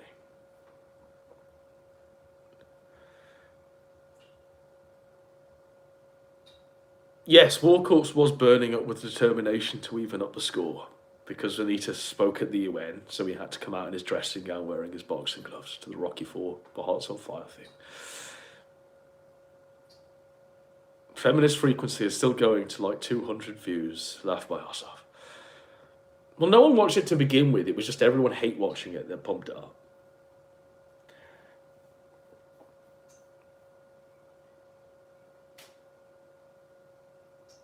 She's complaining about the male gaze while apologising for white privilege. Whoa. The more things change, the more they stay the same.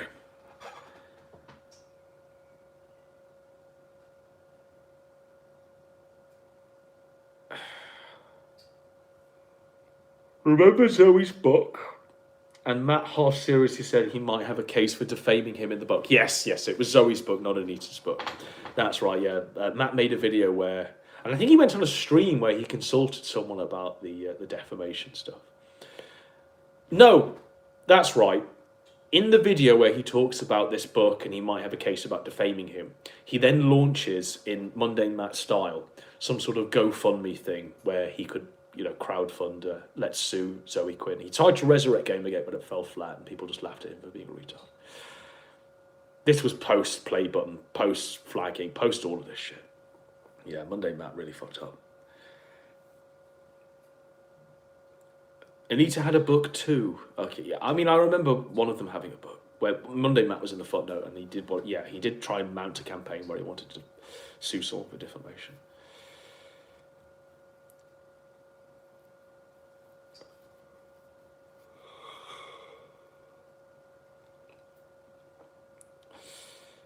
Yeah, I'm gonna go for 5 more minutes.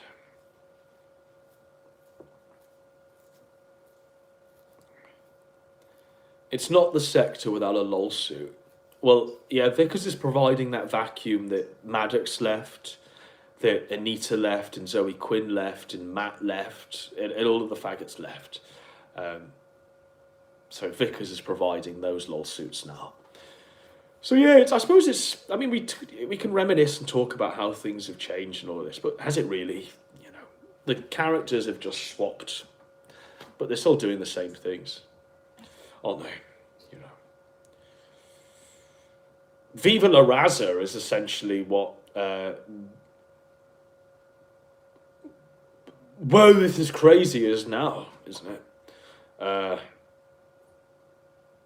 Yeah, I suppose it's all just the same.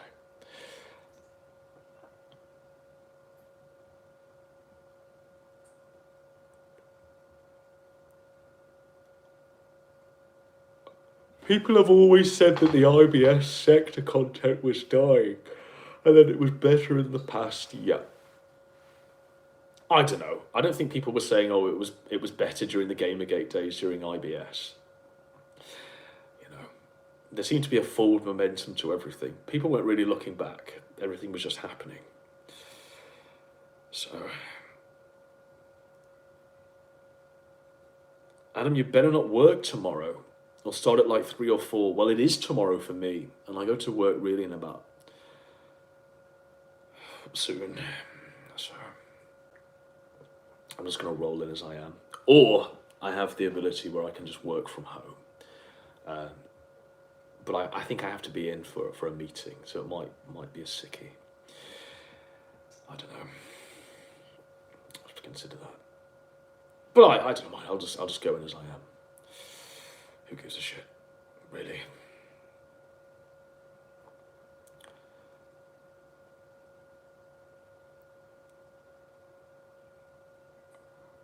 Say you have COVID.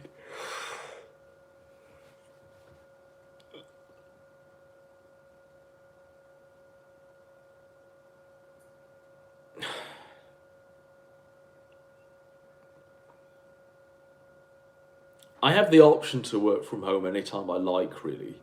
But I like the separation of going in and having work-life separate. I don't know.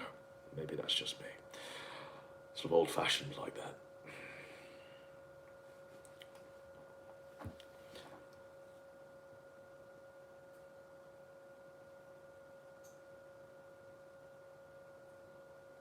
Do you feel proud about turning a Norwegian pedophile into a sad drunk mess who couldn't snipe you for more than 30 minutes? Sadness, no. Joy, yes. Hope he dies from the alcoholism as well.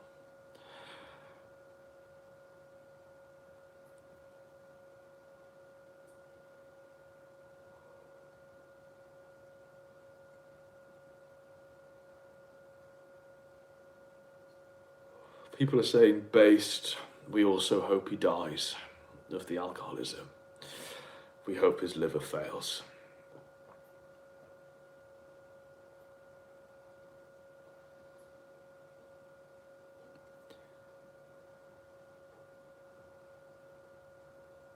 Apparently he has diabetes.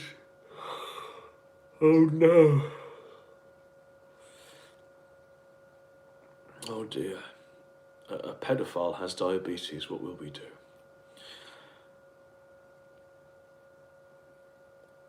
I think JMK pruning out was like a big brain move in his head because it deflected him from this sector. It was his only way out of this sector because it consumed him so fully. So he assumed another identity completely and shrouded himself in like a different zone. So it was really yeah, it's kind of tough what happened to JMK. But he's happy living the life he's living. Like, he literally did tune out. But it was his only way out. It was his only way out. There's no easy way out. There's no short walk home. Sometimes the way to get out of the sector is to literally tune out.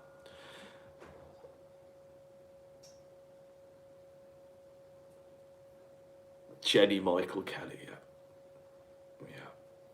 He fisted his sister so hard he became one of his sisters. Do you know what happened to Master Brew? People say... I don't know... I mean, I've not spoken to Master Brew in about 7 years, so no idea. As far as I know, he used to do... he did like a podcast for a while, didn't he? And then that's it.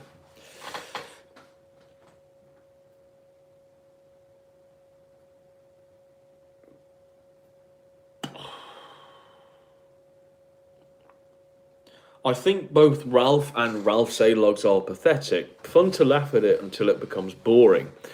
Getting real bored of this sector. It feels like it's in its dying stages. I don't know. It'll heat up again, I think. It is what it is, folks. They've literally fucked it into the ground. They've milked the cow until the cow is a skeleton. The well is dry. There's no wheat left in the field. There's, there needs to be like something else. You need to go to like a different land and find something else. Ralph content is literally, oh, look, he's on pills and drunk again for the 50th time a week. Yes, but it's not just one person doing that. It's like 5 shows and everyone on Twitter doing that, and all of like a forum doing that, and various Discords doing that. So if Ralph farts, that's where it goes. Yeah. So there we go. I keep seeing threads on Ralph, and half the time they are shit. Whoa. Blowing my mind here with these amazing revelations.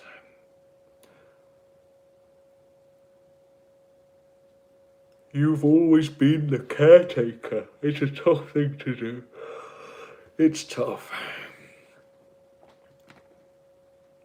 I say BreadTube is the new land, but I mean, I've tried to take things to BreadTube a lot, but that's boring. There's a lot of stuff on BreadTube where it's literally just soy faggot neckbeards with man buns pontificating over intricate nuances of communism. And what they're not doing in BreadTube is calling each other pedophiles, is screaming that each other's like a faggot, is calling each other retards. There's like a level of decency that they all have with each other where they address each other like human beings. And that's absolutely boring. That's really fucking boring. For it to be sector worthy, some gloves need to come off and there needs to be like skin in the game. Instead, it literally is, let's talk about Engels or Marx or, this was one I tried, workplace co-ops. Workplace co-ops. Let's talk about that for 100 hours. Behind various avatars of Marx and Chairman Mao and Stalin. So, yeah. People are shilling Philosophy Tube. I mean, I can only imagine that's the same, really.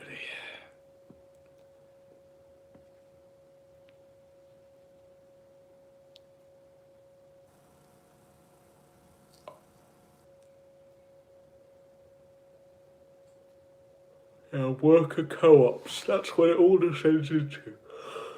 At least with the alt-right, everything descended into ethno-states where there was genuine skin in the game and like lives were being divvied up in conversations. Workplace co-ops. I mean, what investment is there in that? Who gives a shit?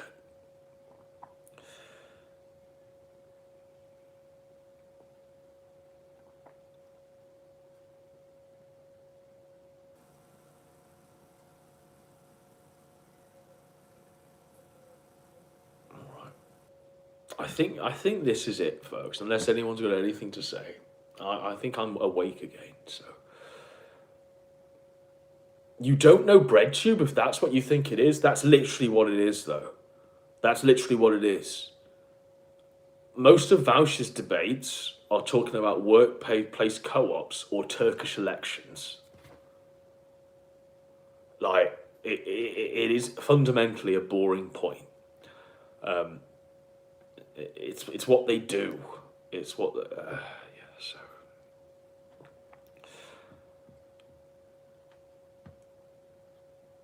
Zoe's ex was the one who revealed everything about the Five Guys. That's right. That's right. Well, Vaush was hardline on Israel, and that's why he originally got his Twitch banned, I think. I think he said something about it belongs to the Palestinians.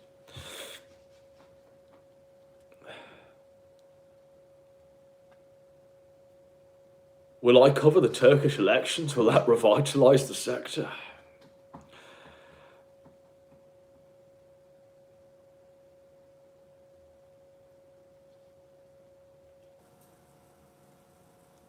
There's barely any new frontier A-log-wise or sector-wise anymore. No real action anymore. Grease bullshit like Henry Hill warned us. And I think with that, we'll sign off. So with those parting words from Blackface Kermit, I'll see you all soon. Jew!